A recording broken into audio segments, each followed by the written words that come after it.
And what is going on, everybody? So, welcome to basically my first live play between the Boston Red Sox and the Chicago Cubs for Game 3 of this series. So, obviously, the Cubs are on a 4-game winning streak right now. Obviously, you're going to go for the nice, absolutely. Well, I got to think too, yes and no, but also later at 7:30, I will be live again for the USFL Championship game. But yeah, like I was saying, obviously the Cubs are coming into a 4-game winning streak. Obviously looking to sweep the Red Sox. I think, yeah. Okay, so Adrian's got the Red Sox going. Okay.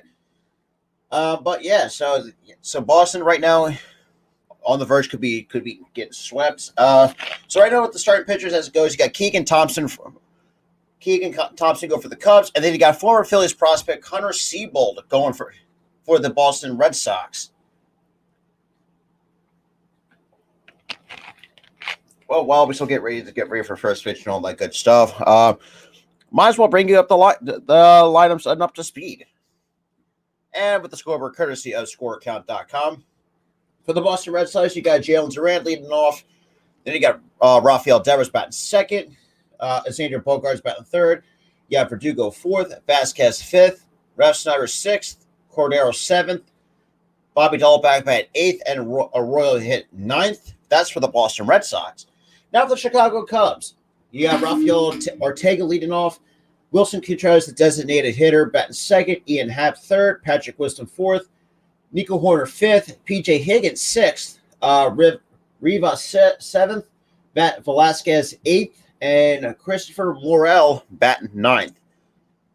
But yeah, so for those who are kind of like new to this channel, if you guys are new, make sure you smash the like button, hit that subscribe when you guys are new.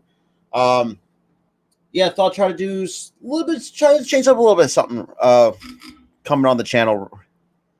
Since, thank God for ESPN Plus to watch some out of market, out of market games. But like, if for those who have not seen my community post or my community tab or post that I put on my community tab, I did post the my play-by-play stream is yeah, so I'll do today is Cubs and Red Sox, and I'll do the Padres and the Rockies, and the I can't remember the other game. So it looks like we're getting ready to get ready for the first pitch. So obviously, Cubs put Alec Mills on the 15-day IL with a back injury, a 9.68 ERA in 7 games with the Cubs, and then we called Michael Rucker from Iowa, the AAA the minors, a 5.49 ERA in 12 games with the Cubs. So those are the roster moves. For the Mike Knapp, that can't be a manager David Ross pregame.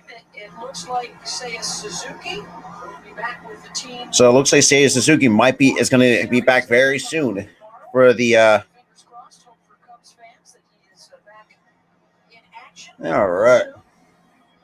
Oh, I got 4. Oh my, that's right. I forgot Mike Napoli was actually part of the coaching staff for David Ross. That's crazy. Also, Stroman getting a start in Iowa today. Smiley will get a start in the minors tomorrow. Oh my God!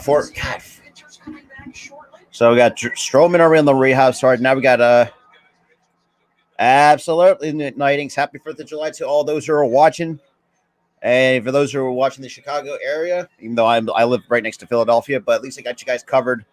For the Sox and Cubs, Game 3 of this series. So it looks like here comes Keegan Thompson to take the mound for the Chicago Cubs.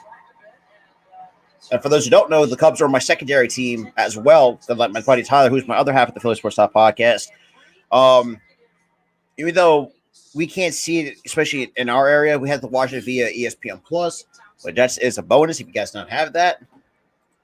But all right. Story is out. JD Martinez out of the lineup. So it looks like Story. Okay. Looks like we're still getting ready. First pitch at 2:20. That's all right. So Cubs fans, hey, definitely share this out too. For those who know are Cubs fans and all that good stuff, or if you like the Red Sox,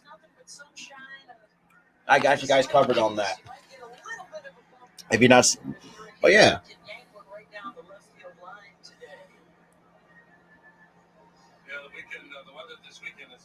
Well, it's a nice, beautiful day at Wrigley Field, which is, let's be real, one of my all-time bucket list places I want to visit as a baseball fan.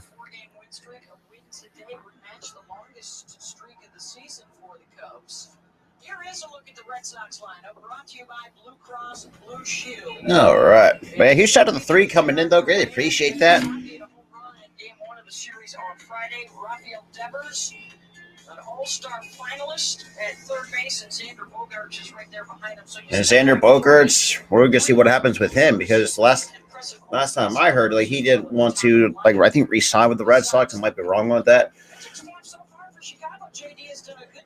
You got Connor Seabold now going for the Boston Red Sox.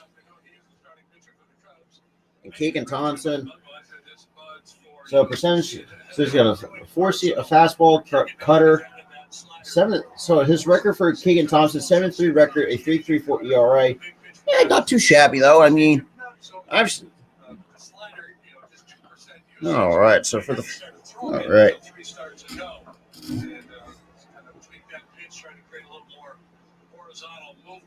Yeah, his pitch arsenal. He got a 4-seam fastball, cutter, curveball, changeup, sinker, slider. A huge shout out to the 4 though. Greatly appreciate that. So, like I said, so you got Patrick Lewis in the 3rd, Horner at short, Morel at 2nd. You got Alfonso Rivas at 1st. You got PJ Higgins behind the plate. I just got it. All right, and the first pitch from Thompson, that's in there for the call strike one at 93 miles an hour off the fastball, and we are underway here in Chicago.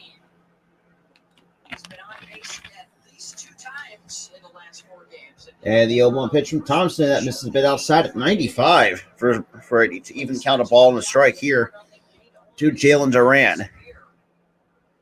So Duran are hitting 344 so far with the Red Sox this season. And the 1-1 pitch that's hit into shallow left. Let's say Hat would make the catch for out number 1. So 1 away here. So the first 3 pitches. All right, so Keegan Thompson, 3 pitches in, already to get the first out. So for the Cubs, they got their keys to the game: sweep the sweeping beat. Obviously, sweep the Red Sox. The K is for Keegan, and then they got to close it out. Appreciate everybody that's tuning in, though.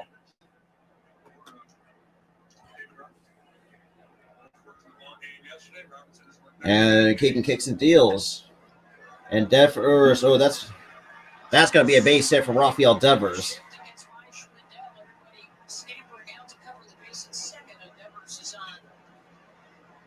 Okay. But then again, they did shipped him to Pole, so it kind of makes sense.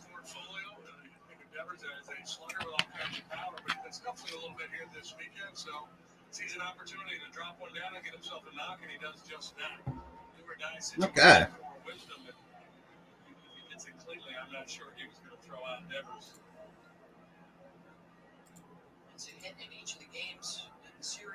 All right, so Xander Bogaerts, 321, 6 homers, 31 RBIs, a 393 on base. All right. And the first pitch to Bogaerts, that's in the dirt for ball 1. So the 1 ball, no strikes to Xander Bogaerts, the shortstop for the Boston Red Sox. Obviously, when the Red Sox got Story, the issue was they were going to think about moving Bogaerts to second, but that looked like was not to be the case so far this past all season. And you got Keegan kicks and deals the 1-0 pitch. That, I don't know. Like, could you call that a miss? That was on the outside corner, but that's ball 2. I don't know about that one. So Bogaerts already had 2 balls on the strike, or no strikes from Keegan Thompson.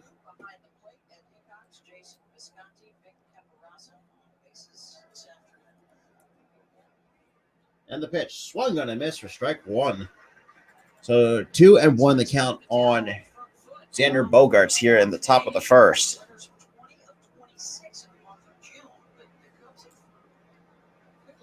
Already 7 pitches in with the already runner on first via the bunt single by Rafael Devers.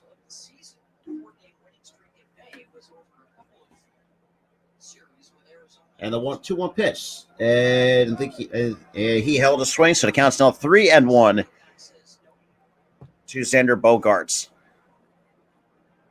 Oh, yeah, he held.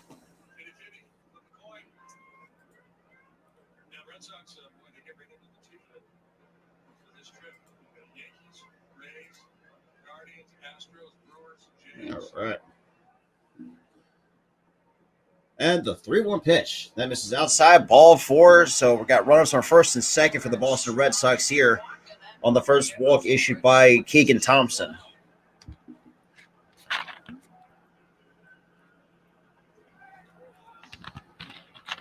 Now we got the number 4 hole hitter, former Los Angeles Dodgers outfielder Alex Verdugo. Oh, yeah, he shot to the 5 that's coming in, though. Greatly appreciate you guys are tuning in.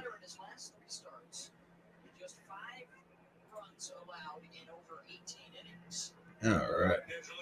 So we got a 1 out here in the top of the first with, Boston potentially could get the first run here. And the first pitch to Verdugo, that misses been inside for ball 1. So a ball, no strikes here. Looks like Keegan's getting just a little bit off on his bit of his pitching timing there.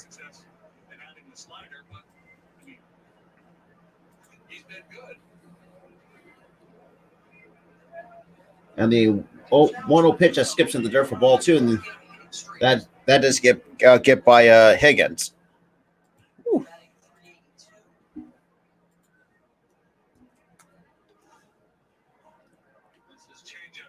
And just changed it to spiked in the dirt. That's tough. It's really tough. But 9 innings, Adrian, greatly appreciate you guys tuning in. Make sure you definitely share out the content, though. Everybody try to share it out through Twitter and whatnot. So Verdugo's leads the team, or actually leads the American League in plate appearances with runners in scoring position. And the 2-0 pitch. That's in there on the outside corner for a called strike 1. Well, yeah, he shot at the 4 total people that's in here, though. Greatly appreciate that.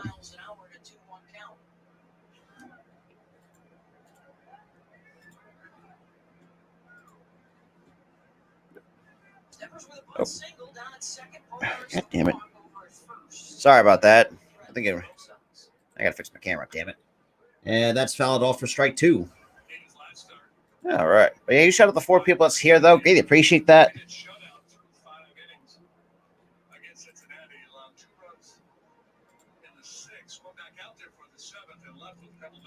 So it counts out even 2 balls and 2 strikes to Alex Verdugo here in the top of the first.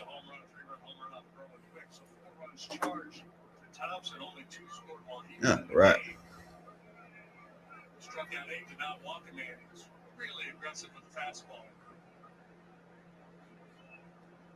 And the pitch. That's in the dirt for ball 3. So 3-2 on Alex Verdugo.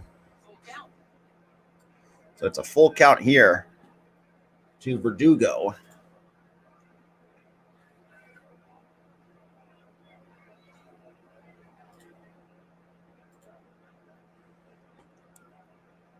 All right, here comes the 3-2 pitch from Keegan, and that flies out to the right for out number 2. So that's 2 away here at the top of the first for Keegan and the Cubs.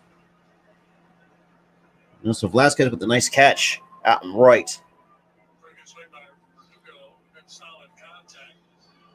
He just, and like I said in some other baseball sheets, so as a hitter, it is very unfortunate. Like that's the most unfortunate thing you could ever do. You square it up's really good, but you hit it right at somebody. Because take it from me, I've done it a couple of times in my career.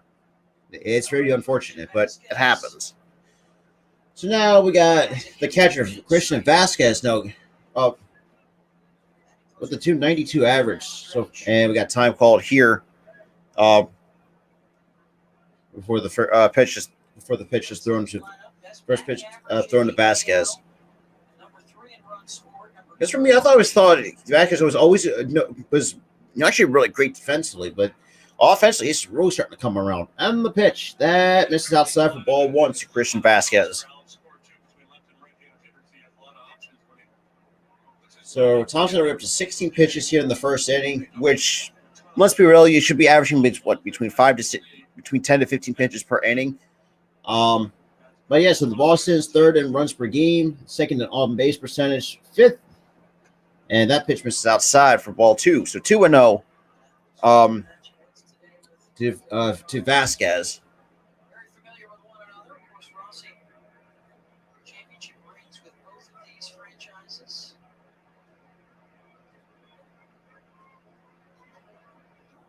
All right.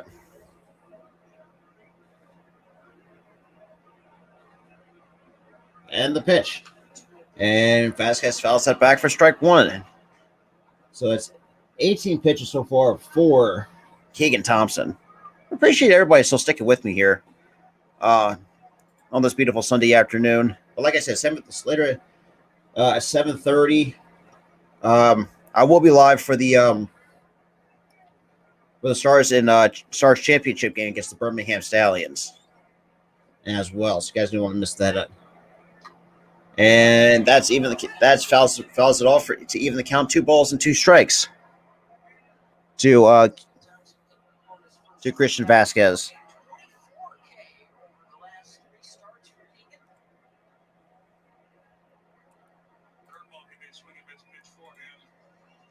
All right.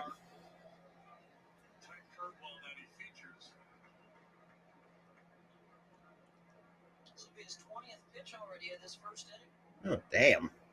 Well, about 19 pitches in. And here comes a 2-2 pitch from Thompson. He kicks and deals. And Vasquez fouls that back. Stay alive in the count. Still 2 balls and 2 strikes. So that's pitch number 20 here in the first inning for Keegan Thompson. This has kind of been in the Red Sox DNA for a number of years now, right? The whole grind out the at-bat. See a lot of pitches. Yeah.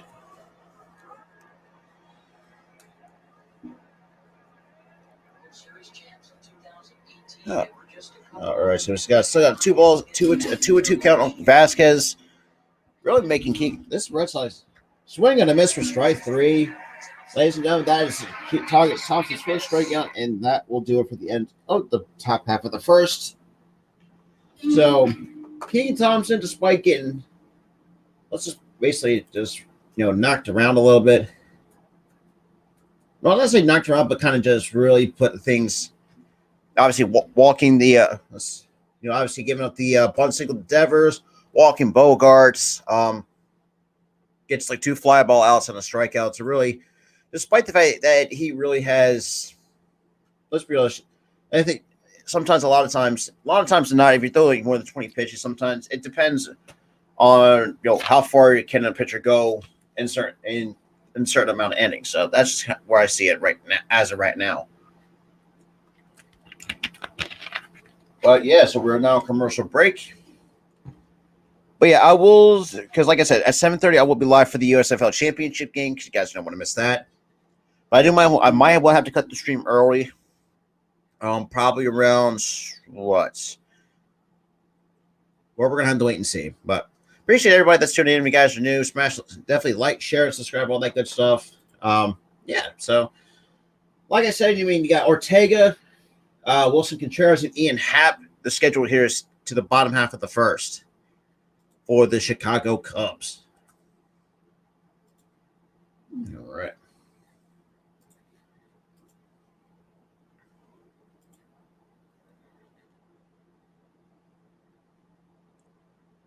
I appreciate everybody that's tuning in. To like a rare non-Philly stream that I've done. Yeah, absolutely, Adrian. Because Boston, this is where I think I give some props to Boston. Really know how to grind out at bats, because, as I picture myself, that's not the best thing to do as a hitter. That's probably the best. It's honestly, it's an interesting skill set or thing to really kind of take away from. But as a pitcher, you don't want to be on the receiving end of that. But I can definitely will say from experience, I've been on the receiving end of batters. So Connor Seabold obviously came over from Philadelphia. I think it was part of the Nick Pavetta trade. Oh god, that was for the Heath Hembry and yeah, that didn't work out for us with Hembry and Workman. But this is just another career start. Now we got the leadoff hitter, Rafael Ortega, here just at the bottom of the first. Cheers, Steve. And the first pitch to Ortega that's in there for a called strike. So, Steve, if you have not seen on my community post, I am going to be doing a Rockies later on in the month of July. I think Wednesday. I think it might be Wednesday. Yeah, Wednesday. Padres and Rockies going at it. So for those who are Rockies fans out there, still stay tuned for that because you guys do not want to miss that. And also with the San Diego Padres too, if you're a Padres fan too. And here comes the 0-1 pitch. That's a bit high for ball one. So 1 ball and 1 strike to Rafael Ortega. To drive it around and win on Friday, that extended his streak of 7 straight games with an RBI, and that was snapped yesterday. Went 0 for 3 last night. And that pitch misses upstairs for 2-1 to Rafael Ortega. Absolutely, Steve. Cheers to you. But I appreciate everybody that's tuning in. If you guys really appreciate it. You know, for those who are just tuning into my non-Philly stream, which is very rare on this channel sometimes. And the 2-1 pitch. And Ortega fouls it off. Now the count's done even. 2 balls and 2 strikes to Rafael Ortega. Hey, I got to do something for the Rockies fans out there. So absolutely. Hey, huge shout out to the 5 total people that's here though.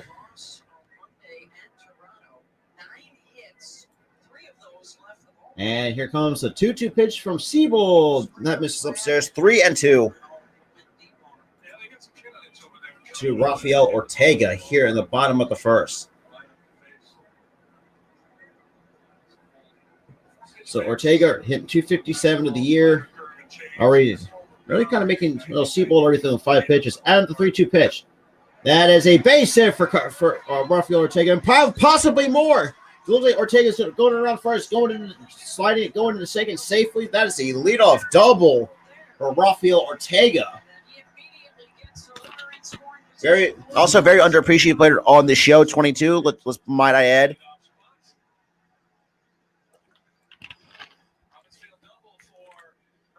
So it looks like it takes a 4-seam fastball the other way and gets a 2-bagger out of it. Yeah, just don't try to do too much though.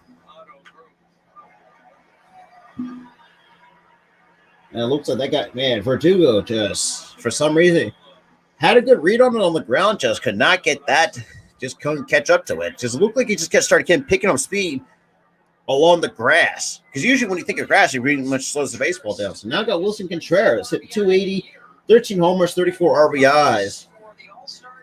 And the first pitch to Contreras misses for ball 1. So 1 ball and no strikes to the designated hitter, Wilson Contreras.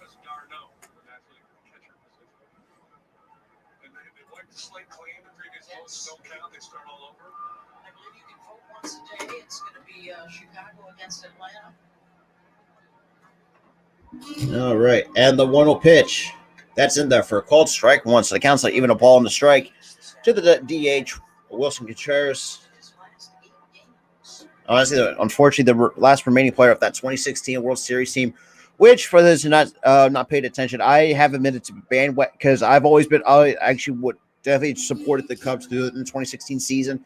Because let's be real, I want us to see somebody else win it for a change, and some like the Cubs needed to end that drought.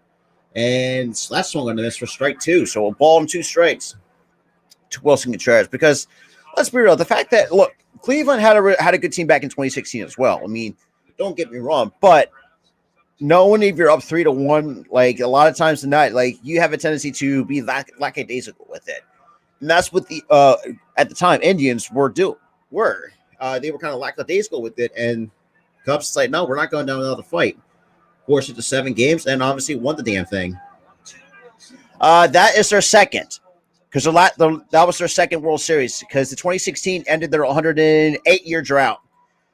Cleveland's still looking for one. That's another team that has the longest World Series drought. Technically 2, 1908 and 2016. But that's recently, yes. Recently there's one. And Contreras dumps it in for a base hit. And Ortega comes around to score, and the Cubs take the lead, and that's going to be an RBI double for Wilson Contreras.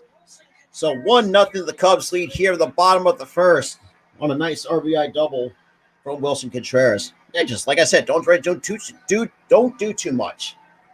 Just put the ball in play, and you can find real estate out there. It looked like just a good pitch. That's a very good question. I think somewhere in the 1860s. Yeah, it's really crazy to really think about. It's just like how long the MLB's been around since the 1860s. Probably past meaning towards the 1870s. Because you got to think too, the Cincinnati Reds were the very first MLB team in the 1870s as the Red Stockings. And the first pitch to Happ, so that swung on miss for strike one. So no balls on the strike to Ian Happ. Oh yeah, you guys can't see my soda bottle because obviously I have my green screen on. That's the reason why you can't. You only can see like the Mountain Dew wrapper a little bit. All right, so we got 1-0 here, and Sable looks Contreras back to second, just to keep him close. So innings 1 through 3, the Cubs are second with almost basically about 2 runs per game. Innings 4 through 6, 1.41 runs per game. That's 21st in the major leagues. And then innings 7th plus, they are almost at or about 24th in the majors. And that's on the inside corner for strike 2. That's some decent movement from Connor Seabold. Look at his sinker. Came right back across and eclipsed the inside corner. So now, that's a 4-seamer? Yeah, a little more like a 2-seamer in my honest opinion. All right, so count no balls and 2 strikes to Ian Happ, the number 3 hole hitter. 18 steps. That's crazy, really thinking about that. And Happ fouls that back, still 0-2. Yeah, I didn't watch it. Let's be totally real. So this season at Wrigley Field for Contreras, 38 games, 307 batting average, 423 on base, 564 slugging. For Ian Happ, 41 games, 336 batting average, 420 on base, 507 slugging. Yeah, unfortunately, but that's how my Phillies operate apparently. And the 0-2 pitch, and that's popped out of play. Still no balls and 2 strikes to Ian Happ here in the bottom of the first. Absolutely. I appreciate everybody that's tuned into my let's be my first Cubs stream. But for those who don't like anybody in the American, because my buddy Max obviously doing the Yankees today against the Guardians. And the 0-2 pitch, and Happ pops it up into foul territory. Looks like Dahlbeck makes the catcher out number 1. And it looks like Contreras tries to draw the throw, but backs up.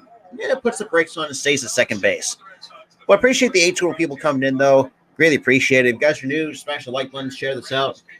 And definitely hit the subscribe button. So, obviously, Christian Arroyo, have you not seen from the lineup card? As obviously right now in for Travis Story. He's out along with the designated hitter and JD Martinez, which I completely –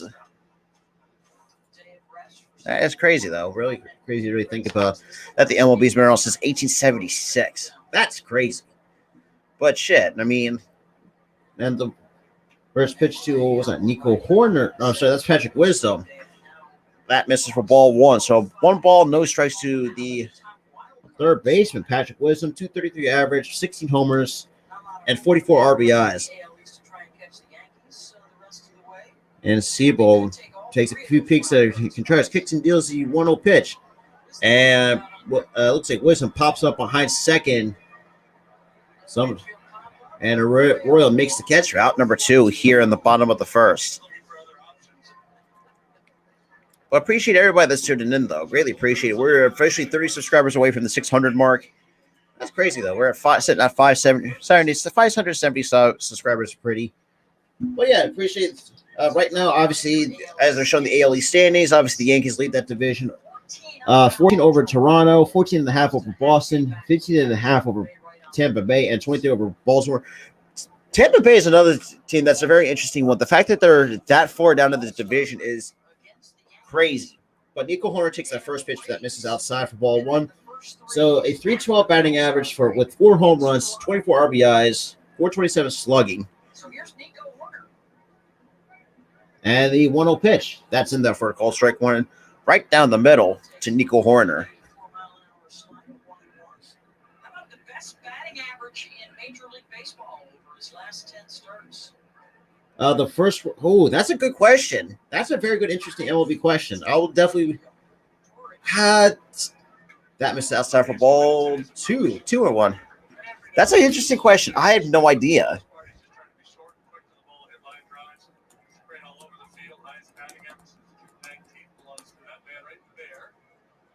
Let me double check with that.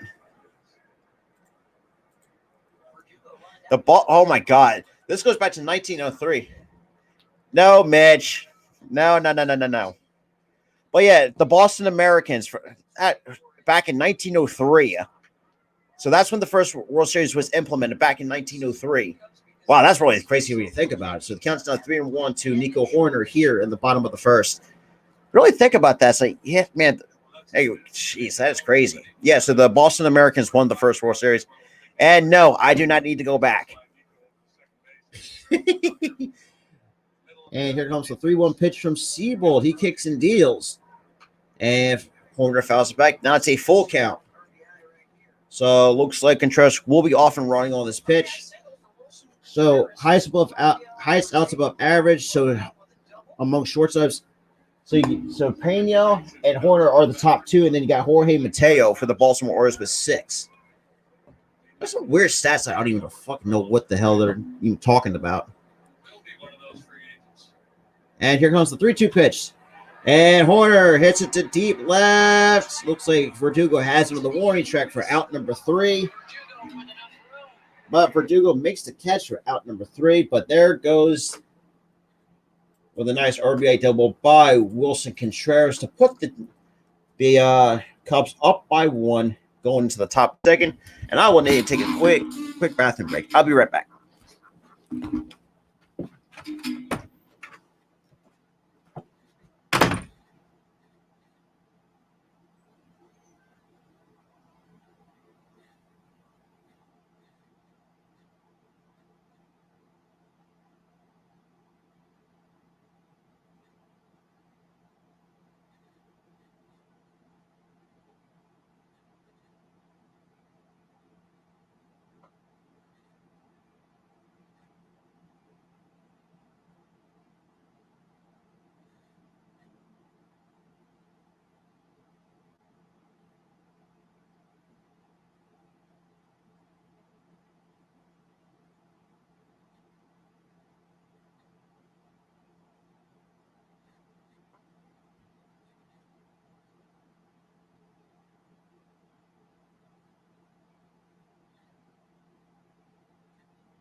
Oh, there we go.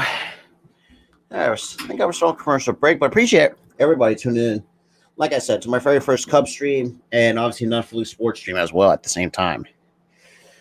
But yeah, definitely share this out. Try to get some new faces in here because I've seen a lot of other content creators that kind of do the same path a little bit. But appreciate everybody. So for those who are just tuning in or still sticking with me here, the Cubs are up 1-0 over the Boston Red Sox from the RBI double off the bat of Wilson Contreras. For some reason, that's an interesting case. Yep, against the Pittsburgh Pirates. That's crazy. Just how long you really had how much the World Series has come late with the last 100 some odd years. But the first pitch is in there for a call strike 1 to Rob Refsnyder.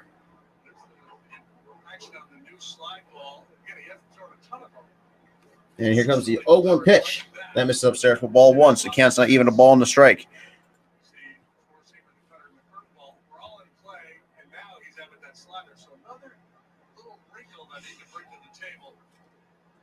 To Rob Refsnyder. And the 1-1 pitch.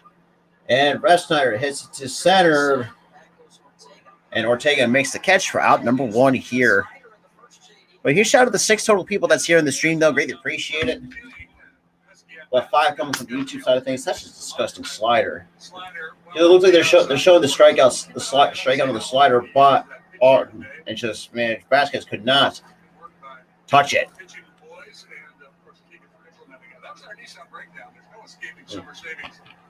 So now I got 1 out here in the top of the second. Cubs still up 1-0. That pitch was outside the zone at 95 miles an hour.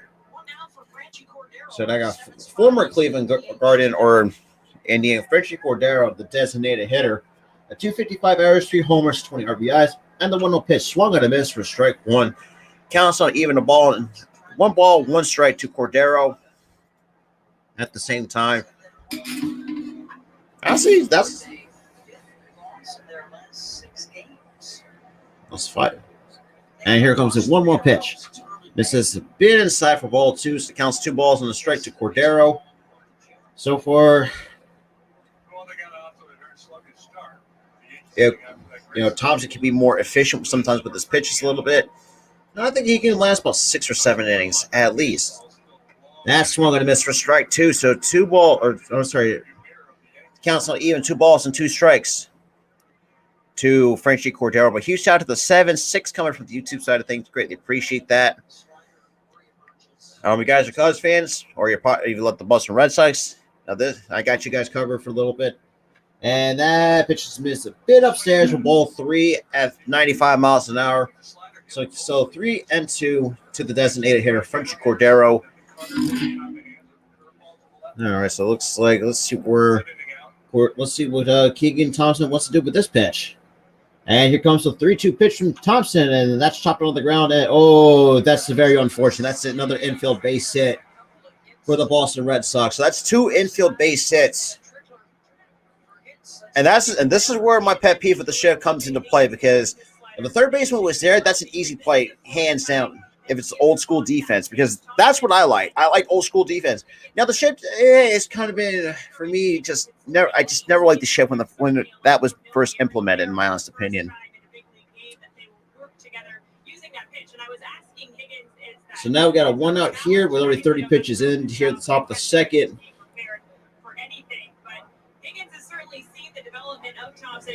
And let's see what he got. And that first pitch is like how low do you think? Really, clips the strike zone, but you call that a ball? Adrian, I'm actually surprising a lot of people. I'm not a huge UFC guy. I really don't. I've never been that interested in the UFC, in my honest opinion. But it counts the ball, no strikes to Bobby Dolbeck. So that's one going to miss for strike 1 at 95 miles an hour. So 32 pitches in, 2 infield hits. 1 strikeout for Keegan Thompson here. But I seen other people cover it. My fellow colleague, Keenan Billy, she did that fight along with Coach Dante as well. But Thompson throws over just to keep a close eye on Cordero. I don't think Cordero, from what I've understood, never seen him as a base stealer. But I may be wrong otherwise.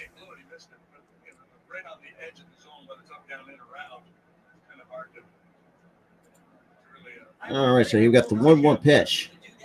And Keegan Thompson throws way outside. Counts out 2 balls and a strike to the number 8 hole hitter, Bobby Dolbeck. So Dolbeck's so far 70 games this year, hitting with a batting average of 205, 287 on base, 330 slugging, 5 home runs, 18 RBIs here this season. And the 2-1 pitch from Thompson, that's swung on the miss for strike 2. That's looking on the backdoor slider. So the counts out even 2 balls and 2 strikes. Red Sox probably feel like they have some coming their way. Last night the Cubs had 8 hits. In the ballgame, 5 of them were infield hits. And that's really crazy if you think about it. And here comes the 2-2 pitch from Thompson. And Dolbeck fouls that off at 95. 5 of the first 6 hits they had So it still counts 2 balls and 2 strikes here at the top of the second here Their first 6 base hits. at the same time. Kid Witkowski pitched for Boston last Yeah. night. Really good. On the ground balls with that sinker. Not a big fan of Ricky Shields, No, apparently, apparently though. not. Yeah, right. Yeah, he shouted out to everybody that's tuning in, though. That's not so nice things to say. And the 2-2 pitch. That's chopped on the ground. Short, hard. 6-4-3. There's a nice double play to end the top of the second. So nice double play started by Patrick. Really, yeah, so. All right, to the bottom of the second we go here, with the Cubs still up 1-0. All right. But yes, and now you got Higgins, Rivas, and Velasquez are the scheduled hitters for the Cubs. Just start the bottom of the second after, giving up after another infield base hit, basically from Frenchie Cordero. And just really, obviously, just really getting that double play, I think really did help Keegan Thompson really try to at least keep his pitch count just a bit low in that inning. Just really hopefully try to at least last a lot longer in games. I'll just say that much. All right. Okay. So still got a 1-0 lead for the Chicago Cubs. And Gooley, I know if you're not watching this, for those who don't know, Gooley is a Chicago Cubs fan, and sometimes kind of gets a little bit frustrating. But so it looks like the Chicago Cubs will try to work their way into getting there. Hopefully, try to sweep the Boston Red Sox and get ready on to the next series. That's right. Yep, we got a White Sox fan here. But what's good, Damian? Appreciate you tuning in, though, man. All right. Are in need of treatment? Please reach out for healthcare and wellness services.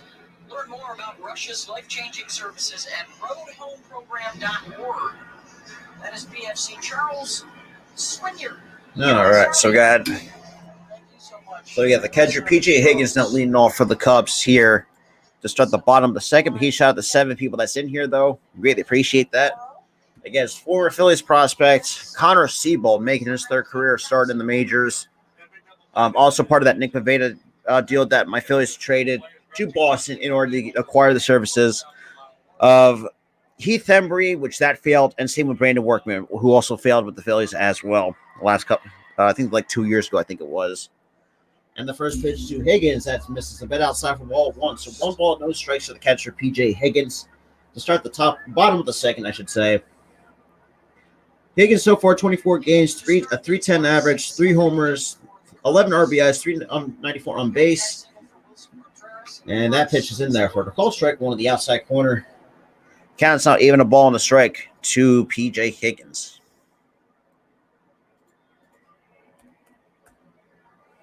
I'm guessing the direction for the Red Sox was for Connor Seabold to say nice things about Wrigley. And the 1-1 pitch. And that's fouled back. Now, Seabold's already had an account of ball and 2 strikes. I bet you Josh would have a higher opinion of Wrigley if he got a little run support from his boys.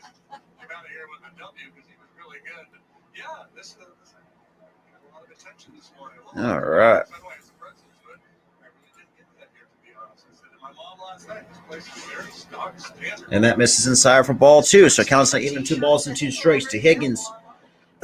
so far 27 pitches in for Connor Seabold. Obviously, like I said, making his 3rd major league start. And another former Phillies prospect gone from the organization. And the 2-2 pitch. That's swung on a miss for strike 3, and that's the first strikeout for Connor Seabold. And may have scored some points at home as Seabold gets the strikeout. Higgins, his first one down. So 1 away here. Now we got the number 7 hole hitter, the first baseman, Alfonso Rivas, coming up after Higgins strikes out swinging. Starting for the 2nd game in a row at first. Okay. The word is that Frank Schwindel went through some pregame workouts. And the first pitch to Rivas, that misses downstairs for ball 1, so ball and the strike. BPN this week. I think Nick Madrigal is also getting a little closer. So for 51 games for Rivas, 224 batting average, 3 home runs, 22 RBIs. Seiya Suzuki. And then Suzuki's also making his return for the Cubs as well. In Iowa. And the 1-0 pitch. That fouls, and Rivas fouls it off for strike one. Counts not even a ball in the strike to the first baseman for the Chicago Cubs. A huge shout out to the 5 people that's in here, though. I greatly appreciate that. He did not. And how about that? There's a nice souvenir for a Red Sox fan to take home. All right. No, I'm. I don't blame you. Yeah, well. Oh yeah, he shot a Korea coming through. Suzuki? No, Suzuki's from Japan, actually. Yeah, Suzuki's from Japan. And that pitch is missed upstairs for ball 2. So actually, I'm sorry, that counts off 2 balls and 2 strikes to Rivas here at the bottom of the second. But appreciate everybody that's tuning in, though. Greatly appreciate that. Yeah, but like I said, also got the USFL championship game later tonight at 7 o'clock, or 7:30, I should say. And that pitch misses aside for ball 3, so it counts now full on Rivas here in the bottom of the second.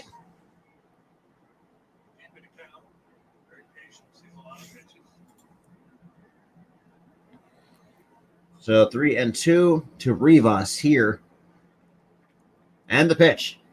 And misses outside for ball 4. So Rivas draws the walk here. So we got another base runner for the Chicago Cubs. Okay. That's interesting. That's an interesting. I never knew that because when I think of Suzuki, I'm thinking of old Japan. So I appreciate that because I never knew that. So you learn, like I said, and this is what I say almost every single day. Like you learn something new every day, no matter if it's in sports or in life. So now we got the right fielder Nelson Velasquez now coming up after Rivas draws a walk. And the first pitch, that's chopped on the ground, right through the open hole on the right side. And Rivas goes to third.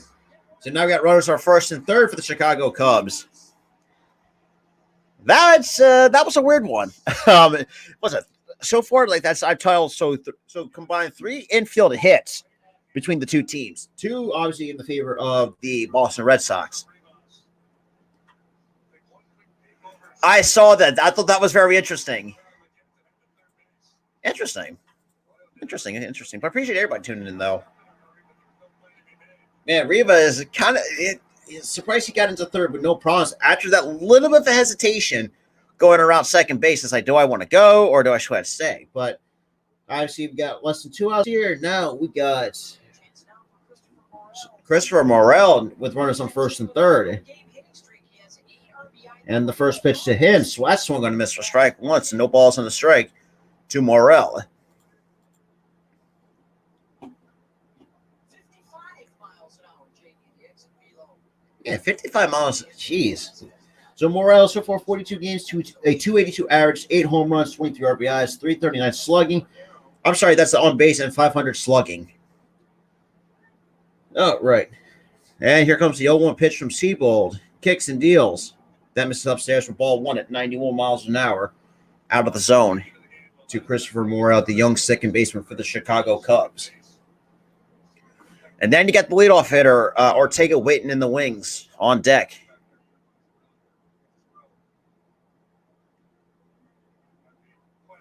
So 6 of the last 11 hits or infield singles. That's crazy to really think about, to really take a look at. Because nowadays, we're all like launching all these power stuff, but shit. And Morel pops it out of play, and it looks like Vasquez kind of, I think, lost that, but that was out in the stands. So now we got Seabold already had an account of 1 ball and 2 strikes on Christopher Morel here at the top and the bottom of the second.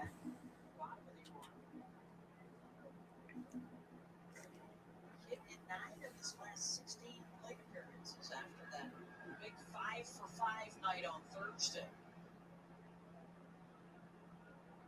Finishing off Cincinnati. All right. And the 1-2 pitch. Misses way outside for ball 2. So 2-2 to Christopher Morel here with runners on the corners. With less than 2 outs here in the bottom of the second.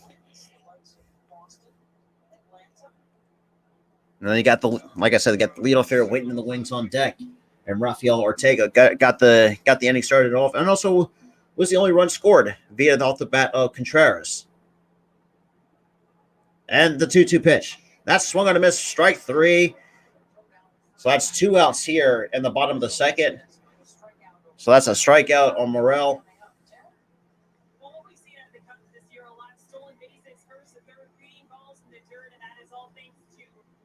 All right, so 40 pitches so far. That's the 40th pitch thrown from Connor Seabold with 2 outs here in the bottom of the second. Now you got Rafael Ortega now coming up. So Mike Napoli, first season as a Cubs first base coach, third on the coaching staff.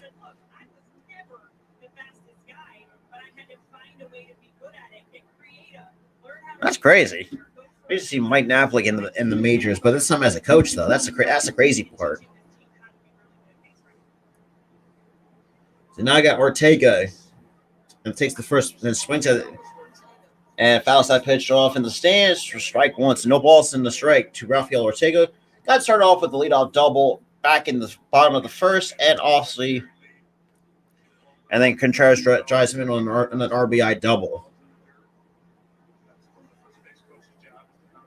But I won't be surprised if the game. So we got no balls in the strike to Rafael Ortega here in the bottom of the second with 2 outs here. So far, receivable, 2 strikeouts in the game so far. And the 1-0-1 pitch that's popped up behind the shallow center. See, no, I don't think no one can see it. And it looks like so that's the end of the bottom of the second. The Cubs are up 1-0 going into the top of the third. All right, then we can get. Oh yeah, there we go. But huge shout out to the 5 people that's in here, though. Greatly appreciate it. Yeah, I mean, so it looks like Seabold got out of that with no problems. With runners on the corners, less than 2 outs, gets the strikeout for number 2 of the day. And then you have, obviously, getting a pop-up to end the inning. So now to the top of the third we go for the Boston Red Sox. So now it looks like you got Jalen Duran now. Looks like he's going to be the scheduled leadoff hitter to the top of the third here in the game. I appreciate everybody tuning in, though. Yeah, right. Yeah, for those who are asking where I'm watching this game, I'm watching via ESPN Plus. Because like I said, obviously I am near the Philadelphia area. Yeah, I don't have, because let's be real, I'm not paying $25 a month for an MLB TV because knowing how all the shit that's been going on with that. So credit to ESPN Plus for showing some out of market games this season, which I should have jumped on a little bit earlier, but yeah, but it is what it is. But I appreciate everybody that's still tuning in, though. Really do appreciate that. Yeah, anyway.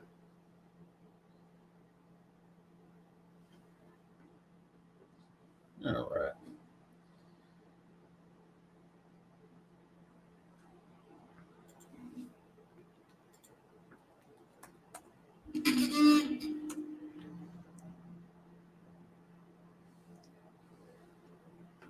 Yeah, right. So looks like we're out of that commercial break, I guess. Such charities. Get your tickets now through the game online at Cubs.com/raffle.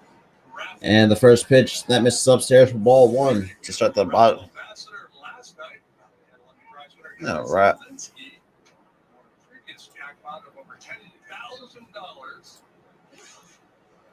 And that misses for ball 2.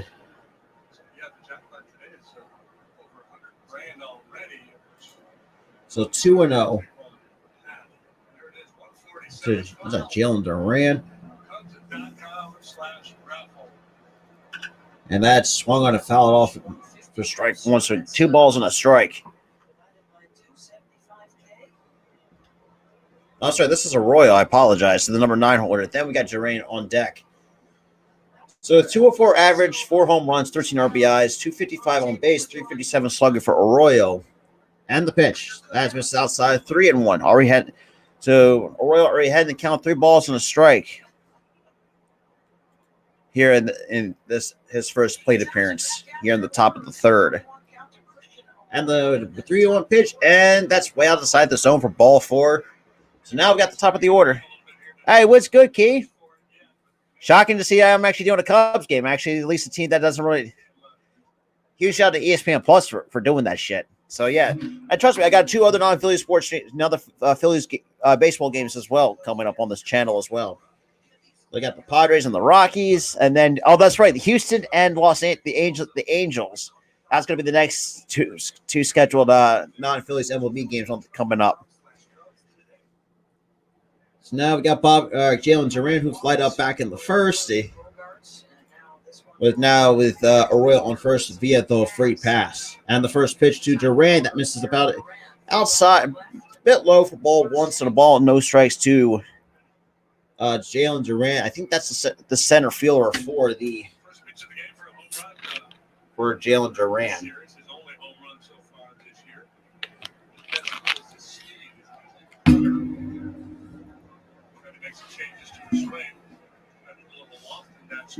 And the pitch. And Duran hits it to the center. Looks like Ortega makes the catch at the edge of the warning track for out number 1. Man, Duran really put a good swing on that and just couldn't get off enough of the bat. Yeah, so look at it. Yeah. So 1 out here, the top of the third. So that's 0 for 2. Goes Jalen Duran with 2 flyouts. So yeah, so from left center to right, the wind is walking it down. But the only time the wind's blowing out is just straight left at 2 miles an hour.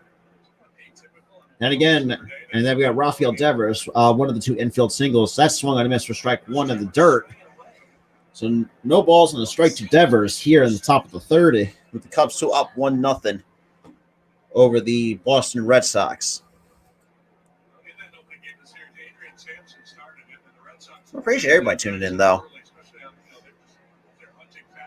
So far, a 327 batting average, 17 home runs, 45 RBIs for Devers on the 970 OPS.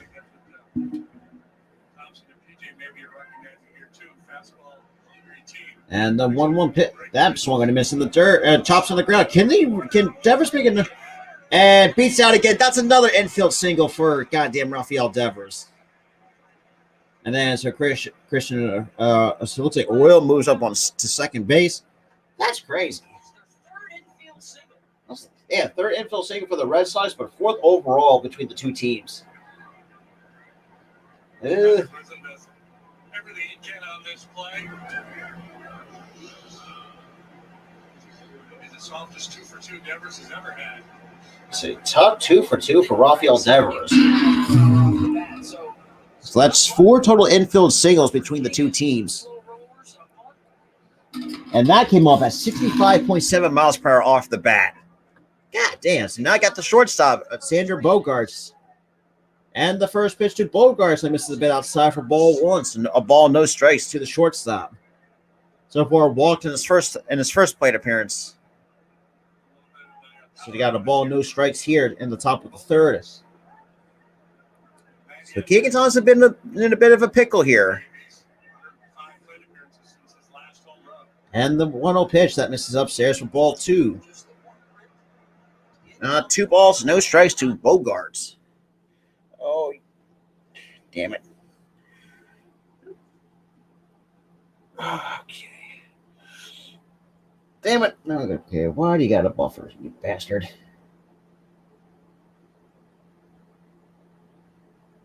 Okay, let me fucking fix this shit right now. Give me a second here. Nope. Not off. All right. Apologies for that. Okay. I'm not watching the Spanish because I ain't gonna know what was going on. Okay, so now okay. So looks like I didn't miss anything, but it looks like Bogaerts might have swung and miss on that. So 2-1 to Bogaerts, and here comes the 2-1 pitch from Thompson. That's chopped on the ground to Wisdom for 5, 4, 3. That's another double play, and the inning is over. So that's the second double play produced by the Chicago Cubs. Bottom of the third we go. Goes to Chicago. There we go. There we go. Bottom third we go. Ugh, damn.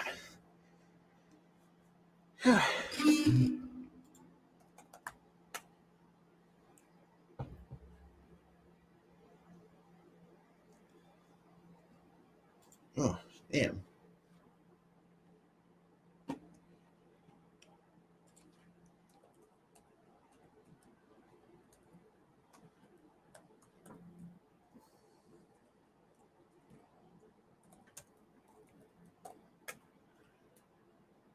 All right. Appreciate everybody that's tuning in, though.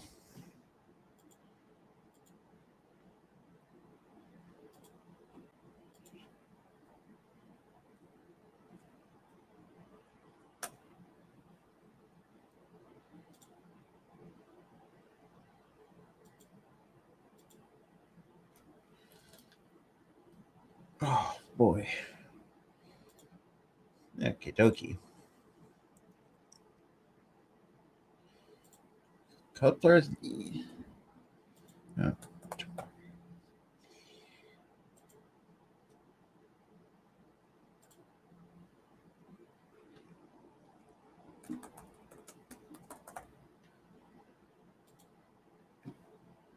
All right. I appreciate everybody still sticking with me, though.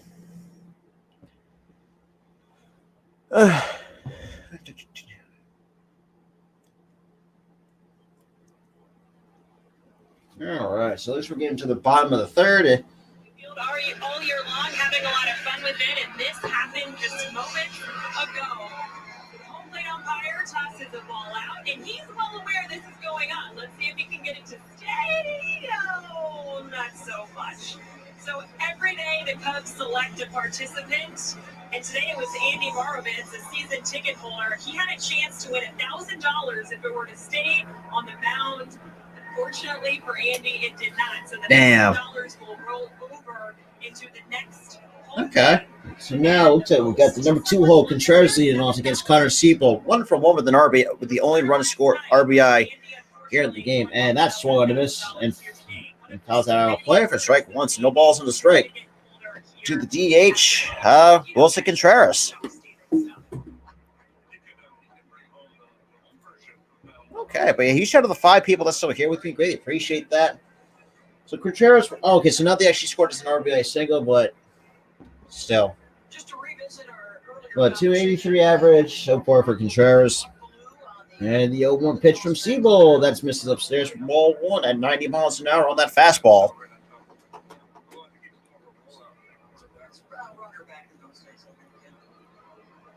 But then again, I've seen Korean people with the last name Suzuki, so it can go either way. That's what I've always understood, though. But I do agree. Sometimes I agree, sometimes I disagree. Because Contreras fouls it off, or swings and misses, I should say. Down 1 ball and 2 strikes to Connor Siebel.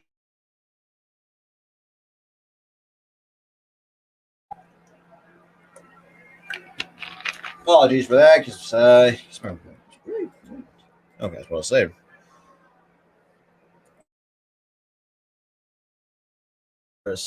And the 1-2 pitch. That skips in the dirt for ball 2. 2-2.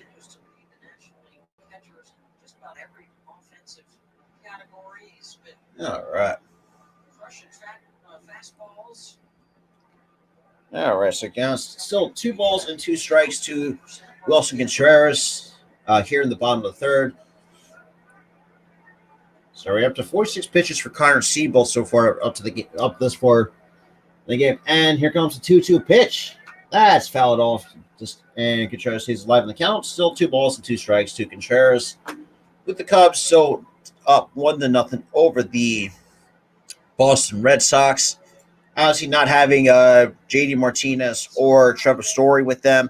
And the Cubs don't have some of their players as well, but at the same time. So both teams not losing some players, and Contreras almost chasing, but holds up for ball 3. So 3-2 to Contreras. But huge shout out to the 9 people coming in, though. I greatly appreciate that. Greatly appreciate that a lot. The Seabold up to 48 pitches with a 3-2 count here on Contreras. Yeah, I'm questioning that. Yeah, because I wouldn't know because. And that's in there for the cold strike 3. So that's the third strikeout of the day for Connor Seabold.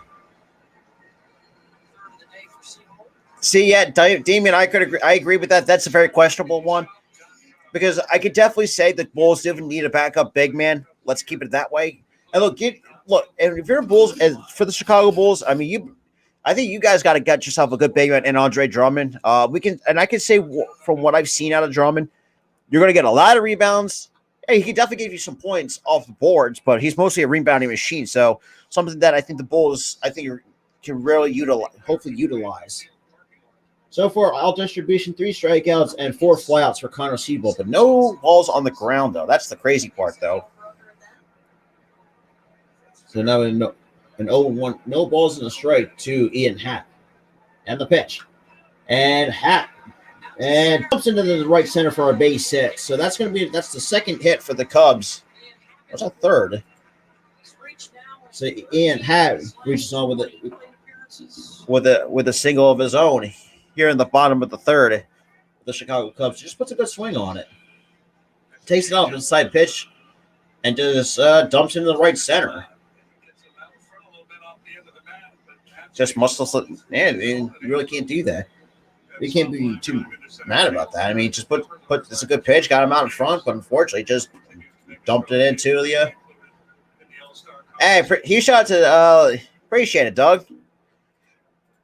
Yeah, but I could agree with the. I thought the Bulls can do better. I do. I definitely will agree with that, Damien. I will. Because I see, look, most of the things I can't say because I'm a Sixers fan because I never watched any, well, other than the fact that my Sixers didn't play the Bulls, 2 or 3 times last year? I don't know. But they got no balls in the strike to, we got another lineup. Oh, Patrick Wisdom. So we got Patrick Wisdom down to the count, no balls in the strike from former Phillies prospect Connor Seabold. And here comes the 0-1 pitch. Seabold kicks and deals the 0-1 pitch to Wisdom. That misses a bit high for ball 1. So it counts even a ball and a strike. To Patrick Wisdom. He is 0 for 1 so far in the ball game. But appreciate everybody that's tuning in, though. Greatly appreciate it.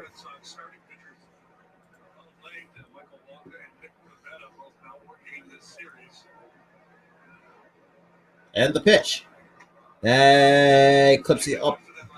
Misses inside, up, and in for ball 2. So 2-1 to Patrick Wisdom here in the bottom of the third. After I think Contreras strikes out looking, and then you get a single from Ian Happ, the number 3 hole hitter here so far up to this point.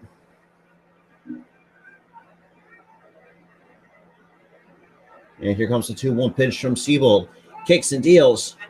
That's in there for a call strike 2. 2 balls and 2 strikes to Patrick Wisdom. So looked like he had to get those and get me over slider apparently. But appreciate everybody that's tuning in though.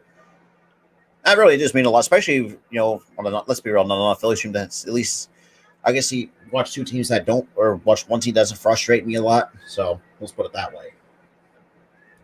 So we still got a 2 balls and 2 strikes on Patrick Wisdom. He is 0 for 1. And here comes the 2-2 pitch. Swung on a miss, strike 3. So that's the 4th strikeout for Connor Seabold. Well, just blows a fastball right by Patrick Wisdom. So that's 2 outs here in the bottom of the third. And then you got Nico Horner, the shortstop, now coming up for the Cubs.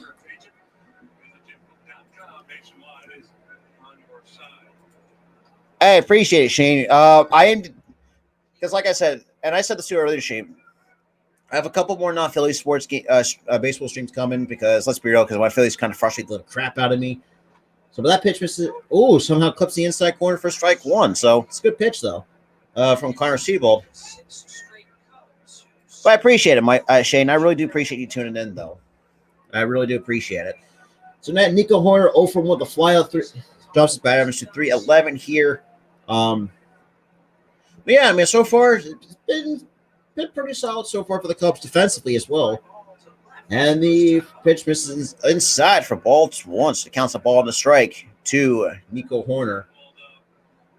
But like I said, and my buddy Tyler too, who is my other half of the Phillies Sports Talk podcast, we have our secondary teams when it comes to the Major League Baseball, and that's for me was the Cubs. As always, I feel like it's always been the Cubs for me because let's be real, I feel the Cubs have somewhat better talent than the Phillies the last couple of years, maybe. Hell, even the 2016 season had way better talent than we would ever have. But that's here nor there. But the 1-1 pitch, Nico Horner drives it to center. Duran would make the catch for out number 3. So we got 2 strikeouts and another flyout for Seabold. So 1 run on 4 hits for the Cubs, no runs on 3 hits for the Boston Red Sox going into the top of the 4th. But for those who are huge USFL fans like myself, who got into the USFL, I know a little bit late early in the regular season. Yeah, I will be live again at 7:30 for my Philadelphia Stars taking on the Birmingham Stallions for the inaugural USFL Championship, who will be taking place at the in Canton, Ohio, near the Football Hall of Fame. That's going to be very interesting. Yeah, because like I said, and this is another thing too. I've always thought about because I really never thought of because like I said, and I even thought about this to myself too as a content creator. With all the Phillies games that I've done this year, and unfortunately some were good, most were bad. Let's put it that way. I thought about just like, I got to do something where I could watch teams that actually are competent enough to actually play well. And the first team that comes to my mind, despite what the record says, is the Chicago Cubs. Hell, even that I get the Rockies and Pirates coming up probably next week or so, or give or take, depending on where you're asking. But yeah, so that's what I got planned, along with if you're an Angels fan, but good, yeah. But yeah, so and then if you're a Houston Astros fan, like my buddy Coach Dante, or you like the LA Angels, I will be calling that game as well, live on this channel as well, because you guys do not want to miss out on all the good stuff, though. All right, so yeah, top of the 4th we go. Man, surprise is actually 3. Man, game's kind of going by a little bit quickly. I will say that much. It's like what on the East Coast, I mean, you got almost 3:30 on the East, noon, 12:30 on the West, and then you got I don't know about 1:30 in Central Time. That's crazy.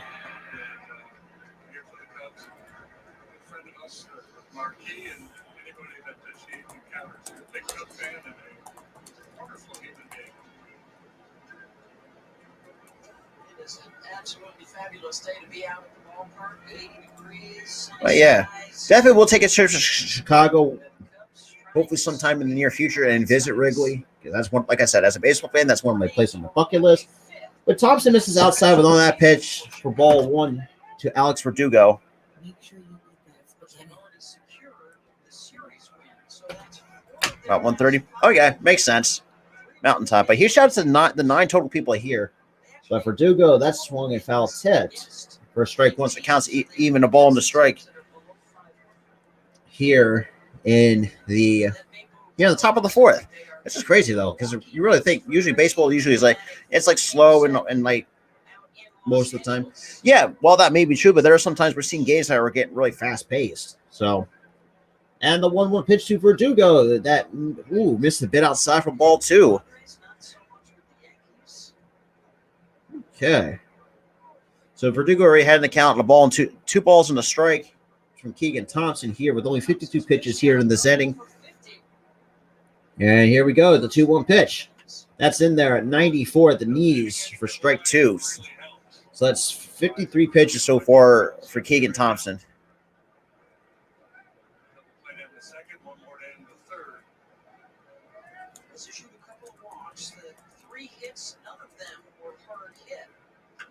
And that's chopped to the opposite side. That's going to be another infield single for the Boston Red Sox. God damn. Oh, my God. Man, really, the left-handed hitters are really taking advantage of that shift. That is nuts. So that's the 4th infield single for the Boston Red Sox, especially on that left side. Fenway, I got to go too. I really do. Wrigley needs because Wrigley. I appreciate it. I even admitted this too. I was part of that 2016 bandwagon, which I supported the Cubs through it. But because I've been through. I know the Cubs are my secondary team, but I've seen the good, the bad, sometimes the ugly. But it's been a roller coaster. But and top on the ground, can we see a double play? But I don't think that's going to happen. That's another NFL single. God damn it! And that was Vasquez with the infield single. I appreciate it. I'll definitely do more Cubs games next year because ESPN. Actually, I got to check though. I got to check ESPN Plus going into the few weeks because if there's more Cubs games that's available, I will definitely do that. If you guys want to see more of that, man, that's 5 infield hits for the Boston Red Sox. That's crazy in itself. Like. For me, I would never beat because for me, as a current player, I'm slow as hell. Because as throughout my entire career, speed was never one of the tools that I'd never possessed. But that's in there for a cold strike to Rob Refsnyder. Man, it looks like Thompson's a little bit frustrated. And look, it's unlucky though. I mean, look, you gotta realize if I'm Thompson, look, just hold my head up and just realize it's unlucky, but. That runs on first and second, and the 0-1 pitch. That's chopped on the chop foul. Now Thompson ahead in the count. No balls and 2 strikes to Rob Refsnyder. Let's be real. I completely forgot he was even with the Red Sox. Because when I think of Rob Refsnyder, I mean he was part of the Yankees. I think a couple other teams I can't think of at the top of my head. But appreciate everybody that's tuning in though. And that skips in the dirt for ball 1. So Slaughter skipped in the dirt. Yeah, all right. So it's still a 1. So Keegan still ahead in the count, a ball and 2 strikes. To Rob Refsnyder, who is 0 for 1 in today's ball game here. You got Boston. We got runners on first and second. Hey, what's good, Salvador? Appreciate you coming. Appreciate tuning in, though. Greatly appreciate it. And the pitch that skips in the dirt again, gets away from Higgins, but it looks like Verdugo takes third on a wild pitch. Yeah, and I think that's one thing I've seen with his slider since he's introduced it. He does throw a lot of them well off the outside corner like that. So that's a wild pitch. Still getting used to this pitch. So now I got first and third with less than 2 outs here. So, well, technically no outs, I should say. Now I got count 2-2 to Rob Refsnyder here in the top of the 4th with the tie run on third, and you got the go-ahead run on at home and first base. Okay, but huge shout out to 7 people though. Greatly appreciate that as well. And the 2-2 pitch. Thompson kicks and deals. That misses the outside, just barely misses for ball 3. So we got a 3-2 count here to Ross Refsnyder here in the top of the 4th. So Thompson going to be it's a little bit in a bit of a pickle here in this inning. Give up back-to-back infield singles, and now he's here with a full count to Rob Refsnyder, the number 6 hitter in the Boston lineup. And the pitch swung on a miss for strike 3. So that's the second strikeout for Keegan Thompson. So we got 1 down here in the top of the 4th. Just blew the fastball right by him. 3 consecutive misses. He decides to just rear back and throw. Yeah, 95 right down the chute. That's a good pitch, though. I mean, can't get the slider to work to the outside corner and just rear back and fire one. So now we got the designated hitter, Franchi Cordero, the number 7 hitter in the lineup. He is 1 for 1 with the single here in the game. With a 260 average, 3 homers, 20 RBIs, and a 753 OPS, which is the below average because you think about it this way, if you're like between the low 8 and Cordero pops it up, and and they can't lose it, and the run will score. So I got runners on first and second. So the game tied at 1. So what's good, Coach Dante? What's good, my guy? Shit. Well, you can see right from the jump that he was having trouble finding this baseball. Honestly, well, that's tough. The fact there's no clouds, because usually, yeah, that's tough though. It's really tough. So the game tied at 1. Yeah, just off the heel of the glove of Rivas. I'll say that too. If Rivas would have made that catch, I would be. I was like, what? Yeah, I would Verdugo. The fact he had to go, obviously go back, which is the first instinct, because so apparently it's a base hit to Cordero. Okay.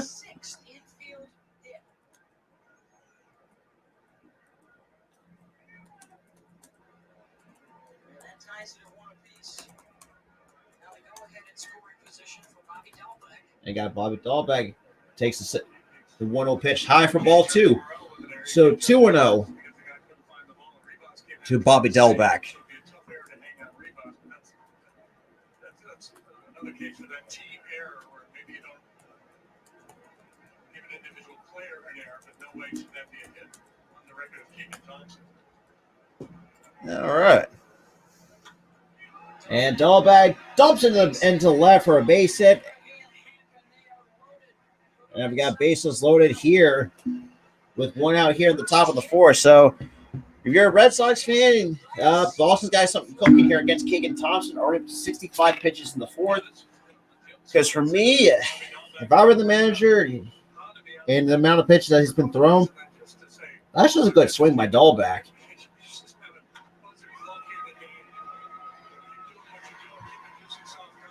So Hag gets it back in quickly to keep the bases loaded here. And we got a meeting on the mound by the pitching coach. Most likely that gives like a bit of an indicator they might get somebody up in the bullpen. I know I would. But knowing that the Cubs have induced 2 double plays in the game today, if that was the case, if you just get out of this inning with only 1 run, hey, look, that's a plus. That's a huge plus. So you now got the number 9 hole hitter, Arroyo. Arroyo walked in his first plate appearance. Honestly, 204 average and a 619 OPS, which is below average by hitting standards nowadays. If you're like between like the high 700s, low 800s, that's about above average. But 900 plus is basically elite, basically. But Arroyo fouls it back for strike 1, so it counts no balls and a strike here in the top of the 4th. With the Red Sox, potentially could add more on here in this inning.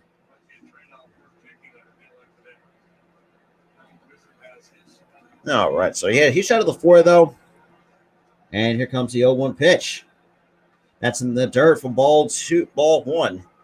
So 1 ball and 1 strike to Arroyo. Okay. But huge shout out to everybody that's tuning in, though. Really appreciate it.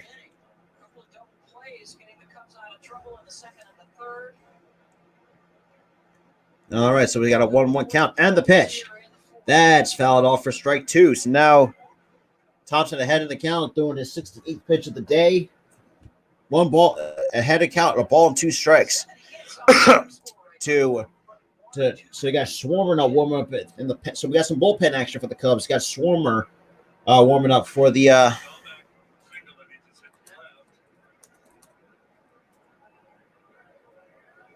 and the pitch.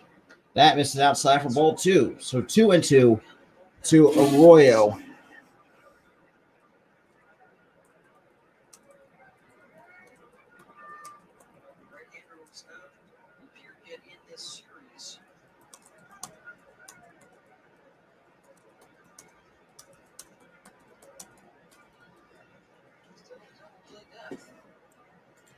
All right. And the 2-2 pitch. That misses outside 3-2. Okay, so we got a 3-2 count here to Arroyo. Top of the 4th, bases loaded, game tied at 1. All right. See what.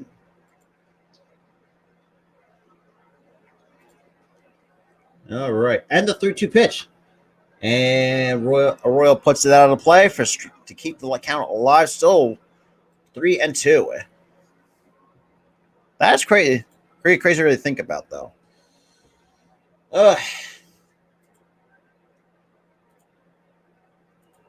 Six infield hits, the most of All them right. since 2008. So 6 most infield hits allowed, which is, Jeez. That's crazy right to think about. and here comes the 3-2 pitch. And still pops it out of play. Still 3 balls and 2 strikes to the number 9 hole hitter, Arroyo. Yeah. And I was thinking to myself after that first inning, say, I don't think he might only last 4 1/3, maybe in 5 at least, based on the pitch count, because he's already up to 70. So Thompson's already up to 72 pitches up in this inning so far, with the bases loaded 3-2 and the pitch. And we got Arroyo who hits it to the right. Velasquez makes the catch, and Vasquez puts the brakes on, and that is 2 outs. And so Velasquez managed to get a good throw in to hold Vasquez to third. So it's still bases loaded with 2 outs here at the top of the 4th for the Chicago Cubs. So now I've got the top of the order now coming up. The center fielder, Jarren Duran for the Boston Red Sox. On a nice 1-hop to the catcher. Okay. Man, Velasquez with a nice 1-hop throw to Higgins at the plate to hold, like I said, hold Vasquez to third. Also, and I said this too. If Thompson can get out of this with just 1 run, that's a plus. That's in there for a called strike, one at the knees at 93. So 0 for 2 with 2 flyouts for Jarren Duran. So far, 333 batting average, a home run, 5 RBIs. I think he might be a rookie. I know that as time goes on, but I might be wrong. So, and here comes the 0-1 pitch from Thompson. That's on the outside corner for called strike 2. That time at 94. It's an easy 94 on the outside corner. And got Cubs fans are on their feet, laying for Thompson. Are we up to 75 pitches? Here at the top of the 4th, game tied at 1. And we got time called here. Yep. Let the booze rain, basically. Appreciate everybody tuning in, though.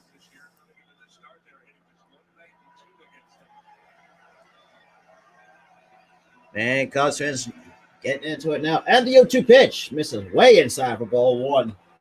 So 1 ball, so Thompson still had to count a ball and 2 strikes to the leadoff hitter, Jarren Duran.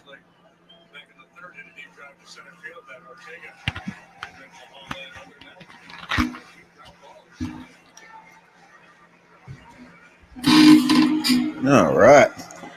Hey, what's good, Liam? Appreciate you tuning in to my very first Cubs stream. And that's fouled out of play. Look off a changeup, I think it was, at 82.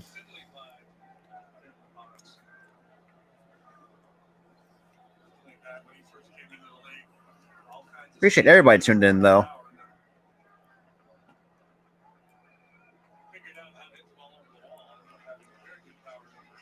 So still 1 ball, 2 strikes to Jarren Duran.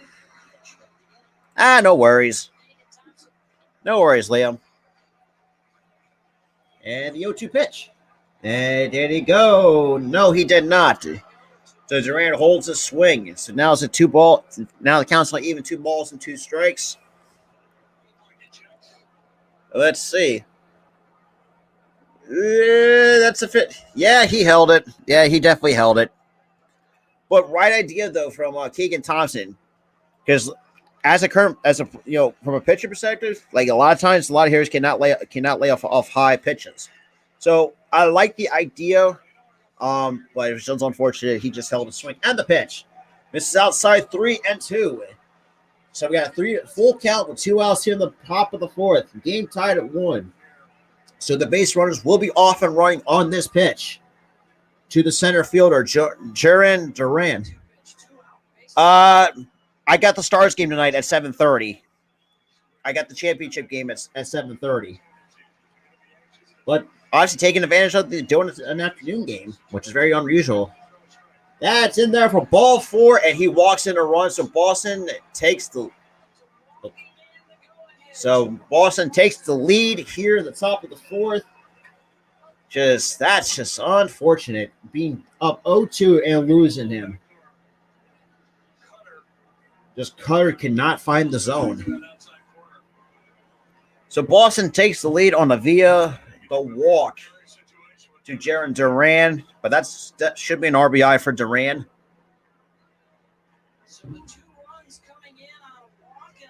Now we got Rafael Devers now coming up. He is 2 for 2. And the first pitch that misses for ball 1. Apparently that clipped the zone, but that didn't. But according to the umpire, that he says differently. So 1 ball, no strikes to Rafael Devers here so far in this inning.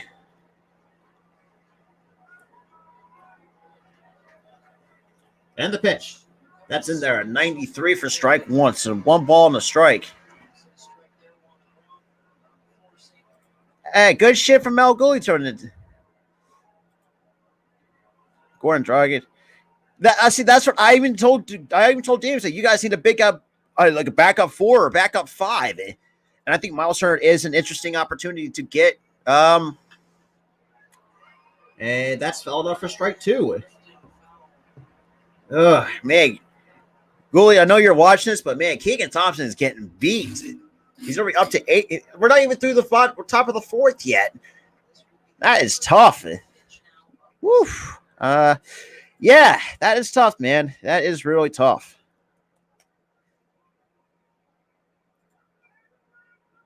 Hey, huge shout out to everybody, though. Huge shout out to Mel Gooley coming through. And they 1-2 pitch. That's chopped on the ground, foul. And it looked like that got a piece of got a piece of Devers at probably not in the where you want to get yourself basic cup check them. Let's just put it that way. Yeah, goalie, but hey, look, at least they're not frustrating me like the Phillies do. I will say that. That's all I gotta say. So let's get Mel.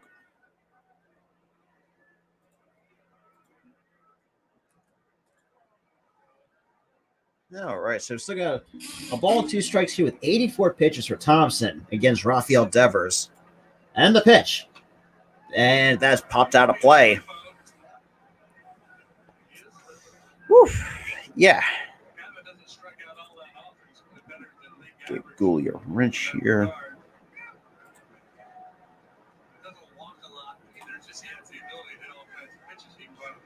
Yes.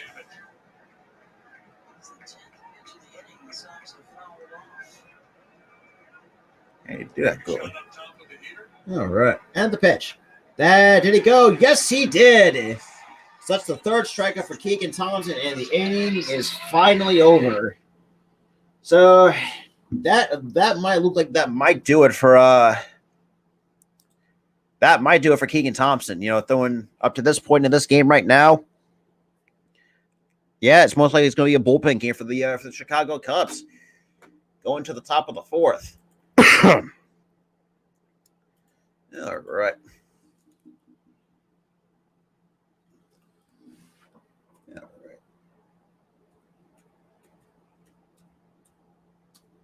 So the bottom 4th we go. So now you got the Cubs down 1. Now you got PJ Higgins now about to be the scheduled leadoff hitter for the bottom of the 4th, followed up by Alfonso Rivas, I apologize, and Velasquez, the right fielder. But yeah, like I said, I mean, I will say too. This is what I think. And look, I don't even watch Boston. I'm not like a huge Boston fan, but I will give them credit. Try to grind out at bats. But man, did they really make Keegan Thompson work in that inning alone with multiple infield singles, then a bases loaded walk, and here we are.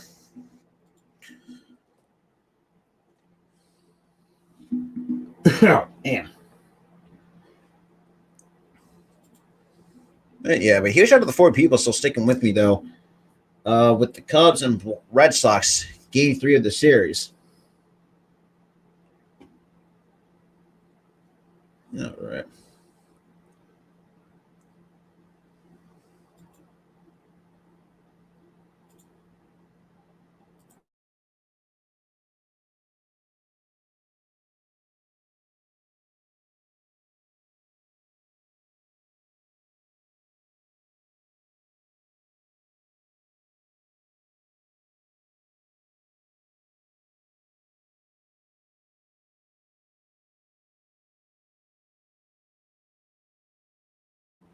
All right. So man, 8 years ago in July that the Cubs actually took a sweep against the Red Sox at Fenway. So 2 runs on 7 hits, got 1 run on 4 hits for the Cubs. And the first pitch to Higgins, that's in there for a called strike at 91 from Cairo Seabold. After grabbing the 1-0 lead and missing a couple chances to bust it open, Boston has responded with the 2-1 advantage. And the 0-1 pitch to Higgins from Seabold. That misses inside for ball 1. Look, I'm trying to get it with a backdoor curveball. The bases loaded. Yeah, a heck of a battle after a long inning, throwing a lot of pitches. Oh, yeah. And Devers was not happy with himself. And the 1-1 pitch. That's hit right back up the middle for a base hit for P.J. Higgins. Damn, almost took goddamn Seabold's head off it. Yeah, but finally, wait, so far right now, that's the hardest hit ball we've seen at 96.1 miles an hour off the bat. Just a fastball right down the middle and send it back where it came from. So now we got the time run on first for the Chicago Cubs. After, I don't even know how long that got in top of the 4th inning was, but so now we got the first baseman, Alfonso Rivas, now coming up for the Cubs, with the coming up from a leadoff single from the catcher, P.J. Higgins. But Rivas, his first plate appearance was he got walked back in his first plate appearance. And the first pitch to Rivas is missed outside for ball 1. So a ball and no strikes to the left-handed first baseman, Rivas. Honestly, it looks like just both pitchers were just not as sharp today. But, yeah. So we got a 1-0 count on the Rivas. Runner on first. And then 1-0 pitch.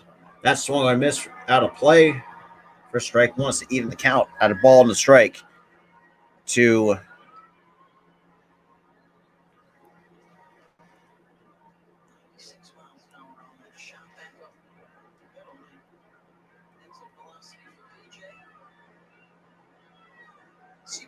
So let's say Seabold takes a peek at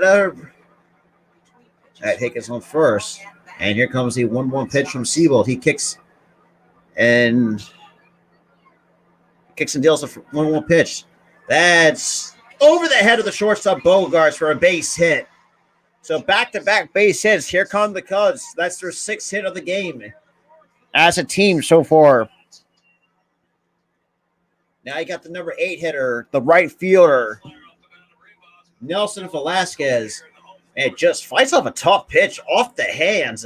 Ooh. Goodbye, hands. And that's if you're talking about getting rung up on your hands. Woo. That's tough. And Bogaerts just a few inches short. But so either way, that's a base hit for the first baseman Rivas. And now we got Nelson Velasquez, the right fielder, now coming up with runners on first and second with less than 2 outs here in the bottom of the 4th. And the first pitch thrown, and that's hit right back up the middle. So we got a 4-6 3 double play. But the third, so Rivas advances to third with a tie and run on third now. God damn. That's unfortunate.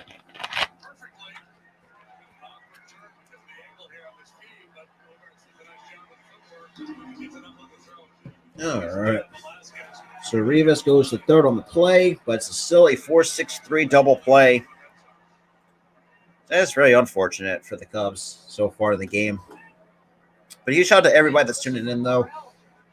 so now we've got the second baseman, Christopher Morel, now coming up with the tying run on third with 2 outs here in the bottom of the fourth and the first pitch. That's in there on the outside corner for a Cold strike 1. So no balls and a strike to the second baseman, Christopher Morel. 0 for 1 with one of them. 1 of 4 strikeouts from Connor Seabold.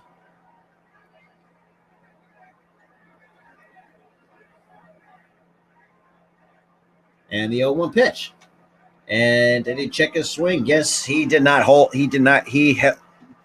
Went around. So that's no balls and 2 strikes. yeah. That's tough. But I think he kind of went a little bit.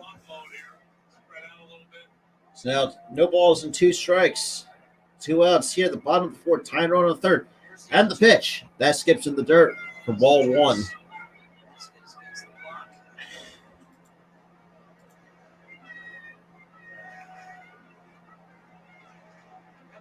OPS amongst rookies in the National League this year. So among rookies, highest OPS 839. That's Okay.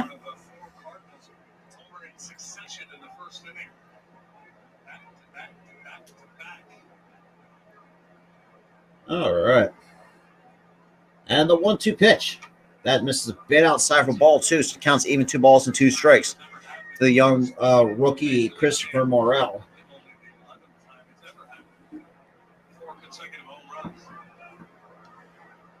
Eligible today, a game behind Milwaukee in the NL Central race.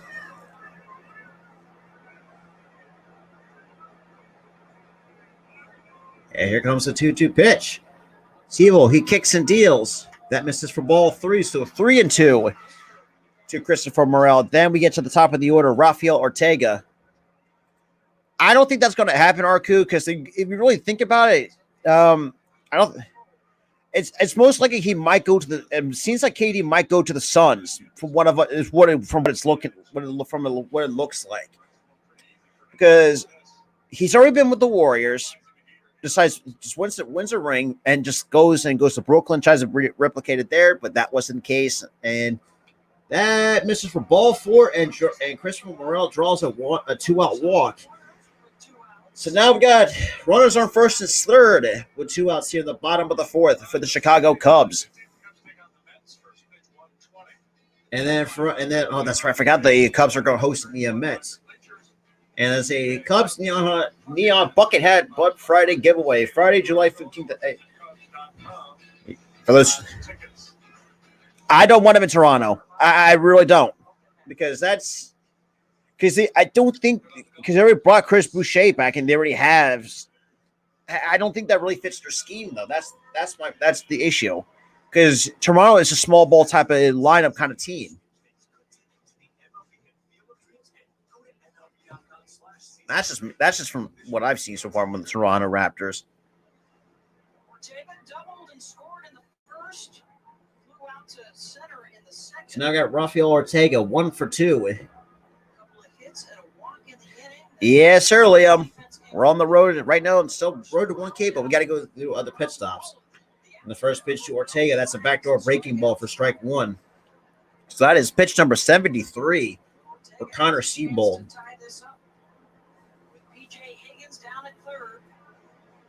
You got PJ Higgins in third, and you got Christopher Morel at first via the walk.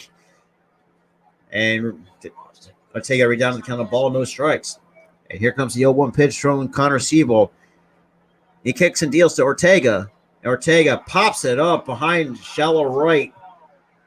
And looks like So Royal makes the catch for out number 3, and that's a frustrating inning for the Cubs. But in the end, the inning is over. To the top of the 5th we go, with the Cubs now down 1 to the Boston Red Sox.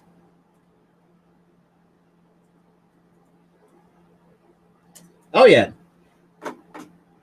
Because I mean, if you really think about it, I mean, this is I feel like I do think the Stars do want to try to get some a little bit of payback. I think we also did take an L against the Stallions, so on a 30-17 loss against them. So I do think the Stars know that on the back of their minds. But I do appreciate everybody that is tuning into my very first Cubs stream. Because, like I said, the reason why I put up the poll that I did, because let's be real, my Phillies frustrate the living crap out of me, because it's like constant seesaws. Like they'll win like a couple, like they win one game, they'll lose one, back and forth. It's like I'm tired of it. At this point, I rather don't mind it. But yeah, other than that, I mean, well, yeah, that's the reason why I'm doing an early afternoon game because let's be real. I mean, look, I know the Phillies play today at 7. But I'd rather do the Stars because I've been very consistent with it. I mean, I really truly do. But like I said, I'll do more of that and the XFL coming in 2023 next year as well. Absolutely. Absolutely. But yeah, be right back. Gotta take another bathroom break.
Okay. All right, so it looks like we got Matt Swarmer now on the mound. Oh, damn it. There goes my part of my green screen. All right. But it's already down the count. A ball and no strikes.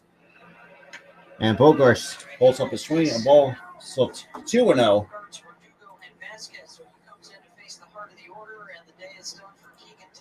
So Thompson is done for the day. 6 pitches on the afternoon for Keegan.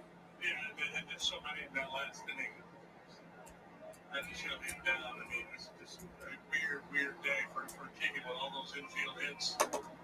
All right. And the 2-0 pitch.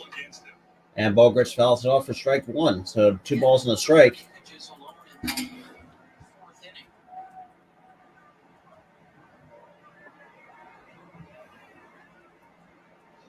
And we got it now entered the bullpen. If it's on ESPN Plus, absolutely. I would do that.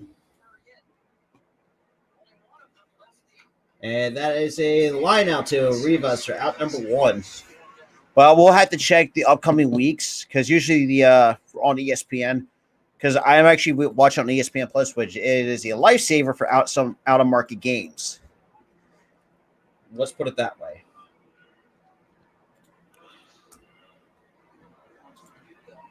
I would definitely do that. So now we Alex Verdugo, one for 2 with a single and a run scored. Obviously, which was the first run on that. And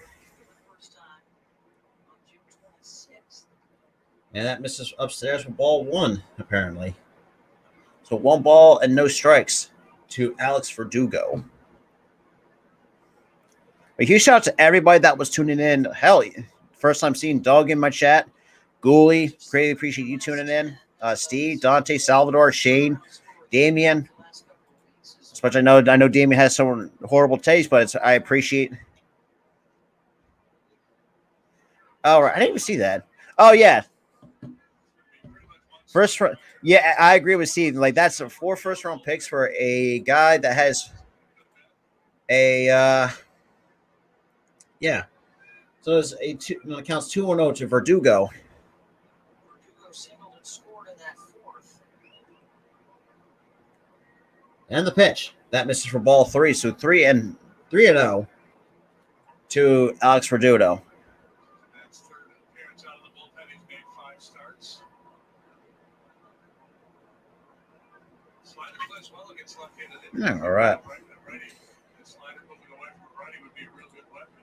And it can be, but I do want the Cubs. At least the Cubs can actually make. Look, if even they lose, I'll look. Or the Cubs.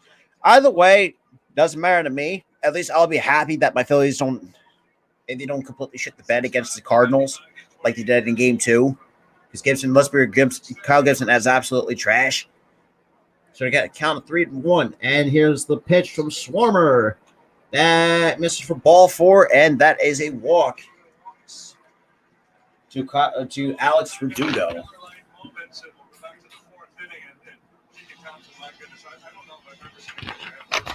Yeah, Keegan Thompson's got very unlucky with these infield hits.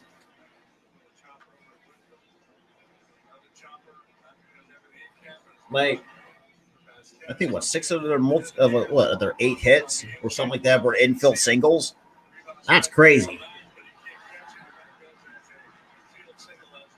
And it showed the crazy play, which I thought if Rivas would have caught that would be an interesting one because it looked like Morel could lost in the sun. So we got top of the 5th, 1 out here. For those who are just tuning in, Keegan Thompson's day is done. Keegan Thompson just got very unlucky with those infield singles though. I mean, I think I think 2 overall hits between the two teams were out of the infield. Off the bat, I think off Dahlback and actually no, I'm sorry, that's I think 3 or 4, but that's in there for a close strike 1, 2. The catcher Vasquez, he is 1 for 2 in the ball games in this ball game today. Whether it was the 11 free passes in Game 1, whether it was the 2 errors last night. Okay. Now Boston benefiting from runs courtesy of that. And 0-1 pitch, and that's in on the ground. That's through the right side for a base hit for Christian Vasquez. So Verdugo puts on the brakes. Get a base hit. Got a couple out with 1 out as Vasquez extends his hitting streak. So it takes a curveball and just takes it the other way. Gets the foot down early, keeps the hands back, and just delivers that solid single the other way. That's just a good piece of hitting. That's all it is. Each of the first 5 innings this afternoon. Appreciate everybody that's tuning in, though. Michael Brucker has joined the Cubs bullpen. Alec Mills was placed on the IL. And the first pitch to Restner misses outside for ball 1. So 1-0 to Rob Restner. He is 0 for 2 so far in the ball game with the lineout and a strikeout in his first 2 at bats. 50-50 shot in my mind that Roberts and Gibbons are both down today.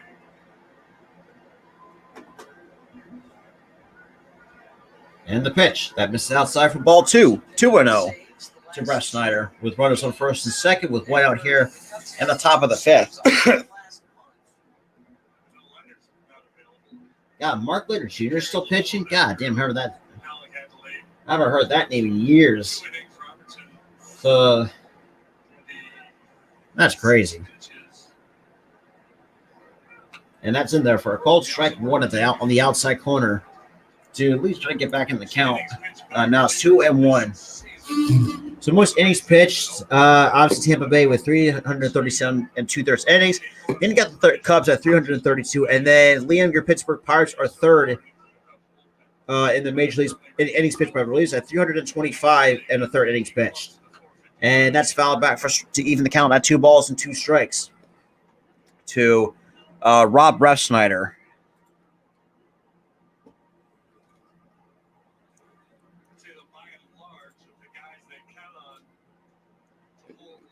Hey, huge out of the 4, though. Greatly appreciate that. So Swarmer up to 15 pitches so far in this inning. Gave up a walk and a base hit. And the pitch. And that's popped out of play. Let's say Higgins gives it a look, but that's in the stands. But still a 2-2 count to Rob Refsnyder here in the top of the 5th.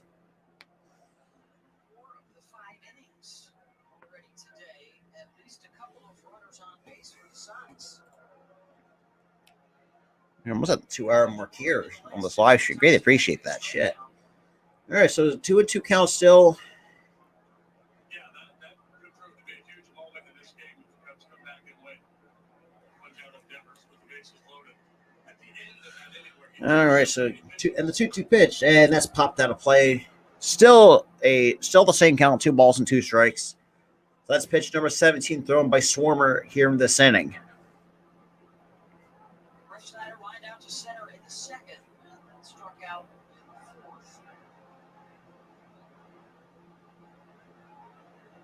in the 4th. All right. came on Keegan's 37th pitch. 37th and final pitch of that 4th inning. You got him to chase. And the 2-2 pitch. Swing and a miss, strike 3. It's Refsnyder. That is 2 outs here in the top of the 5th on a strikeout from Rob Refsnyder. Slide ball from Swarmer. Hey, he gets the slider on the outside corner. Snyder. Can't catch up to it. What they refer to in the industry as a slider monster. The Swarmer picks up the strikeout, and that's out number 2. Hey, 50-50 rifle out at 188, folks. Yeah. Just in. Man, To punch. That's in the first pitch in the dirt, and that gets by Higgins, but the runners do not advance on the play. Hummer Grander. Bounces a slider in the dirt.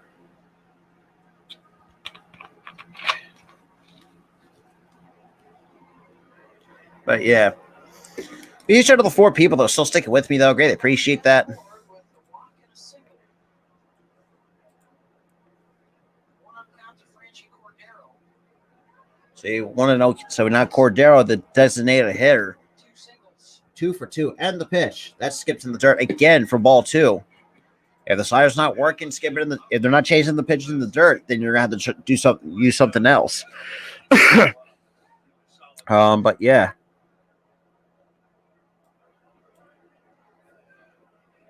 Hitting 375 is Cordero over his last 13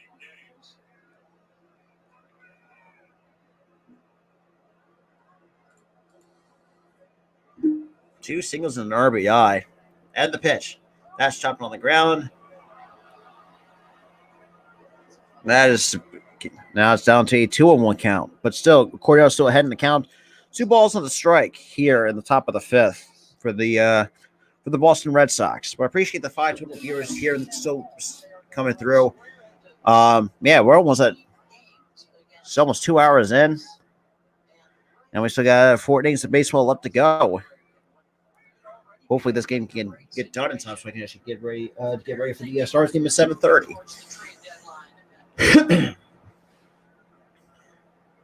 And the pitch. That's swung and a miss for strike 2. So it counts out even 2 balls and 2 strikes to Franchi Cordero. Generate some swings and misses. Pick up that spin out of his hand. Appreciate everybody that's tuning in, though. Mr. Schwarber. Now, and the 2-2 pitch skips in the dirt. Now it's a full count. So a full count on Cordero, and then the base runners will be off and running on this pitch. 14-game lead over the Yankees in July, and the Yankees came roaring back. Tied the Red Sox and beat them in a final day of the season, an extra game, right? Game 163. Fans of a certain age may remember the Boston Massacre late in that season. And the pitch. That's chopped foul. So still a 3-2 count on Franchi Cordero here at the top of the 5th. Kind of hard to pin your hopes on like a generation occurs. And we always talk about that. But I do appreciate everybody that's tuning in, though. Greatly appreciate it. 78 Yankees. Haven't done all. So a 3-2 count. Like I said, the runners will be off on and running on this pitch. So Swarmer and the pitch from Swarmer. That's chopped foul once again. Still 3 balls and 2 strikes to Frenchie Cordero. Slots keep more teams involved. I'd be curious to know. I imagine it's a pretty high number of teams that are in first place on July 4th that ultimately win the division. Pretty high number. But Boston, Toronto, and Tampa Bay hold the 3 wild card spots so far in the American League. In the league, get a bye. The other divisional winner would host a wild card, and then the next best team would host the other wild card. All right. And the pitch. And that's chopped on the ground. Morel has it. Makes the play for out number 3. So that's the end of the inning for the Boston Red Sox. Down to the bottom of the 5th we go, with the Cubs still down 2-1. Okie dokie. Well, appreciate everybody that's tuning in, though. I really do greatly appreciate that.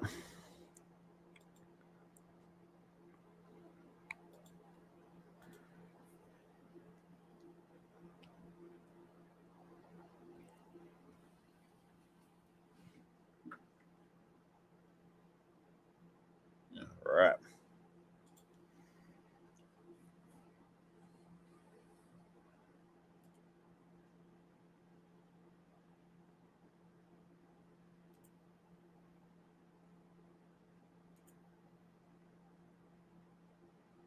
Sure. Boom. Okay. Gotta make sure everything's still good to go, but he still appreciate everybody that's tuning in. I know some are kind of just popping in and out, but I greatly appreciate that. Yes, right now, bottom of the 5th we go. Hopefully, we're sitting at what? Let's see, time wise, we are at 4:16 here live here on the East Coast, 1 o'clock on the West, and about a little bit after 2 o'clock on the Mountain Time. All right. All right. All right.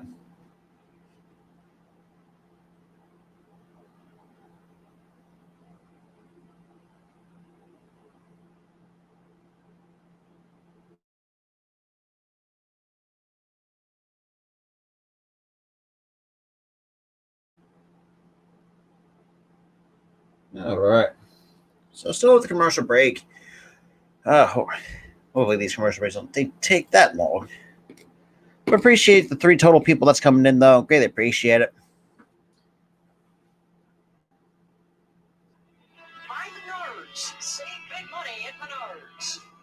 And buy the Bob Lacurcio Auto Group. You're going to like buying a car this way. So 2 runs and 8 hits for Boston. 1 run on 6 hits for the Cubs. Now we got Sauer. Oh, Jesus. Now I go into the bullpen for the Second look at him in this series season. 28 appearances, 27 and a third, and a 2.63 average. All right, give me a second, guys. Boom, boom, Low boom. average strikeout rate, a little better than average walk rate. That's in there for a called strike Jose Contreras has to Wilson Contreras here in the ball game. 1 for 2 with an RBI single back in the first, which also started with the leadoff double by. That's in there for a called strike 2 at 97 from Sawamura. 97-mile-an-hour buzzball right at the knees on the inside corner. That's just a good pitch. That's a good looking pitch at 97 at the knees. That's disgusting. But Contreras now down the count, no balls and 2 strikes. And we've got Sawamura. He slowly steps back and kicks and deals. And that's swung and a miss for strike 3 as Contreras goes down swinging. So 1 for 3 goes Contreras.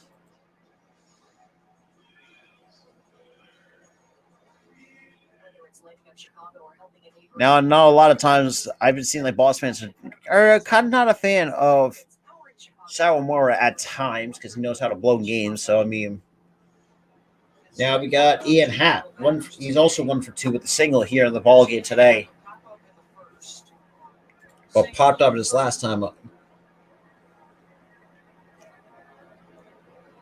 And the first pitch to Happ takes it to the opposite way. That is out of play for a long foul ball for strike one. Second year in the States. 55 appearances for the Red Sox last year. 5-1 with a 3.06 ERA after a long career in Japan. Good hitter that averages about 96 miles per hour, slider, and a split finger pitch. So no balls on the strike to Ian Happ. Now got the shift on.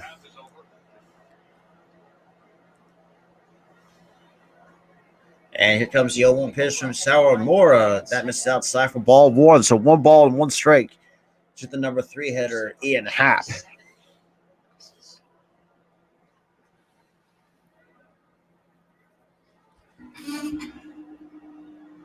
All right. So Sawamura kicks and deals the 1-1 pitch to Happ. That and Happ fouls away. That's on a 98 for Sawamura. So it counts on a ball and 2 strikes to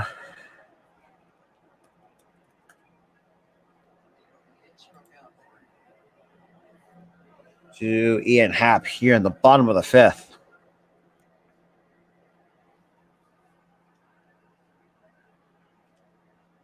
And the pitch. And Happ chops that foul at 93-mile-an-hour splitter. So still a 1-2 count on Ian Happ. I don't know if they use Japanese Sawamura.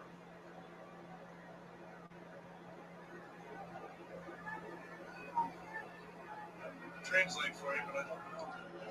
All right, so count 1 ball, 2 strikes, and the Sawamura kicks and deals. And swing and a miss, strike 3. That is back-to-back strikeouts for Sawamura here in the bottom of the 5th.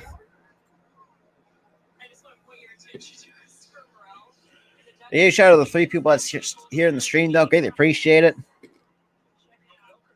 Greatly appreciate it. That's pretty good. I've seen him eat it several times. I finally asked him, is this the go-to snack? And he said, yep. Oh, he's at. Oh, wow. Christopher Morales is actually eating Frosted Flakes on the bench.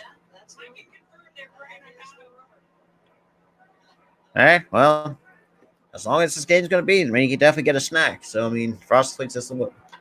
And that's popped up right behind the mount. Looks like Arroyo makes the catch for out number 3. So 1, 2, 3 go the Cubs here in the bottom of the 5th. Top of the 6th we go with the Cubs still down 1 here in the game.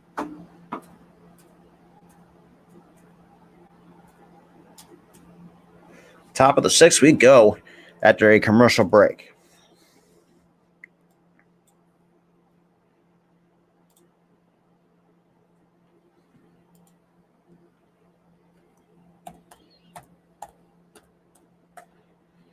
Yeah, all right.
But I appreciate the 4 people still sticking with me though. Greatly appreciate that.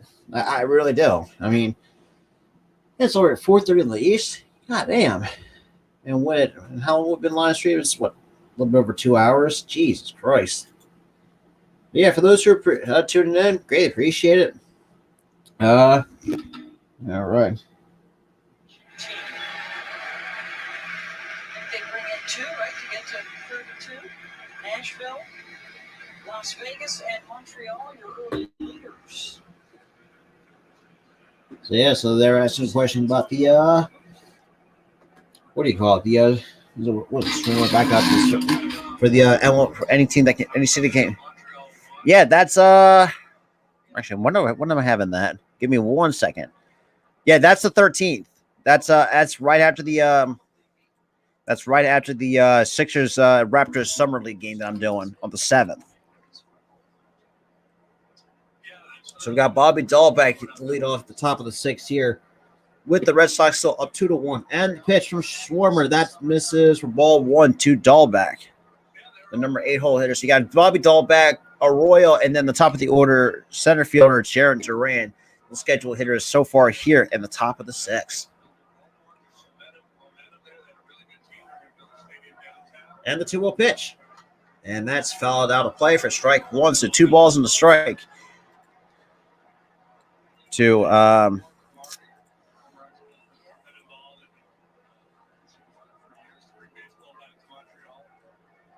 got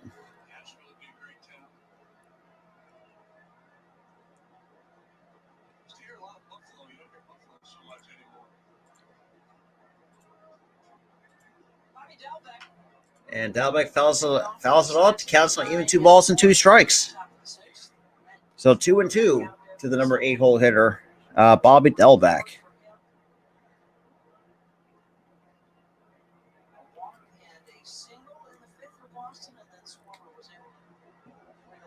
All right. But yeah, huge shout out of the 3-2 from the YouTube side of things, but greatly appreciate it.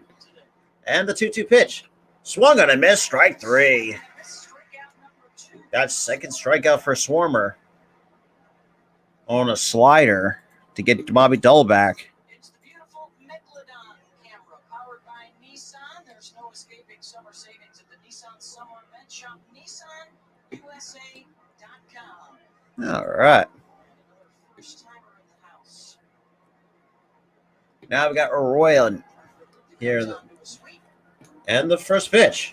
That skipped in the dirt for ball 1. They have already secured the series win, so that is 4 of their last 5.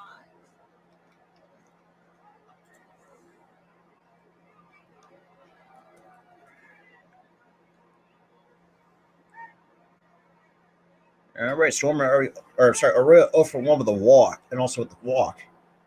And that's off the hands into the right field for a base hit. That's the number 9 for the Boston Red Sox here in the top of the 6th. So the current jackpot, if you guys are at the Cubs game for the 50-50 Rebels, $201,056.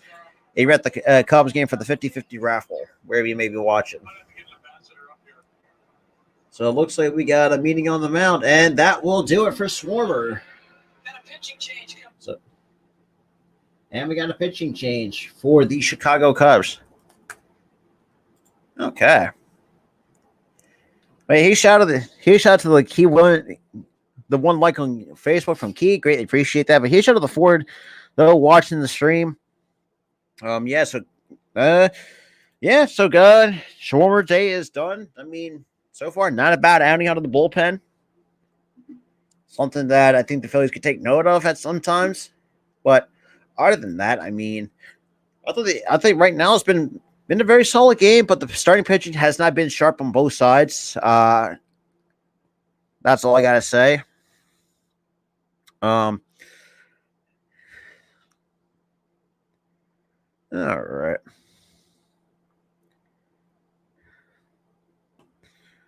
All right, let's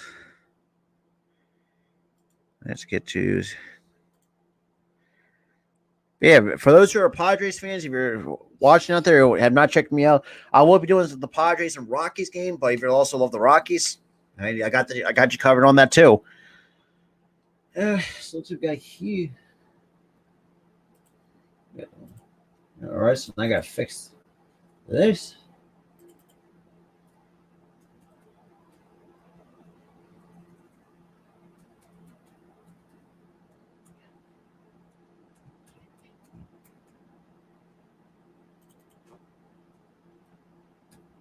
What's it?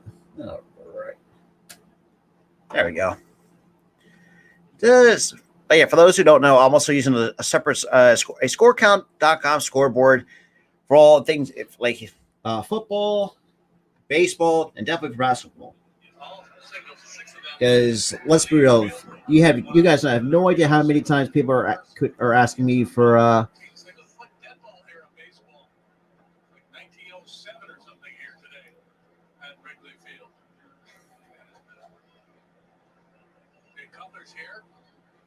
Jay Cutler. So Jay Cutler's in the building. Oh God, Jody Davis, former Cubs catcher from 81 to 88, is in the building.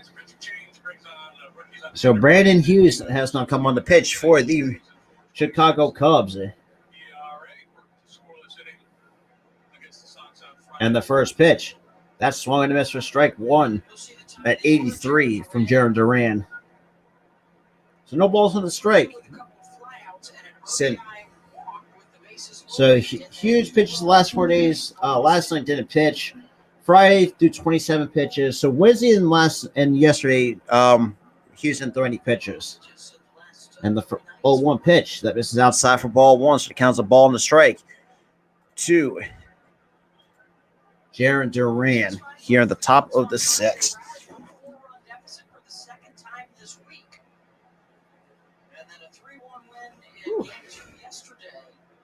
So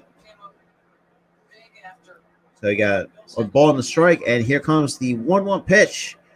Swung and a miss for strike two. That's back-to-back sliders from Hughes.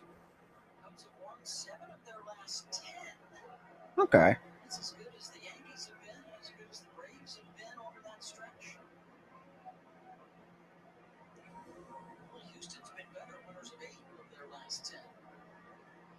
Yeah, ain't that the truth? He counts the ball 2 straight to Duran, and Hughes takes a little look, picks and deals. That misses outside for ball 2. So still going back-to-back sliders here.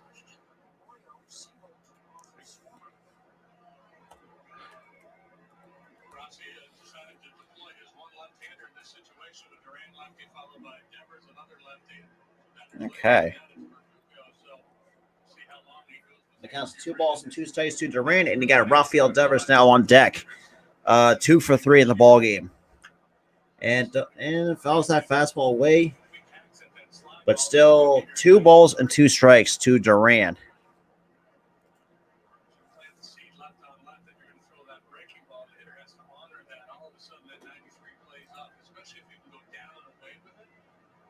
So Duran's 0 for 2 with a walk and an RBI so far in the game.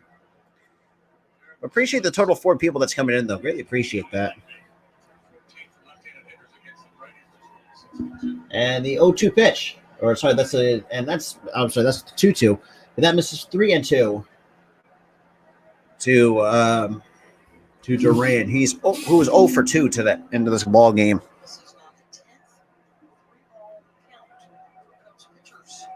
That's not a good thing you want to hear. 10 3-ball counts for Cubs pitching. Good Lord.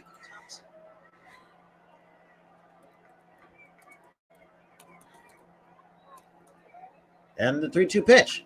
That's chopped on the ground right through the hole. Oh, nice. Sliding back. And Morel gets pulled off the bag. So that's another base hit for the Boston Red Sox. So Horner with a nice sliding backhand, but pulls Morel off the bag.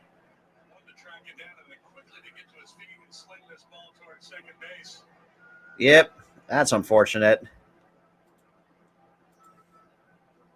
just gets crazier. That is the 7th infield hit. That's the most for any team in the majors this year in a single game. Man, that's crazy. 7 infield hits. Man, that's gonna be what? Geez, another record That pitch misses outside for ball one to Devers. He is 2 for 3 with 2 singles and also struck out in his last at bat. Could not check his swing on a high fastball up and out. And the 1-0 pitch. That's misses for ball 2. 2-0 to Devers.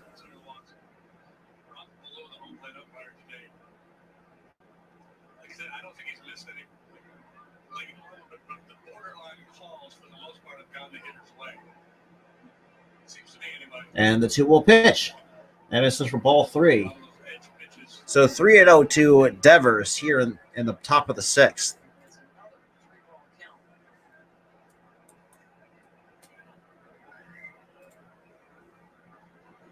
A huge shot of the 4 people, though. Now at the 3-0 count here on Devers. And the pitch. That's in there at the knee is for a called strike 1. So it looks like he was taken all the way. Single his first 2 times up. Both infield hits.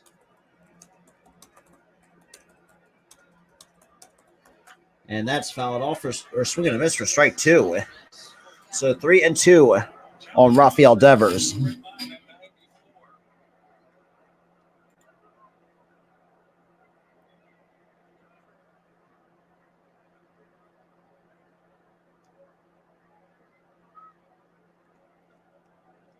And the pitch. That's chopped on the ground, fouled. So it's still a 3-2 count on Rafael Devers. You got runners on first and second since Boston has already pretty much set the new MLB record at infield hits in a single game was 7. So now I got Efros on warm up in the bullpen for the Cubs. Very difficult sometimes to throw that 3-2 pitch. Get there, you reach back for a little something extra because you feel like And the 3-2 pitch. Swung on a miss, strike 3.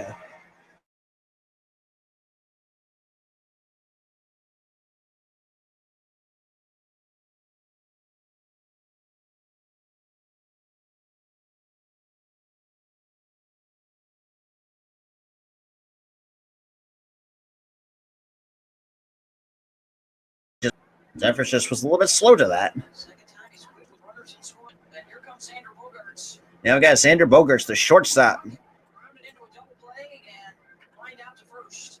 And the first pitch to Bogaerts misses inside for ball 1. Here at the top of the 6th, over 2, also with a walk. 319 on the season with 31 runs batted in. Okay.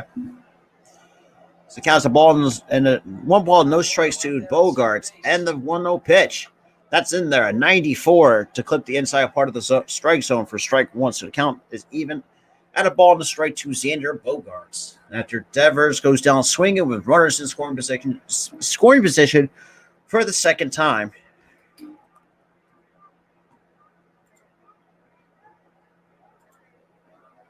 And the 0-2 pitch.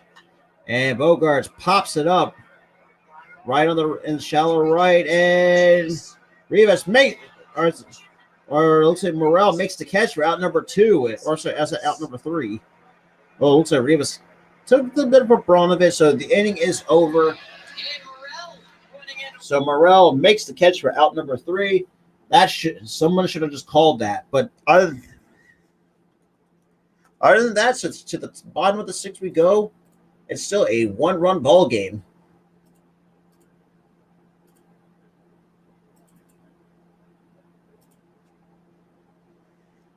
All right. A huge shout out to the 5 people that's coming in. Great, appreciate that. Boom, boom. Do, do, do, do, do. So bottom of the 6th we go with the Cubs still down 1. Huge shout out to the 6 total people that is in here though. Great, appreciate that. But yeah. Hopefully the Cubs can actually try to get something started. Okay.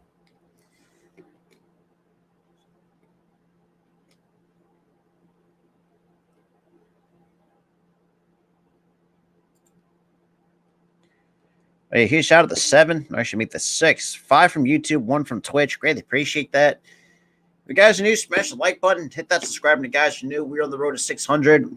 We'll still be technically on the road to 1K, but next pit stop is 600. But yeah, greatly appreciate everybody that's tuning in. For those who are the Cubs or Red Sox fans.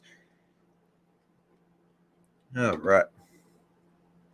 Appreciate that, though. Greatly appreciate it. All right. Hopefully, these commercial breaks. Yeah, sorry, 4:45. Good Lord.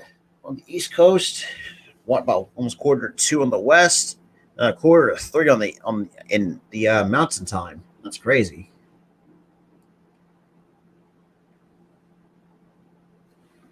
All right, so trying to think of a pitcher for a Hippo Vaughn for the Cubs. 1918 led the NL National Pitching Triple Crown, led the league in wins, ERA at 20 wins at 22, ERA at 1.74, and the strikeouts at 148. And made 3 starts in the World Series in 1918. Sarah Moore misses inside for ball 1.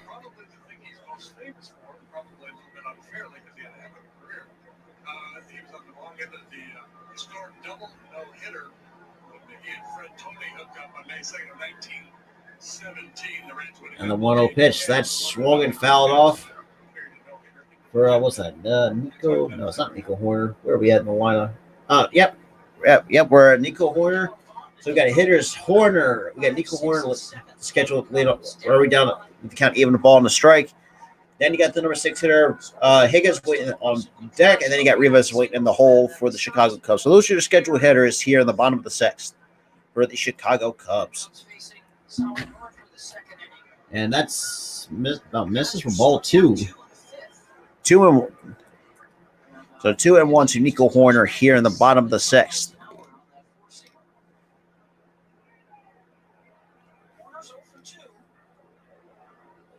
And the 2-1 pitch from Sarah Moore kicks and deals. And Horner chops that foul to even the count in 2 balls and 2 strikes here in the bottom of the 6th.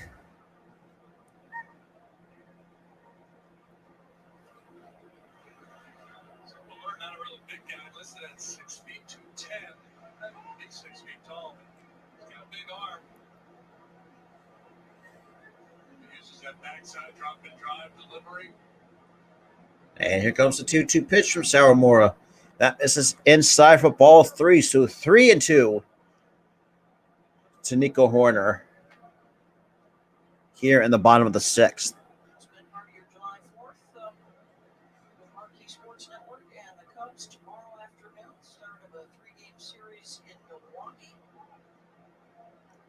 Justin Steele against Eric Lauer, couple of southpaws.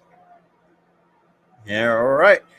And Sawamura, he kicks and deals the 3-2 pitch. And that is on the ground through the right side for a base hit for Nico Horner. So we got time run on first base for the Chicago Cubs here in the bottom of the 6th. Sarah has a different opinion about this ballpark. Last night's Red Sox starter. Is it Chapman? No, it's Wrigley. Sarah Sanchez. A huge shout out to 3 total people still sticking with me, though. Here at the bottom of the 6th. That's not standard about it.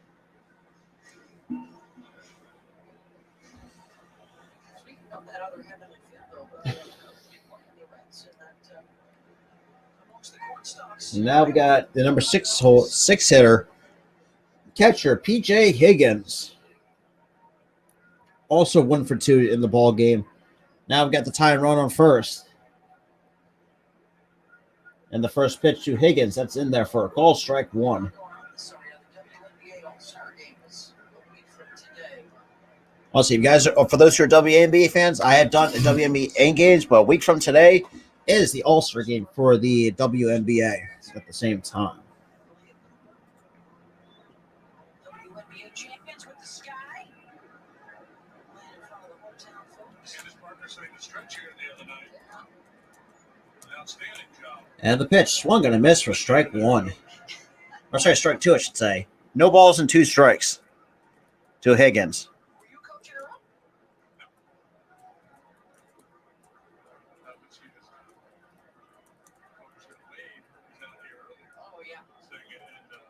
All right. Not quick enough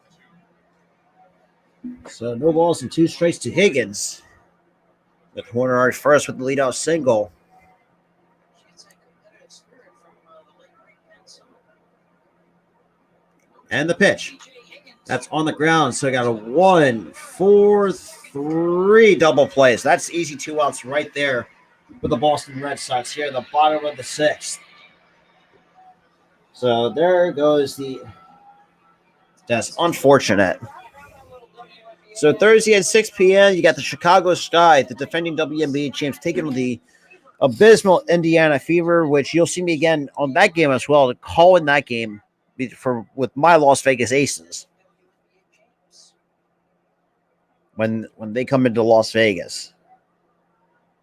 Second double play for the Boston defense. So that's a total of 4 double plays produced by these two teams combined. Single. 2 down for Alfonso Rivas. Now Rivas now coming up with 2 outs here, and the pitch. Misses upstairs for ball 1 at 86 miles an hour from Sawamura. Hit on twice today. Walked in the second, singled in the fourth.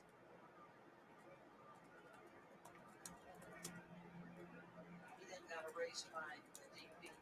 And the pitch misses downstairs for ball 2, 2-0.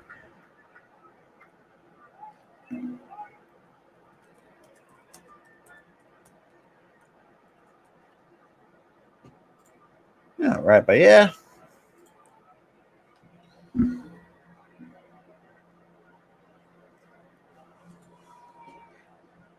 And the 2-0 pitch to Rivas. That's swung in and lined into right for a base hit.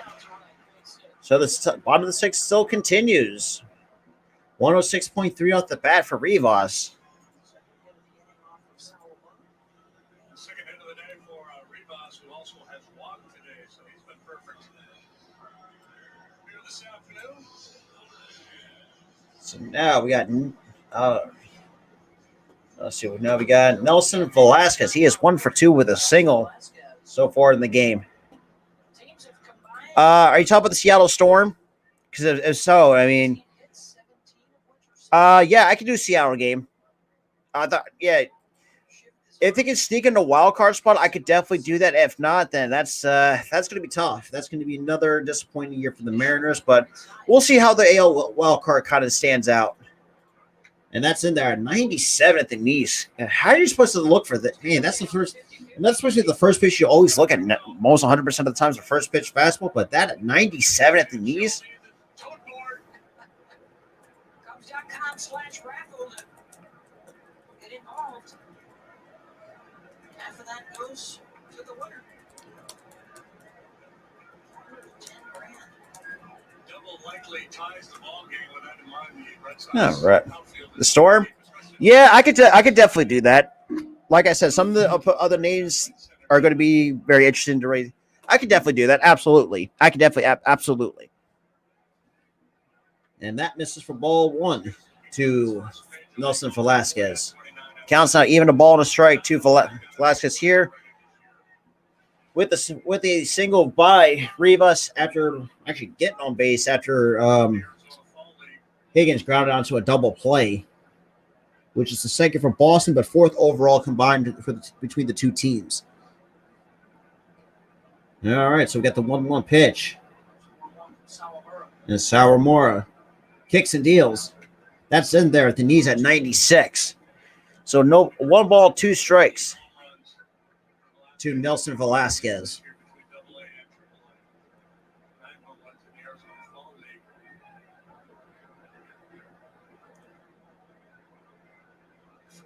Oof. Under the 40-man roster with that performance out in the desert. Had a triple to drive it on against the Sox on Friday.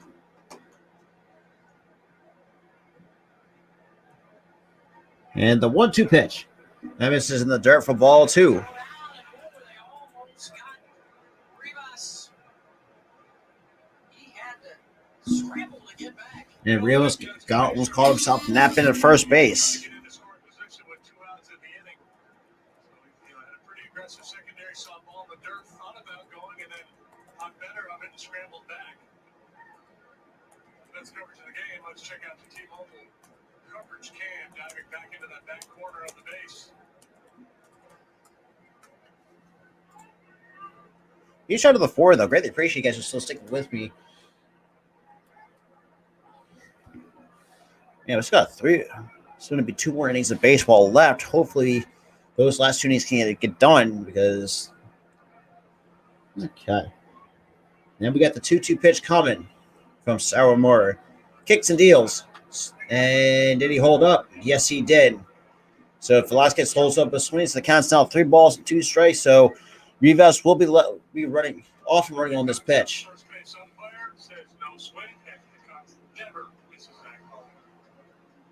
Really one of the best check swing umpires in the history of the sport. Again, John Conlon. All right, but yeah, huge shout out to the 5 that's coming watching the stream right now. Greatly appreciate it. Bill Clem. So it counts 3-2 to Nelson Velasquez. Here in the bottom of the 6th. 3-2 pitch. And the 3-2 pitch. And that's popped into shallow right.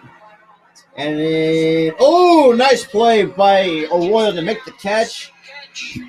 And that will do it for the bottom of the 6th. Man, tough play. Arroyo with a tough play. So we're going to the top of the 7th now. With the Cubs still down 1.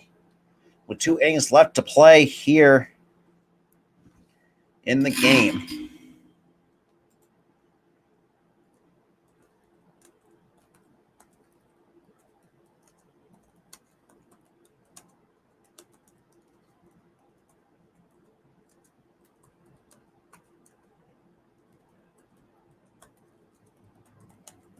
All right.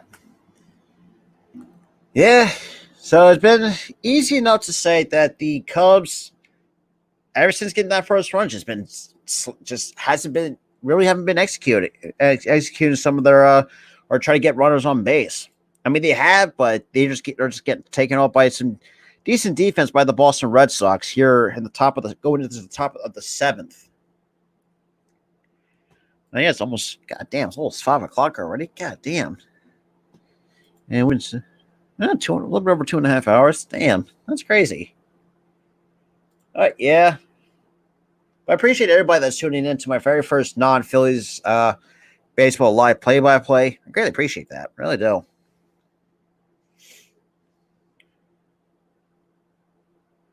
All right.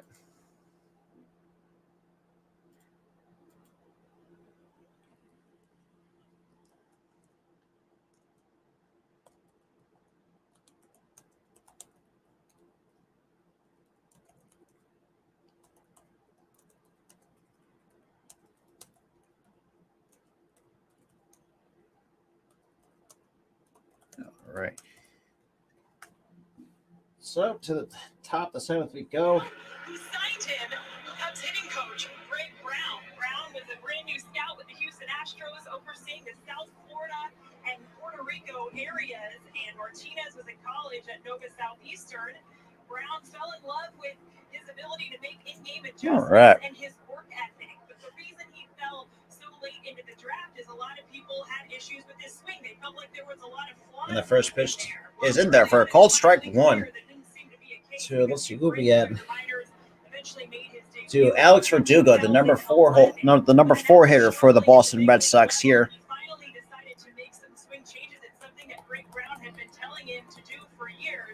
And that is another one out here in the top of the 7th to start off the.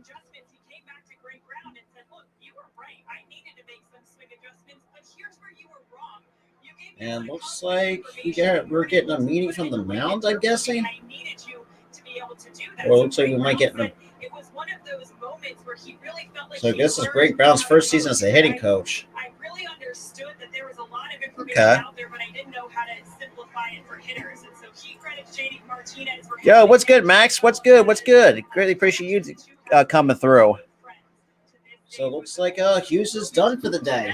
This is a pitching change, and So we got a pitching change. So Hughes, not a bad appearance out of the bullpen for the Chicago Cubs.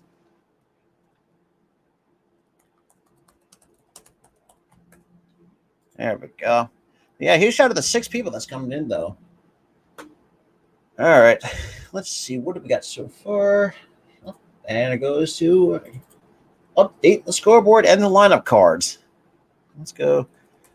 Okie dokie. Well, appreciate you tuning in, Max. Really do. Hopefully, got 2 more innings of baseball left to go here. Angels of Houston tied up at 2. Okay. Let's go.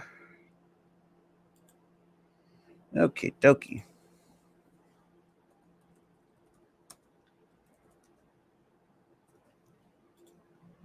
Huge shout out the 6, though. Greatly appreciate it. Okie dokie. Hey, good shit, though. I mean, look, hey, I know I'm taking a page out of your playbook and a couple times, try to do something that's different.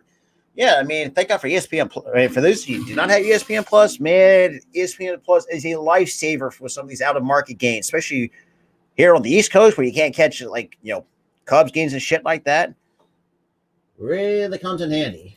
So now I've got okay.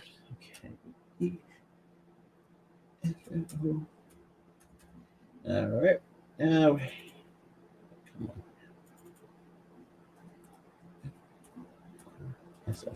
Okay, dokie. So now we've got a pitching change.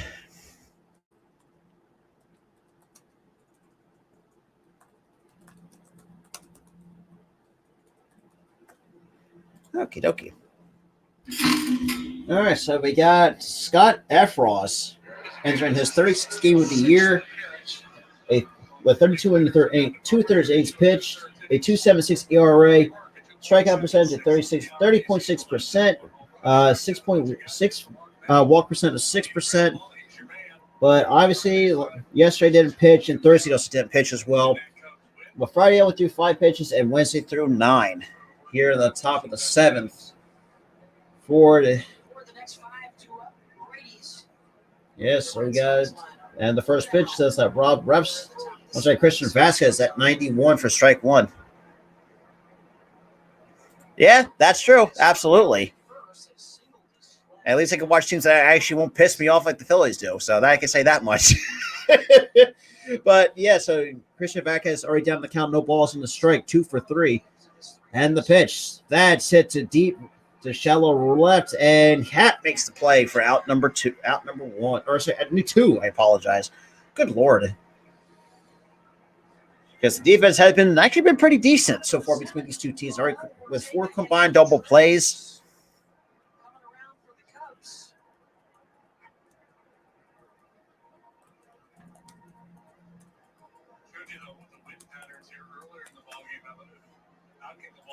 Absolutely, Max. Absolutely. That's the crazy part too. You start learning a lot. Yeah, absolutely. But he shot to the 9 though. Greatly appreciate it. And the first pitch, that's it. Wow. Well, gets the benefit of the doubt. Clips the inside corner for a called strike 1 to what did we got? To Rob Refsnyder.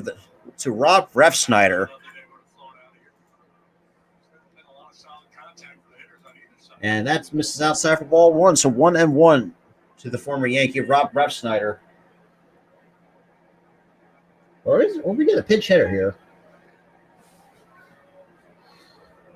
Just want to make sure if I'm okay. Rob Refsnyder. Okay, makes sense.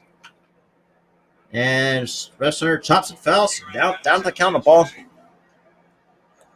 lot of people in Boston here. A lot of Red Sox fans in town. There's been great energy, good vibes. The streets around Wrigley, inside the gates. Over 40. Yeah, he shot at the 4 though. Greatly appreciate that. We're here top of the 7th with Refsnyder down on the count of ball and 2 strikes to Scott Effross, the new pitcher for the Chicago Cubs. All right, so we got the sign and kicks and deals.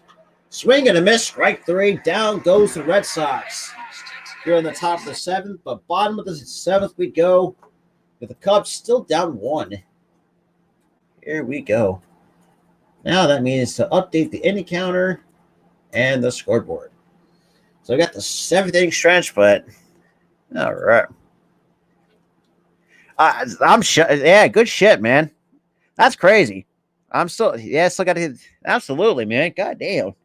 Hey, look, at least you finally got the community tab, man. That's a lifesaver. Absolutely shit. Well, yeah, I mean that's another that's crazy. Coming from if you're not checked out Mass coverage, man, you gotta check the boy out. If you like Yankees content, all that stuff, my buddy Max has got all the stuff for you, and hell, even non-Yankee stuff when they can't. That's great.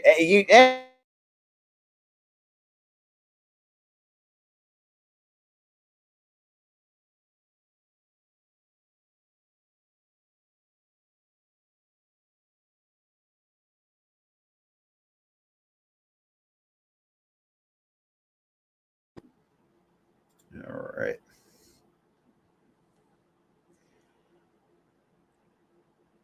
All right. So the mythos. Oh, what's? Did something go wrong with the Yankees there? Max, what's going? Yeah, StreamYard. Yeah, StreamYard will do that from time to time. Absolutely. Sometimes that's kind of sometimes StreamYard can be a buggy sometimes, but everything's good now. Oh yeah, for those who have not seen the scoreboard for the first time, I'm also using it from ScoreCount.com. Makes it a lot easier that way. Appreciate everybody that's tuning in though for the first time. So obviously we got 9, 1, and 2 now scheduled for the Chicago Cubs here in the bottom of the 7th because Cubs are running out of time. The Cubs are running out of time to get some runs going. Because, yeah, that's all I gotta say.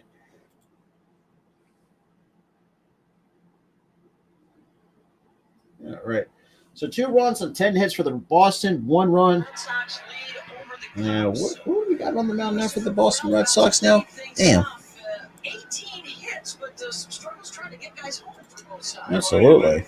Because it's hard to score on a ground ball with shortstop. I mean, you get hits, but it's not real true to the outfield. Does it sound more so? Or I'm guessing sound.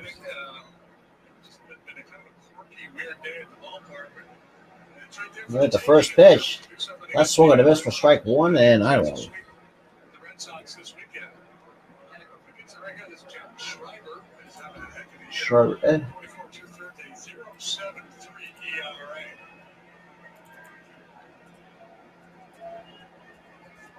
He's allowed just 12 hits.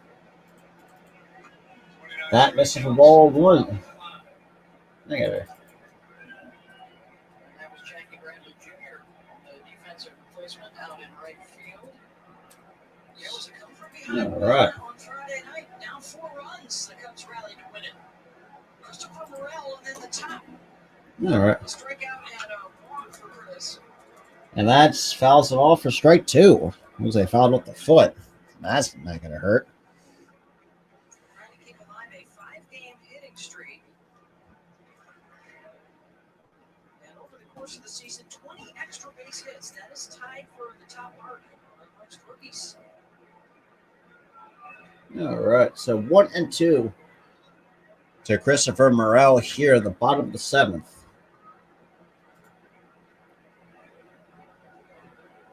And the pitch. Misses outside at 97 for ball 2. 2 and 2 to Morel. So Morel is.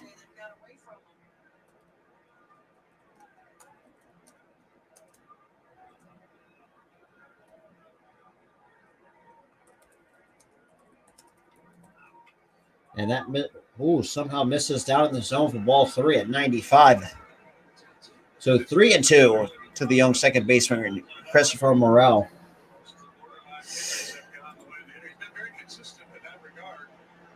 Just barely clipped, but it's been very consistent.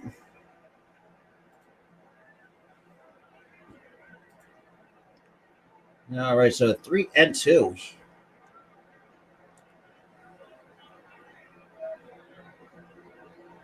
And the pitch. And it fouls it off. Stay alive in the count. Still 3 balls and 2 strikes.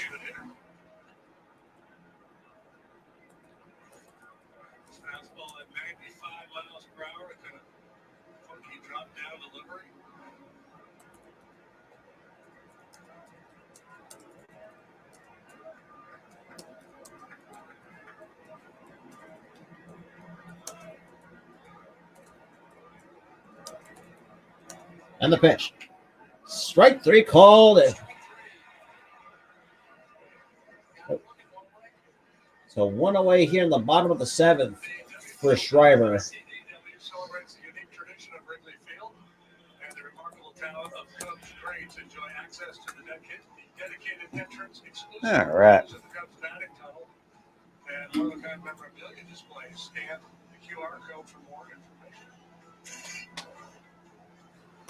So now we got the top of the order. Rafael Ortega, 1 for 3. A double and a run scored here in the ball game. And the first pitch to Ortega. That's swung and a miss for strike 1.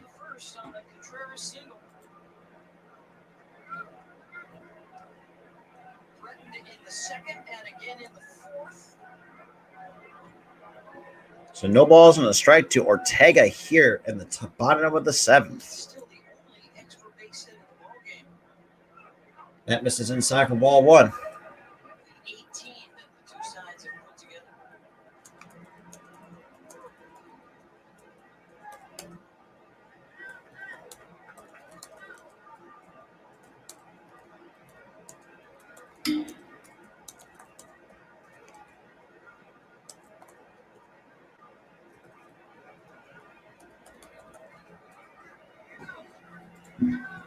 All right, but he shot the 5 though. Yeah, what's going on now? Looks like the umpires are getting together apparently.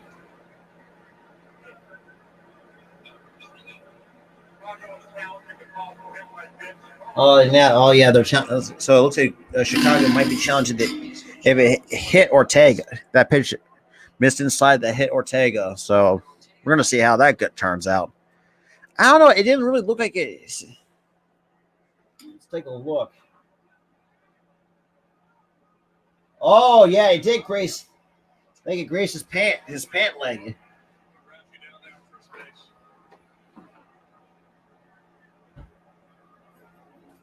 Him on the. So the challenge will get the tying run aboard, and Contreras, the go-ahead coming up to. And they got the go-ahead run hitter and Contreras now coming up. Also responsible for that one.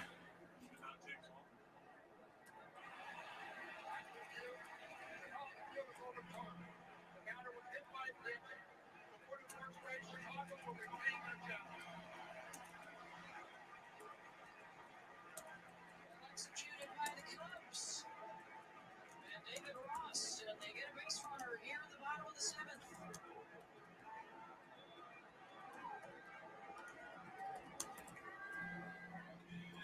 All right, so now it's a hit by a pitch with one out here.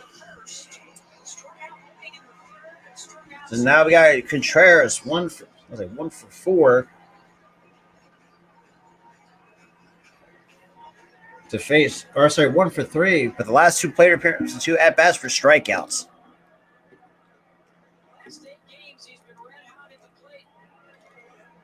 And they got Ortega. And that pitch misses outside for ball 1 to Wilson Contreras.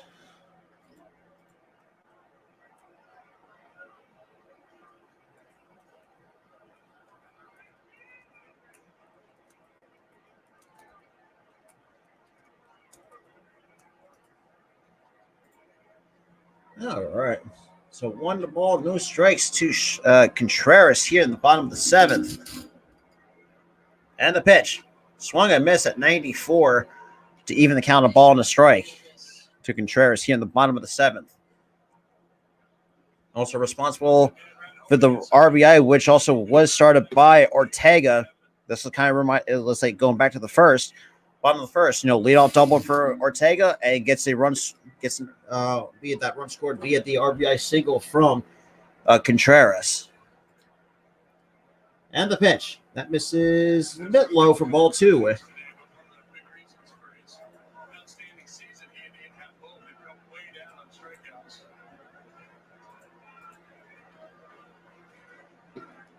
So 2 balls and a strike to Wilson Contreras, the designated hitter just today. Obviously, you got Higgins doing some catching duty today as well. This is why. And the pitch. Swung and missed for strike 2. Nah, shouldn't have swung a ball 3. Let's keep it a buck here. Those are getting $250,000 for the 50-50 raffle, folks. Yeah, 50-50 raffle. If you're at the yeah. Running out of time.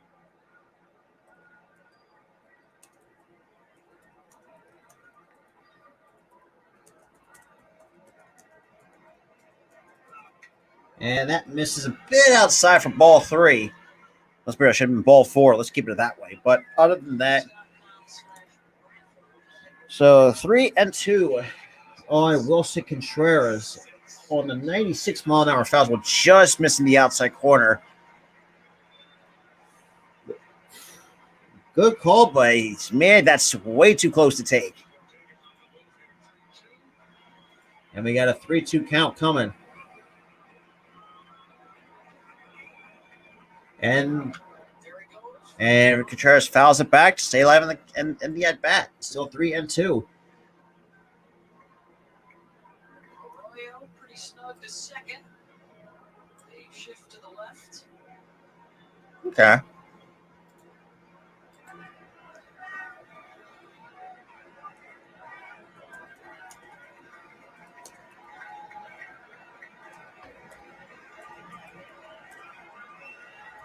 The 3-2 pitch.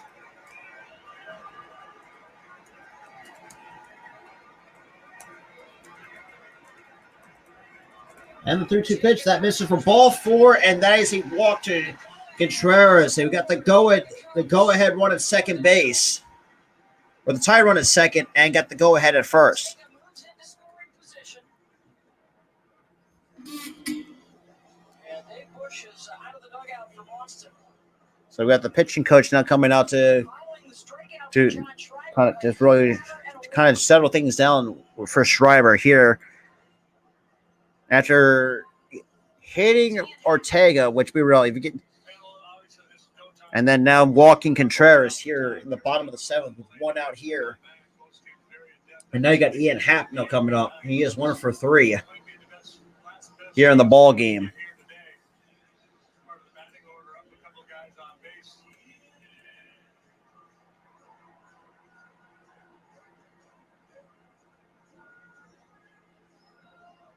looking for a breakthrough. The team's just combining to go 3 for 20 this afternoon with runners in scoring position.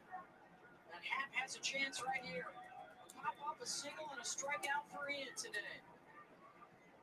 And the pitch. Runners coming. The throw is down to second.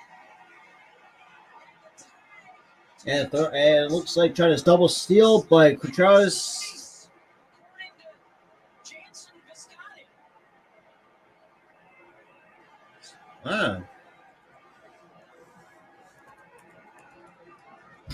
Now they're gonna challenge that.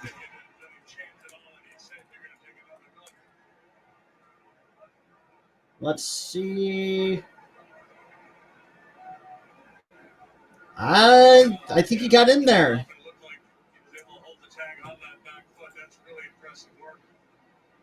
Damn. Maintain contact there. Willie front foot just slides off the base. I think Scotty got it right.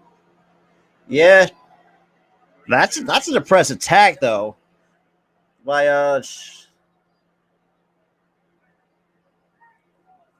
not the smartest idea by the Cubs. As it stands right now, Ortega would be at third.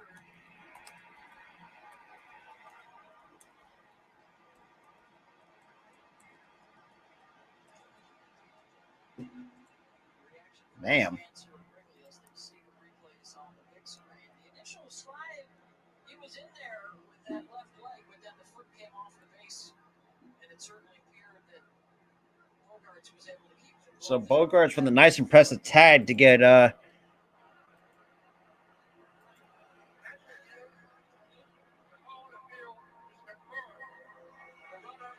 yeah, like I said, not the smartest idea by Contreras. So now we got a runner on the tie run on third, and Aggressive base running in this situation, trying to get that winning run into scoring position. just not the best idea. Not in that situation, anyways. Would have been safe had he been able to maintain Yep. Bogarts, really nice job keeping that tag on. Like I said, Christian Vasquez always been a great defender from behind the plate. So it looks like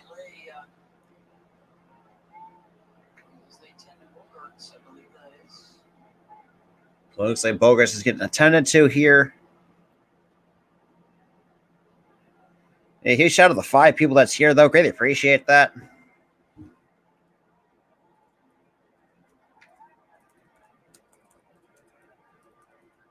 tell if it's equipment related or injury issue. All right. We're going to see everything else. Yeah, well, he just started to pop in because you got to think, too, he's also doing the Yankees game later today as well. He's doing that game right now as it stands. Left knee. Got the spikes. Yeah.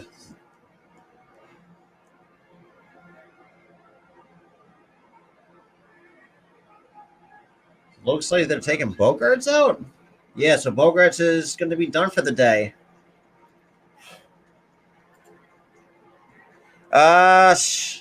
Right now it's about 5:16 on the east. 5:16 on the East Coast.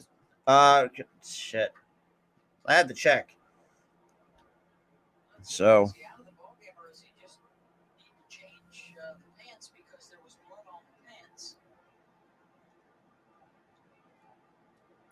He's coming out of the ballgame. I suspect we're going to see Trevor Story here.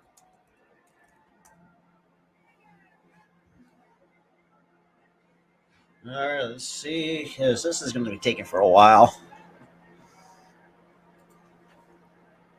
There is Story. Showing up for work. He's got the bats.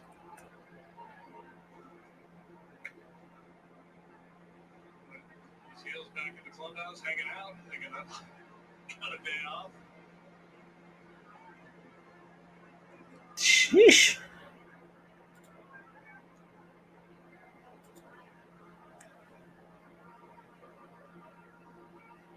A free agent pickup in the offseason from So it looks like so Story's not going to come in for Bogarts, so he will be hitting in this spot by the looks of it. Yeah, when Bogart's able to opt out of his contract and become a free agent, and that's the expectation. So Trevor Story is now coming in for Xander Bogarts. Slide over and play shortstop. If indeed Bogarts does. Yeah, thank you, Liam.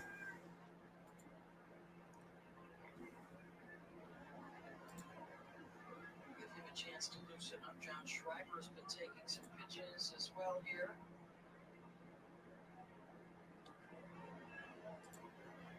So give us a chance to update that 50-50 raffle.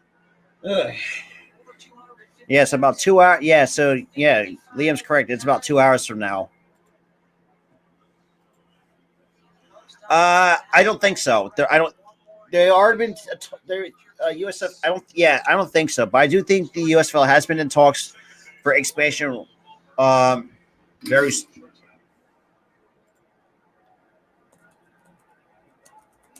Happ up there with an 0-ball 1-strike count, tying run 90 feet away. Plenty of time to sort out what he expects to see from Schreiber here. Still one offer. So we got the tie run on second base, and now we got Story now into the ballgame for Bogarts. All right. The way this day's been going.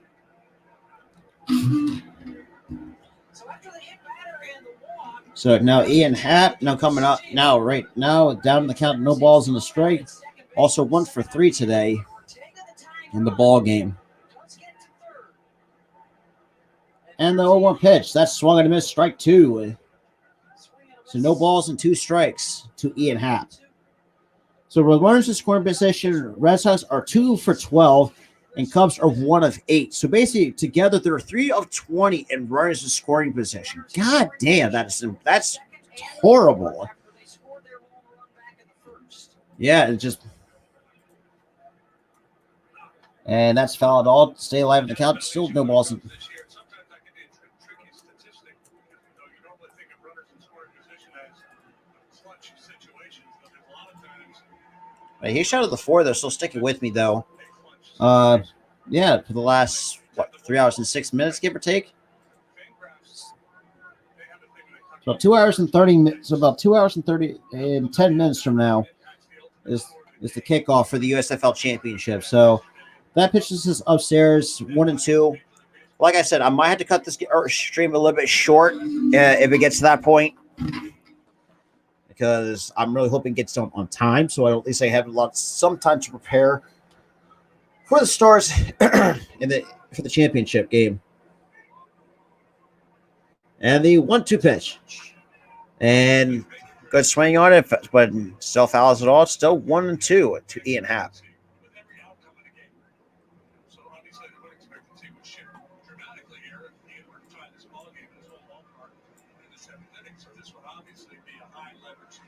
All right.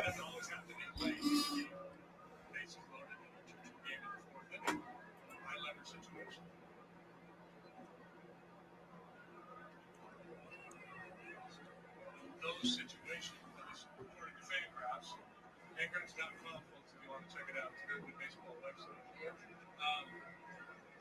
been woeful in that department.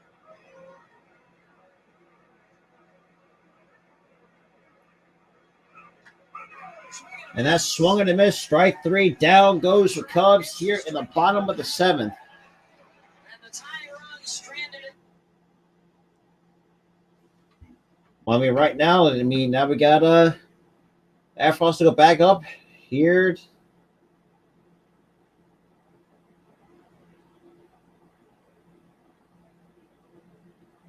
Okie dokie.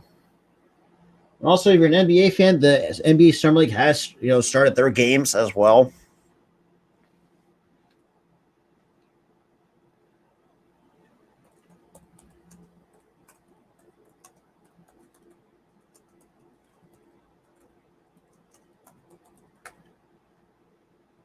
All right. I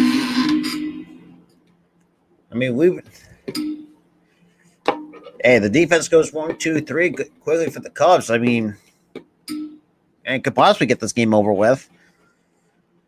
I mean, look, it's already 5. Crap. So yeah, it's about almost 2 hours to go before kickoff. Like I said, if it doesn't get towards the 9th, because right now we're going to the top of the 8th as we speak. I forgot to update the scoreboard. Boom, boom, boom. There you go. But yeah, so right now we're still at the commercial break with the Cubs still down 1 to the Boston Red Sox. It's just been a tough day for the Cubs offense today. All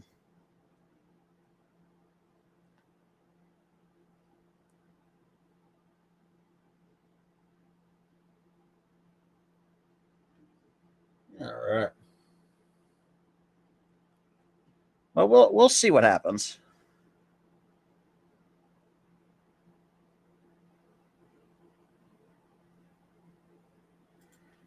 Okay. Wait, here's the 3 people still sticking with me though.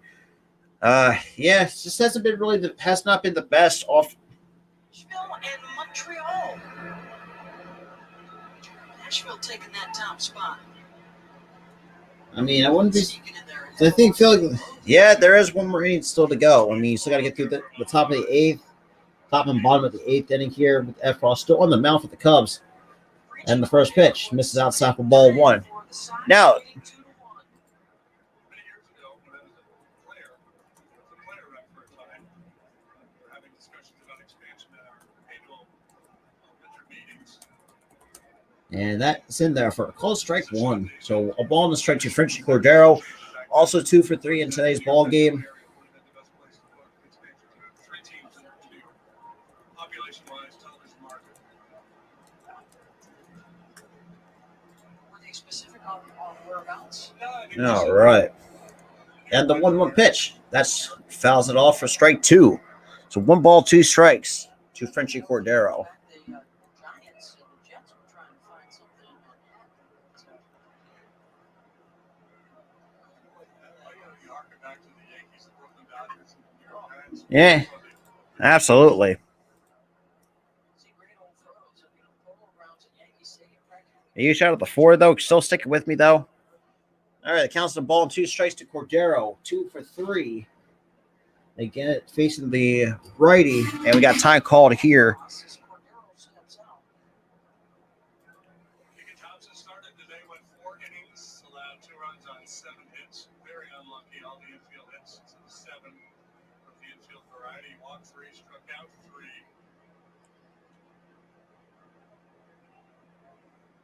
And the pitch. That's in there for a cold strike 3. So one away here in the top of the 8th for the Chicago Cubs. It's his second strikeout. That's the second strikeout for Efros since coming on. Here is the upcoming schedule brought to you by your local Chevy dealers. Visit ChevyPrimeChicago.com today. Yeah, so for the Cubs, you got 3 games. So they got 3 games against the Brewers, 4 against the Dodgers, 2 against the Orioles, and then got 4 against the Mets, and then we enter the All-Star break. So that'll be it for the first half of the MLB regular season here for 2022. And the first pitch, that's in there for a call strike 1 to Bobby Dalbec. He is 1 for 3 with a single back, with a single, I should say. Obviously, a 2.87 average, 5 homers, 18 RBIs. And Dalbec chops a foul, and now still down to the count. No balls and 2 strikes to Bobby Dalbec.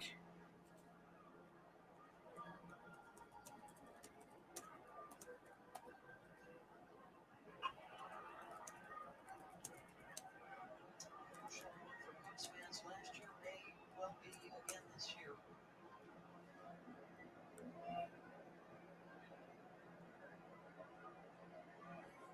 And that misses outside for ball 1. So 1-2 to Bobby Dalbec. I don't think so. I think he's still going to rest his thumb. I do feel like it's going to go down to Will. I think it's going to be Wilson Contreras, or I'm sorry, William Contreras. I apologize. Going to be taking the spot, but still, I think he's going to be there. But he's going to definitely rest up when he comes back. And Dalbec chops it foul. Overall, Cubs pitching has done a very nice job in this weekend series. Very talented. So 1-2. So Got some guys that have in favor of Efros here in the game. done very good work. Frost is the 4th Cub pitcher to work here this afternoon. Swarmer and Hughes followed Thompson.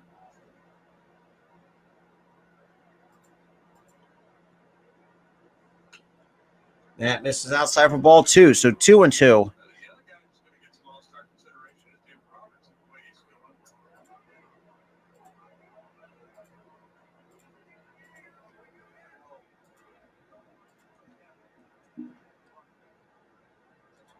With 10 saves and a sub-2 ERA.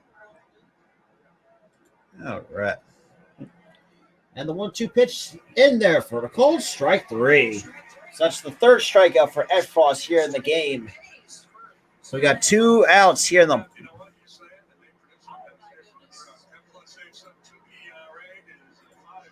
So we got Clay Holmes with 10 plus Rivers with 10 plus seasons, sub-2 ERA.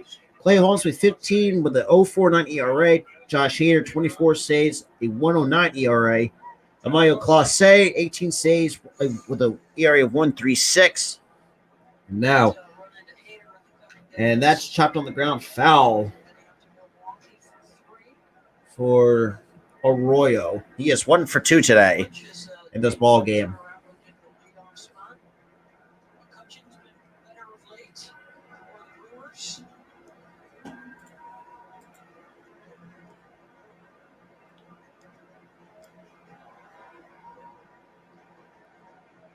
All right, and the 0-1 pitch. That's lined into left for a base hit. So that's a 2-out base hit for Arroyo. So now I get to the top of the order with Jaron Duran now coming up for the Red Sox.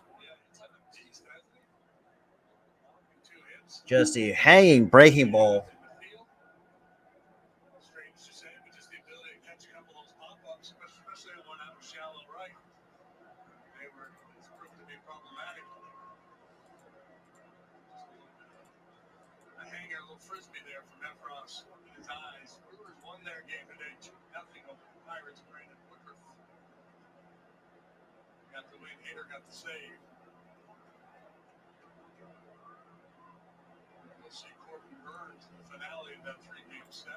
All right. So now you got Durant. He is 1 for 3. And that's it on the ground. Morel makes the play for out number 3. So now we're going to the bottom of the 8th. So, like I said, Cubs are running out of time here in the game to really get more runs going. So bottom 8th we go for the Cubs.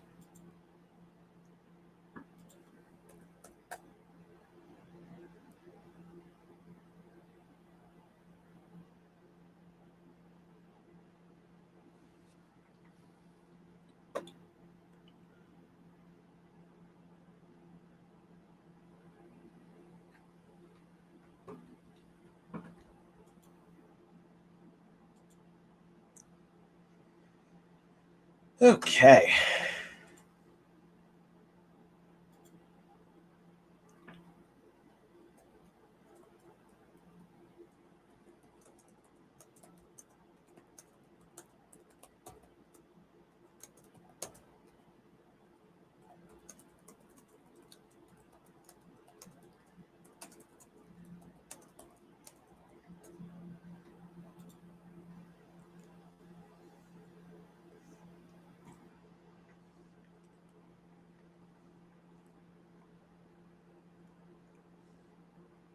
All right. Huge shout out to the 2 people, so stick it with me, though. Really appreciate that. Here, going to the bottom of the 8th with the Cubs still down 1. Yeah, it's just been very interesting.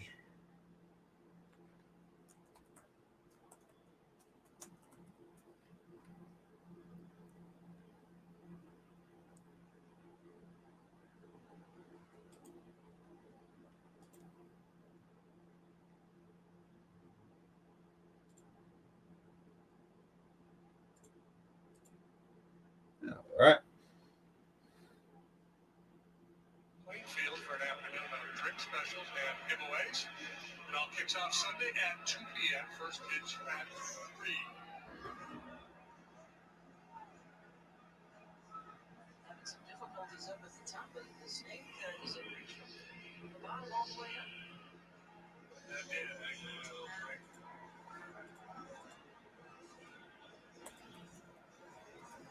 Working hard out there this afternoon. Well, a gorgeous day at the ballpark. And some nail-biters between these 2 clubs this weekend. All right, so we got a lefty in. Home run game Friday, 2-run game yesterday. Wisdom trying to And Wisdom hits a rocket foul ball. Left-hander Matt Strom into the ball game now for the Red Sox. 29 appearance, a 3.80 ERA. Winning pitcher in there. Wednesday. And I got Matt Strom in to face leadoff hitter Patrick Wisdom. And that misses upstairs at 95 for ball 1, and that puts Wisdom on the seat of his pants.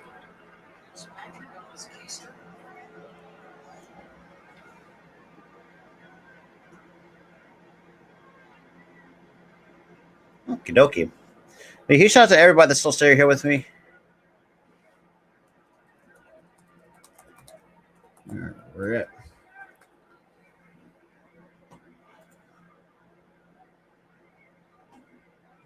And the 1-1 pitch.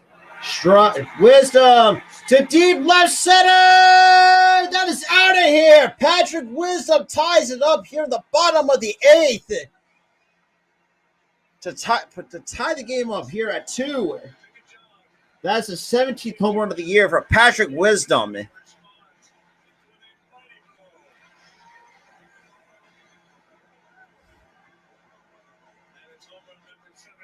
110 miles is the exit velo off the bat of Patrick Wisdom to tie this game up.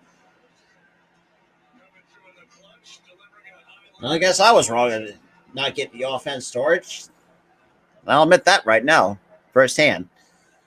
So Patrick Wisdom on a good swing puts it in the left center seats to tie this game up at 2 for the Chicago Cubs.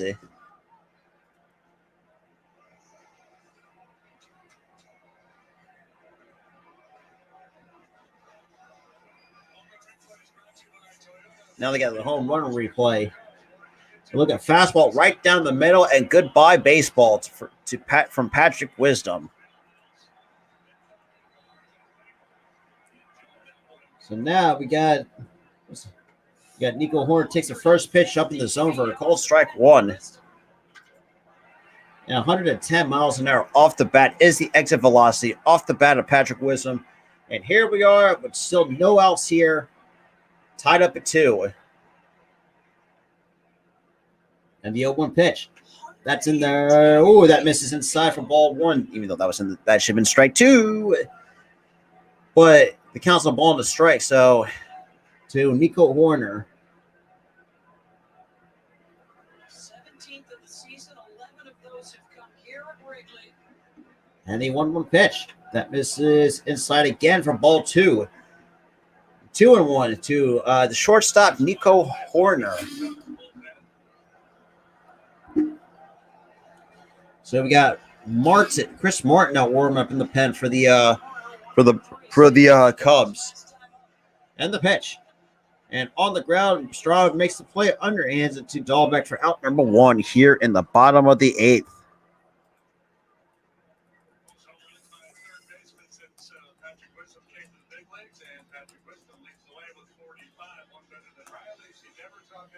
Some more homers by third baseman. 45 for Patrick Wisdom. We got Riley with 44 and Devers for 42.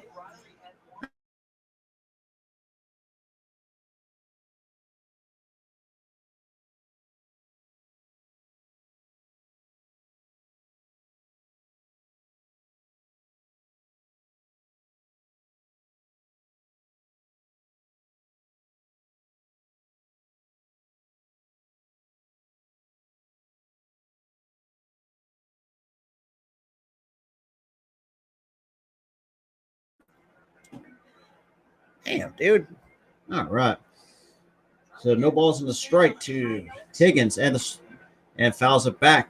Now down the count, no balls and 2 strikes now to P.J. Higgins. Anxiously awaiting the return of Seiya Suzuki of Marcus Stroman.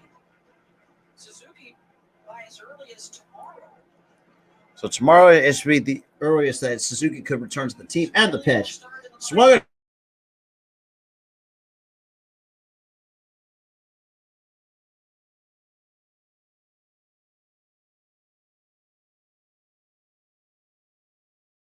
got one more out to work with, folks. Cubs.com/raffle. Can we get to $300,000 in the 50? So we got Young Gomes now coming on the pinch hit for Reed.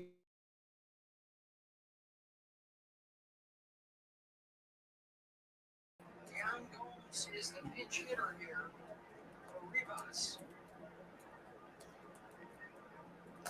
And the first pitch is in there for the called strike 1 to Young Gomes. Yeah, 0 for 6 this year as a pinch hitter. Not good numbers as a pinch hitter, though. 7 out of 36. 0 for 6 as a pinch hitter. And the 0-1 pitch. That's chopped on the ground. Shaw makes the play. Side retire for the Cubs, but the Cubs do get that one run back off the bat of Patrick Wisdom. So to the top of the 9th we go here in the ball game.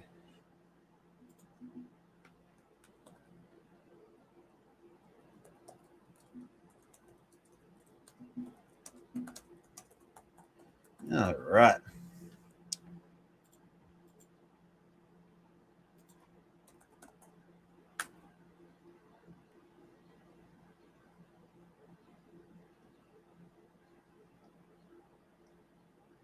All right.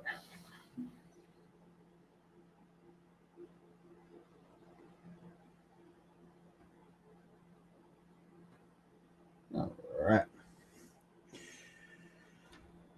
Here we so we're going game tied at 2, going to the top of the 9th. So it looks like we got most likely Martin is going to come in to pitch. So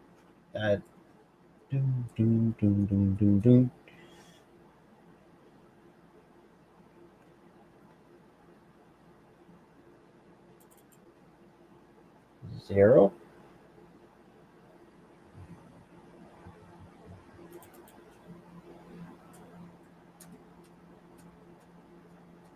Okay. There we go. Okie dokie.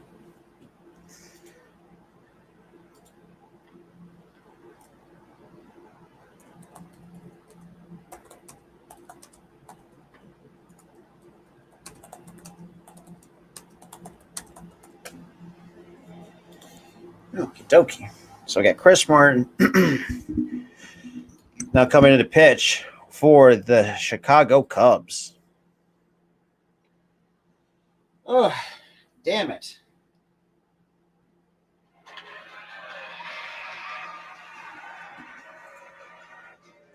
A huge shout out to the four, though, so stick it with me going to the top of the ninth.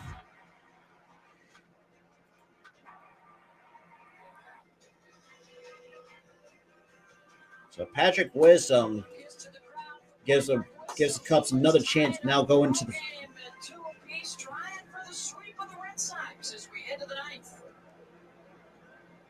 So we have Chris Martin now coming on in his 28th game of the year.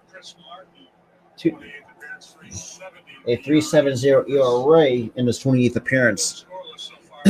And the first pitch from Martin, that's fouled back at 95 for strike one to Rafael Devers.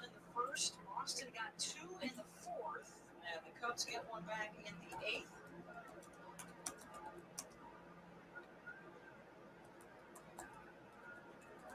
Martin will face 2, 3, and 4, so it's Devers, Bogarts, and Verdugo, the 3 toughest outs for the Red Sox. All right, and the 0-1 pitch. That's lined out to first. So David Bodie's now come on to play first base for Rivas. Ball always finds a new guy when it comes into the game.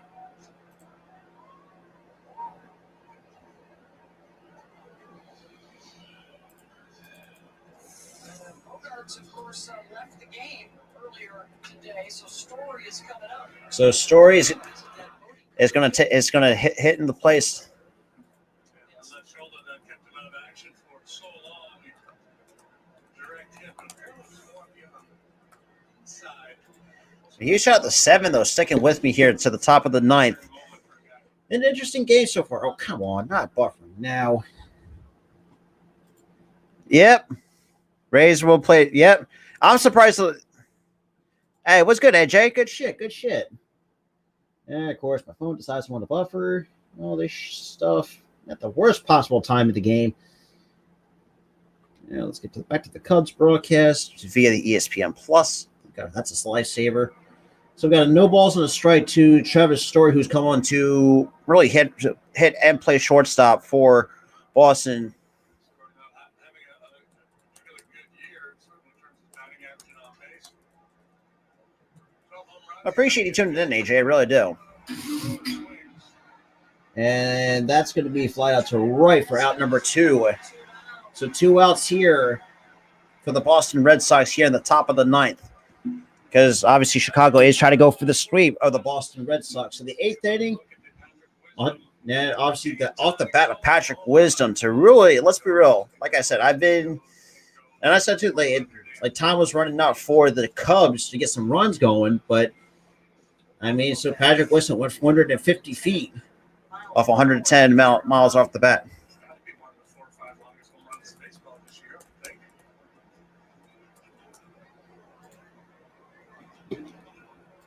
Absolutely. Hey, look, I get that. So the count's no balls in the strike to Verdugo.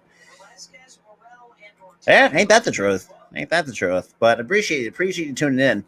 Because, like I said, I got the USFL Championship game at 7:30.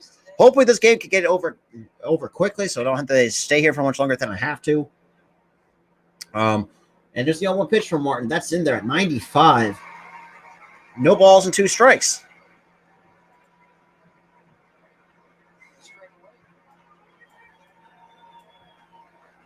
So no balls and 2 strikes.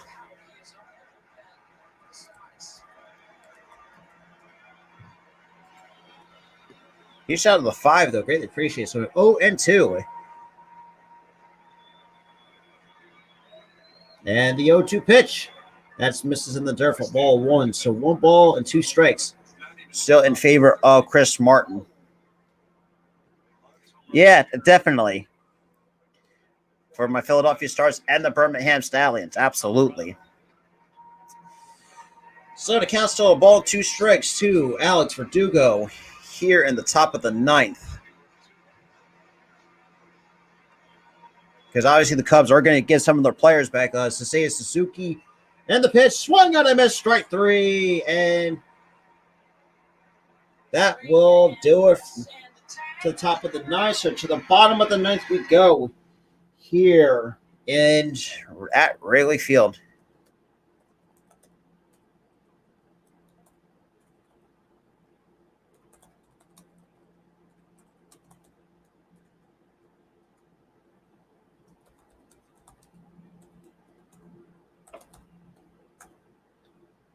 All right, to the bottom of the 9th we go here at Wrigley Field.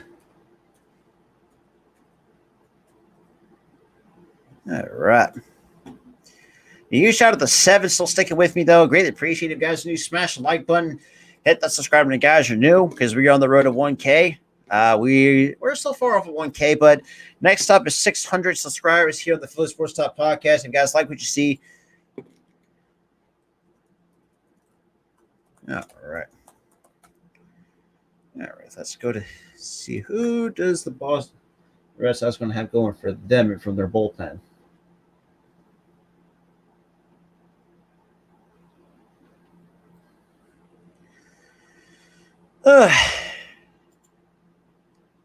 Okay, dokie. You know, yeah, I appreciate everybody still sticking with me, though. Whether you're just popping in for like a few minutes or so. Yeah. Really appreciate it, though.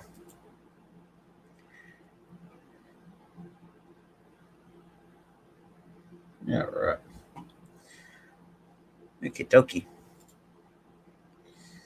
So, who does the... Let's see. I think go for MLB.com.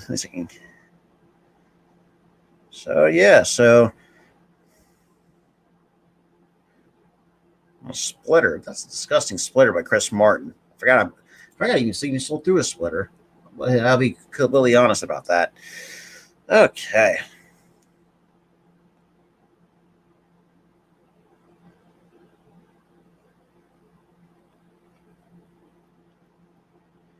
So Tanner Houck now come on to pitch for the Boston Red Sox. For the 24th time, he has a 3.54 ERA.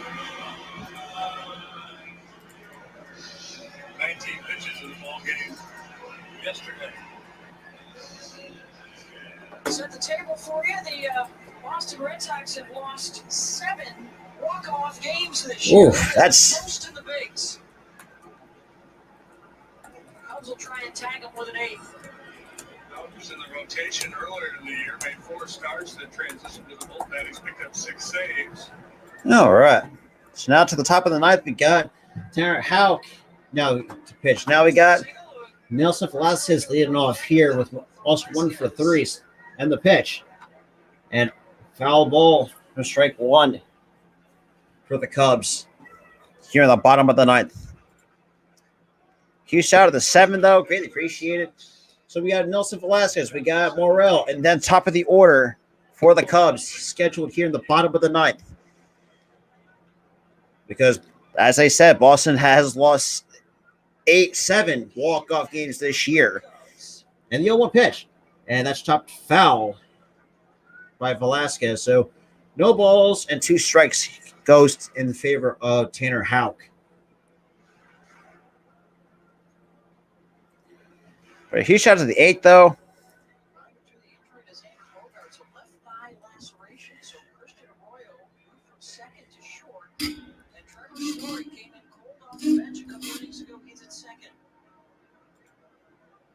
All right, so no balls and 2 strikes. and the pitch. Swing and a miss, strike 3. 1 away here in the bottom of the 9th. God, I do not look forward to extra innings. So obviously tomorrow the Cubs and Brewers will go at it. So Justin Steele will be on the mound for the Cubs, and then taking on another cell phone.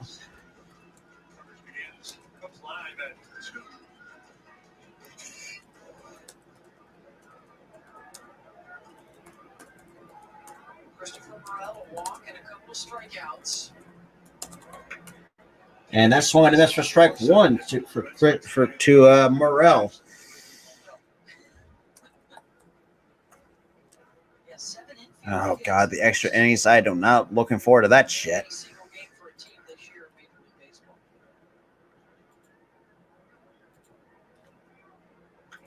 And that's swung and a miss for strike two again. No balls and 2 strikes to Morel. 0 for 2. Ooh, Disgusting. That's the thing.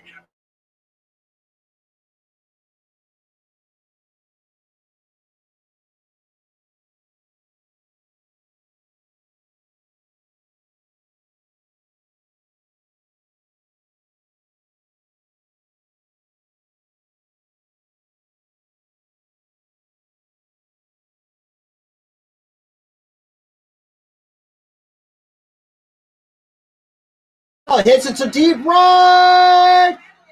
And the right fielder makes the catch for out number 2. God damn it. By Jackie Bradley Jr. Then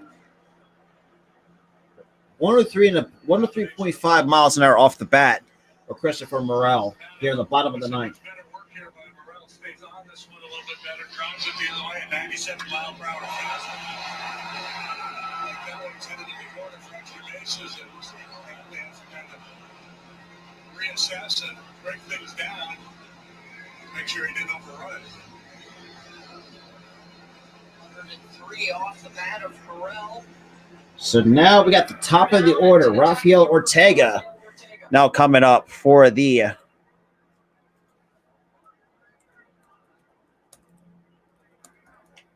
And that's in there for a called strike 1 at the knees to Ortega. So no balls on the strike here in the bottom of the ninth with 2 outs here.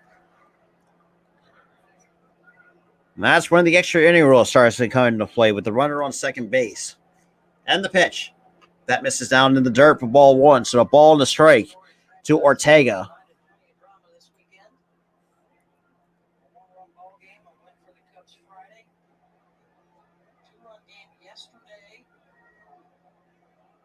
Yeah, as Gooley was saying, come on, Ortega.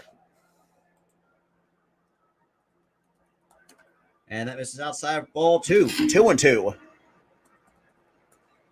to Ortega here in the game. You shout out the 8 total people that's here, though. Greatly appreciated.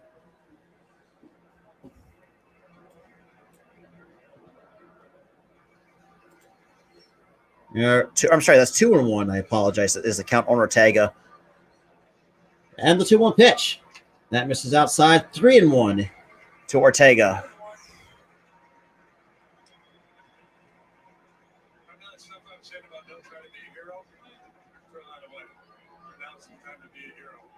And then you got Wilson Contreras now on deck for the Chicago Cubs.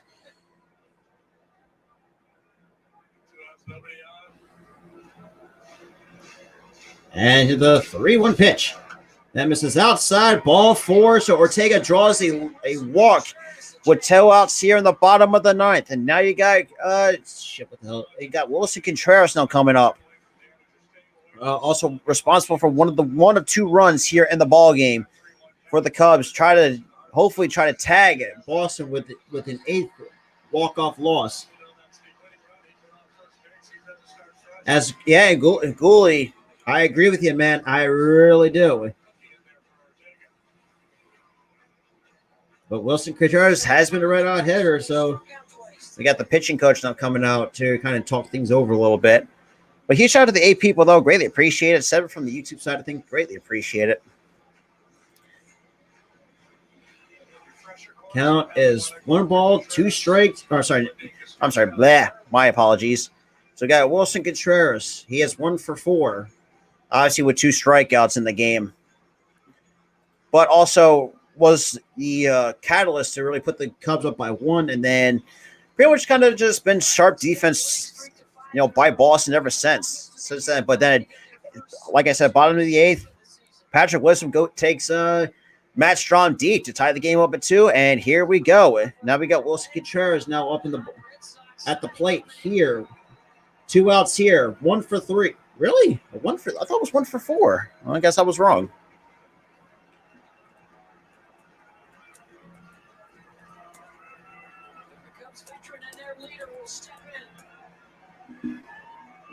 And the first pitch to Contreras. Out, kicks and deals. Swings and misses. Strike 1. Oh, jeez. On a first pitch slider. Good pitch, though. So 1 ball and no balls on the strike to Wilson Contreras here in the bottom of the 9th.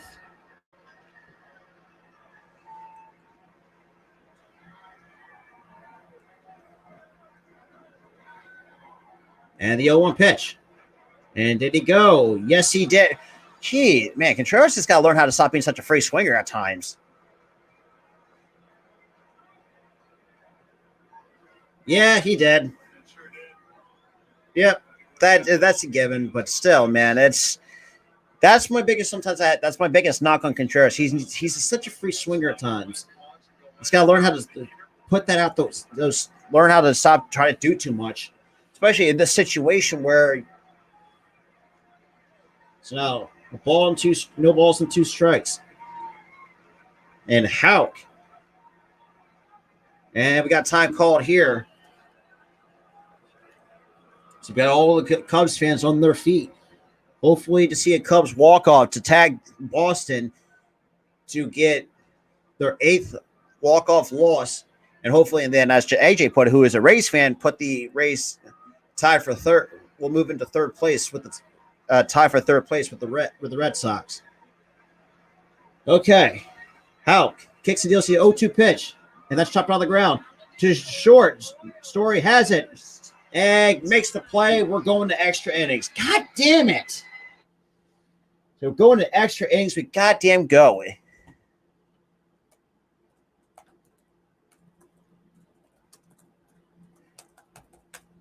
But yeah, so extra innings we go. God damn. Basically.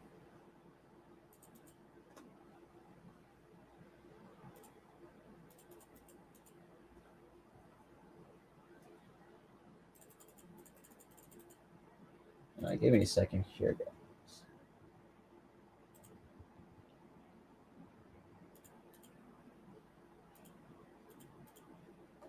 So we are going to the top. Oh, damn. Labels again.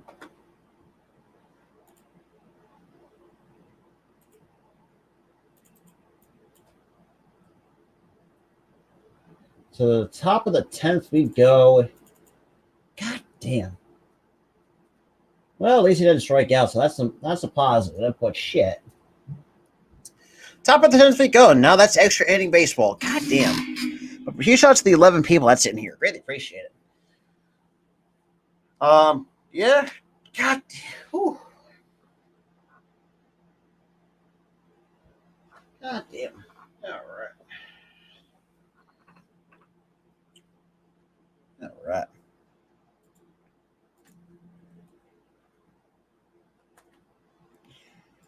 Yeah, huge shout out to everybody that's tuning in, though. Greatly appreciate it.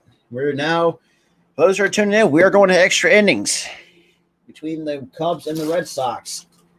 So 20 combined hits, 18 singles. God damn, that is crazy to think about. Combined hits, 18 of those singles. Rowan Wick is the new pitcher. He will be the 33rd player in the ballgame and the 11th. So we got Rowan Wick. Both sides combined. W-I-C-K. His numbers on the season now in his 32nd appearance. So Rowan Wick comes on in his 32nd game. 31 innings pitched, a 5.23 ERA. Oh, good lord! Not the guy that I would have chosen, but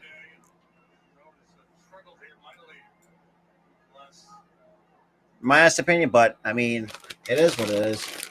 So he hasn't pitched the last couple of days. Last night, yesterday, Friday, or I think Thursday, but it's left.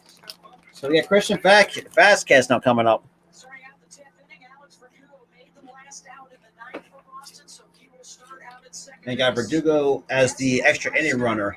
And the pitch. That's in there for the call, strike one. Christian is 2 for 4, a couple of singles. Scored Oh. 1 or 2 runs back in the 4th inning.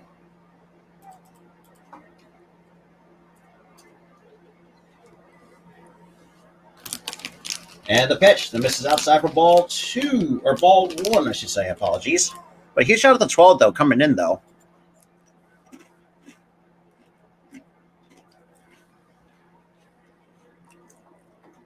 Shadows from the lights creeping closer to the pitcher's mound. Shadows from the And we got time call here. stadium pitching game at the feet of Vasquez.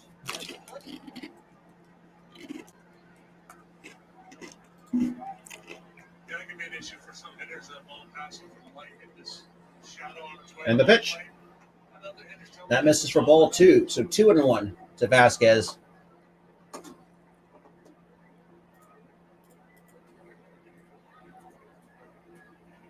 We got Jack Lee. Oh, and speaking of my fellow, yo, How's it going? Oh, it's in the 10th inning? yeah, we're extra innings now. God damn it! Yo, my show just got through pulling out. Jeremy Pena hit a walk-off. He walked it off with a home Yeah, run. So Cubs are trying to attack Boston with their eighth loss of the day. Okay. Walk off.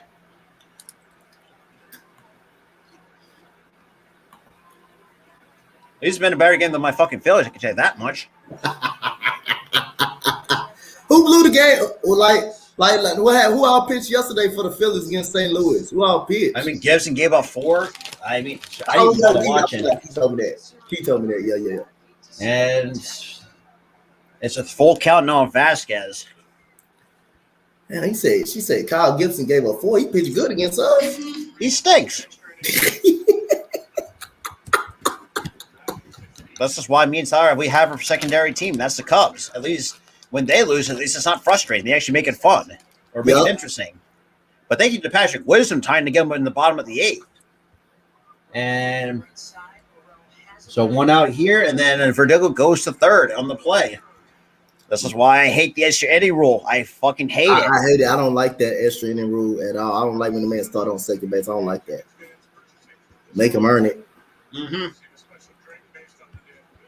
Go back to the old rule. Make him earn it. Yeah, ain't that the truth? And hopefully, but yeah, also I'm doing yours. So I have 2 other non-Philly sports teams doing it as well. Thank God for ESPN Plus, man. That's a lifesaver. Yep. Watch. It is. Now we got Jackie Bradley Jr. now coming in. Ain't you doing the USFL game too? Yeah, Okay. but I might have to cut the stream early if it get, because it looks like now we've got the infield in. And the first pitch to Bradley. That misses the dirt for ball 1. Whew. God, as a Phillies fan, man, this even makes me goddamn. But it's not as nerve-wracking, but at least it's somewhat interesting. Because at least the Cubs can actually put on a good show, rather than unlike the Well, Phillies. at least you know they rebuilding. At least you know they rebuilding. You don't got to worry about Absolutely. like the Phillies stinking it up, and they supposed to be a playoff team. They got all And that misses for Brad. Yeah, to Jackie Bradley. So 2-0 is the count. Oh boy, but yeah, he shot at the 13 though. Shit, 11 from the YouTube side of things. Here today.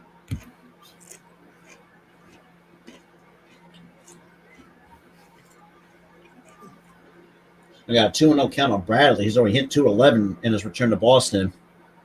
And did he go? Yes, he did.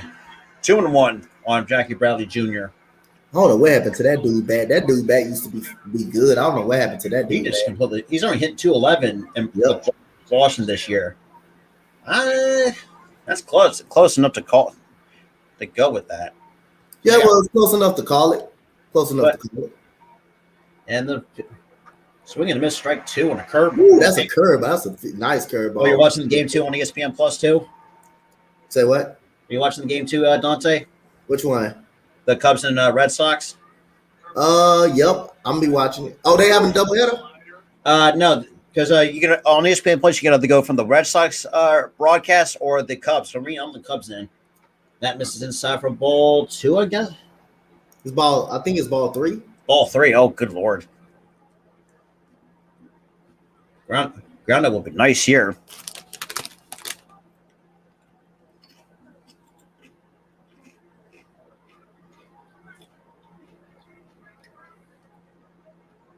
I got it for 2 going third, 3 and 2. And the pitch. This is the side and walks him. Now we got our Frenchie Cordero now coming up for the Boston Red Sox here.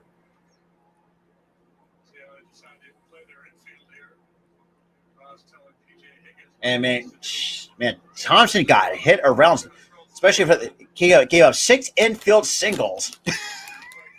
That's the reason why where we're at right now is because of the infield hits. Or double plays would be nice. Let's get out of that.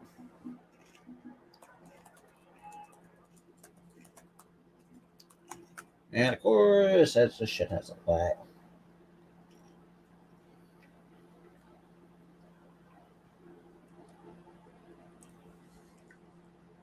All right.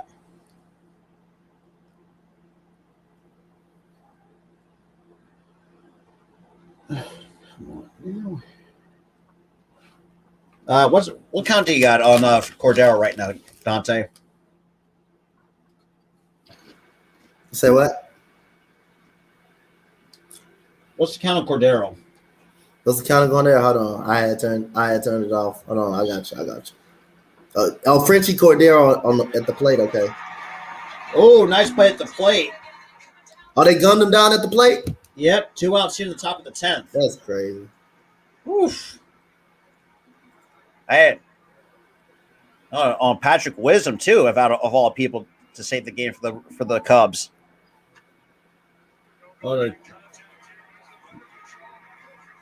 It was a ground ball to Wisdom, and just Wisdom went home with it. It's good play though. So we got 2 outs here in the top of the 10th.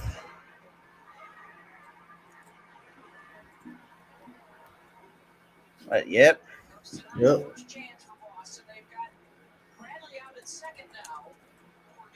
Now we got Dolbeck, 1 for 4 in the first pitch. Swings and misses at 95 in the outside corner for strike 1.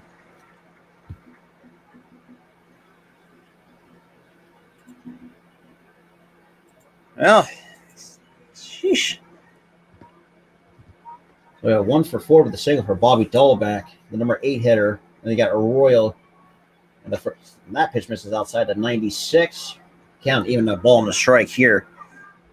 So even AJ popped in a little bit because the Cubs are trying to go for the sweep and put the race back in third with the tie with the Red Sox.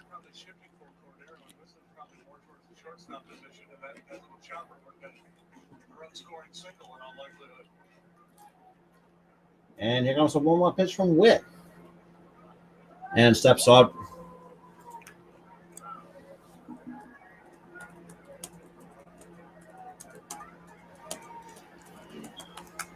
Oh, boy. All right. And the pitch. And that's fouled out of play. Now it's a 1-2 count on Dahlback. You got to better be careful with Bobby Dahlbeck. He could hit it out. He got a lot of power like that. But 1 for 4 for the day.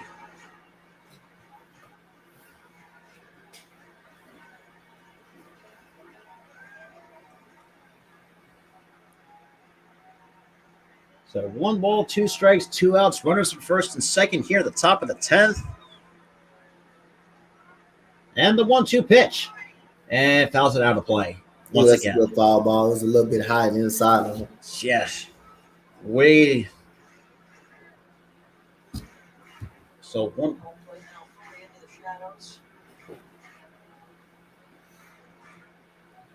And there goes the shit. Yeah, shadows are already creeping in. That's tough. Well, I'll say that's gonna be tough to see. Plus, I got the Rockies and Padres. And that's chopped, and Chop fell. Ooh. Chop foul. He got away with it. We got away. He got away with, yeah, I agree with Dante. He got away with He one. got away with that pitch. But, you know, I'll give Boston some credit for knowing to grind out at bats, but Mhm. so 1-2. God damn. That's what Gooley has to say. Nope. But and even Doug stopped by too in the chat. And that's fouled out of the play at 95. 95. Bobby Dahlbat making it work. Mm-hmm. You can tell he's trying to be quick. He's not over swinging. He's trying to pretty quiet with the lower body. Use his hands. He's strong enough. He doesn't need to take a big swing. I have a feeling Bobby Dahlbat might get something good to hit. He may hit something. Yeah, Well, see, these are the bats I hate. These foul balls going. because he's right on it too. Yeah, Because I mean, he's he got right on every pitch he throws.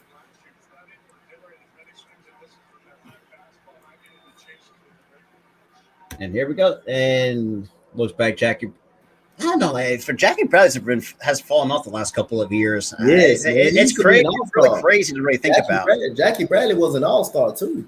Yeah, just hasn't since coming back to Boston hasn't been himself. And the 1-2 pitch down to the middle, strike three. Ooh, he looked at the pitch too. I don't know. I would, if I was Dahlbat, man, I would just tip my cap to Wick on that. Yeah. So bottom 10 we go. So we got looks like Patrick Wisdom might be leading.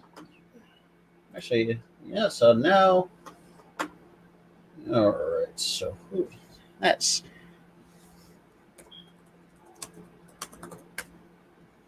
all right. Now I gotta fix. Sheesh. Now let's see scheduled hitters.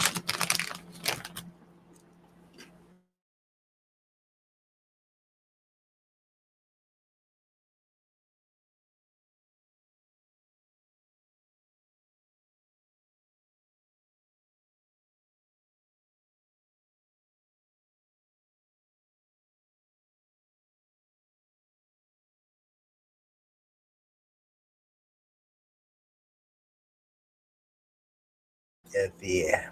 Whew.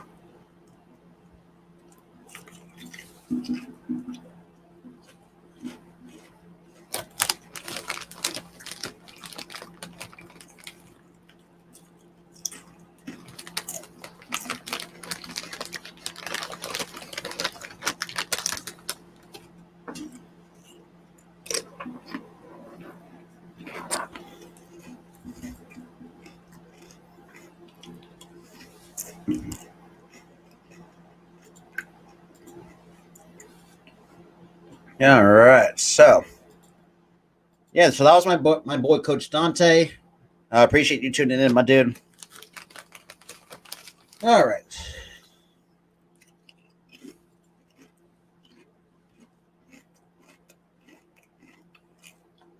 Oh, of course, we got Diekman now coming in to pitch. We're the Red Sox. Brewers, July 4th tomorrow. So Contreras is now on second base. We had extra baseball today. Moving to the bottom of the 10th. Cubs denied the Sox in the top half of the inning, so they will send Wilson Contreras out to second to start the inning against Jake Diekman. Half Wisdom and a quarter due up. That's what a lot to get to the ball game for the Red Sox. The veteran has pitched 31 times, 26 and a third, 83 So Jake Diekman now comes in to pitch for the Boston Red Sox, and you got Contreras now placed out on second base here in the bottom of the 10th. A 3.08 ERA for the Red Sox, and his 32nd game hasn't pitched yesterday, hasn't pitched Thursday or Wednesday. Okay.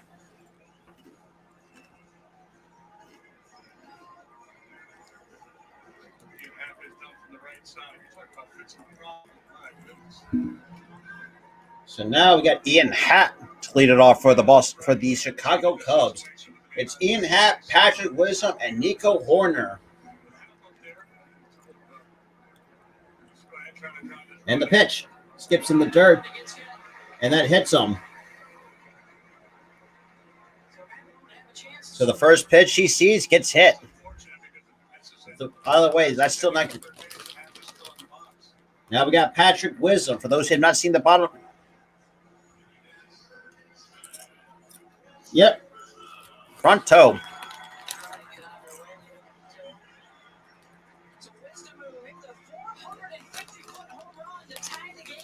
So 1 for 4 with a solo shot.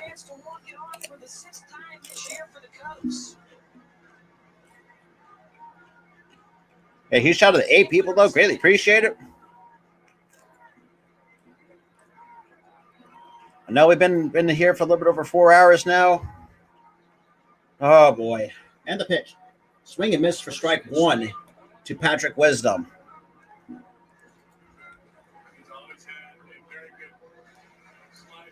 That's a good slider by Diekman. So we get the winning run on second base here. Okay. And the 0-1 pitch from Diekman. That's fouled off. And whew, what a piss rocket, and almost hit the third base coach.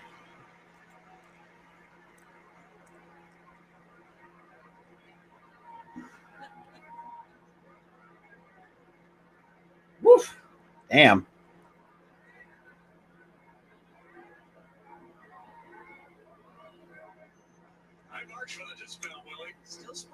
So no balls and 2 strikes here in the bottom of the 10th. He shot to the 9 that's coming in though. And the 0-2 pitch. And that's hit to shallow left. So Verdugo makes the catch for out number 1. God damn. So Contreras stays at second, so that's 1 away here. And now we got Nico Horner now coming up with an opportunity to win the game for the Chicago Cubs.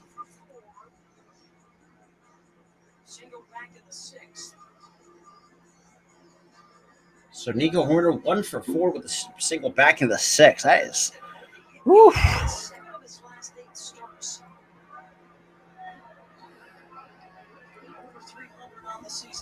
The huge shout out to the 11 total people that's here in the stream. I greatly appreciate you guys are still sticking with me for some extra inning baseball. And steps off to kind of look back. Contreras at second base.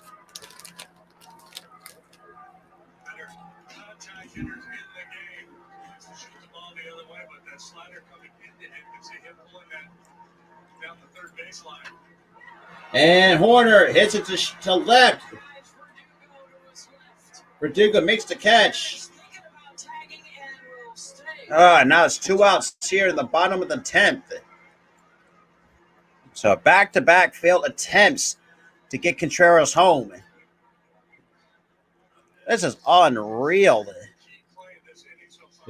Now we got PJ Higgins.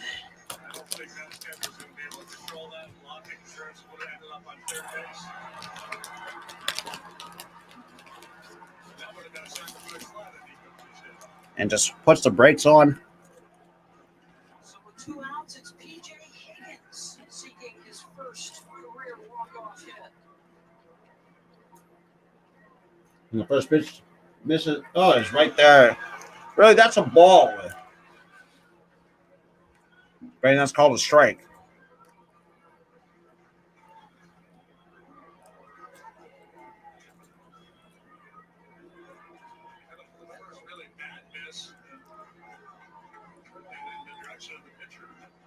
This is ridiculous. And the pitch. And that's swung and a miss for strike 2. So no balls and 2 strikes to Higgins. And this is ridiculous. For the Cubs. Right down. Tied at 2 now. But he shot to the 10, though, still sticking with me, though. But shit.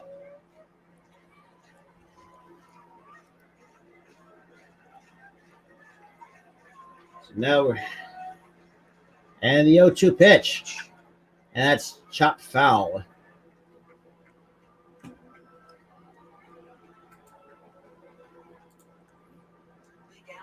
So still an 0-2 count here to the catcher, PJ Higgins, who hasn't let's be real, it has not been the best. 1 for 4 for the day. Is kind of Randy Johnson, like it's all lefty with a good hitter. Oh boy. Slider that he can run down and in on a right-handed hitter. Damn it. I'm trying to stay on the phone. All right. All right. And the 0-2 pitch. And that misses upstairs at 98 for ball 1. So 1 ball, 2 strikes to PJ Higgins. PJ from Connecticut. Family and friends probably grew up rooting for the Red Sox. Back to Charles on first. Oh, sorry, second. Then you got Hap on first via the hit by a pitch. And the pitch. Swung and a miss, strike 3. The Cubs choke in the bottom of the 10th. So we got Arroyo. So we got hitters 9, 1, and 2 now scheduled for the Boston Red Sox. Yeah, this might do it. Like this, like I said, I apologize. I might have to cut the stream early because, like I said, I have other like another stream I got to get to at 7:30. But this game keeps going on. But damn, yeah, unfortunately,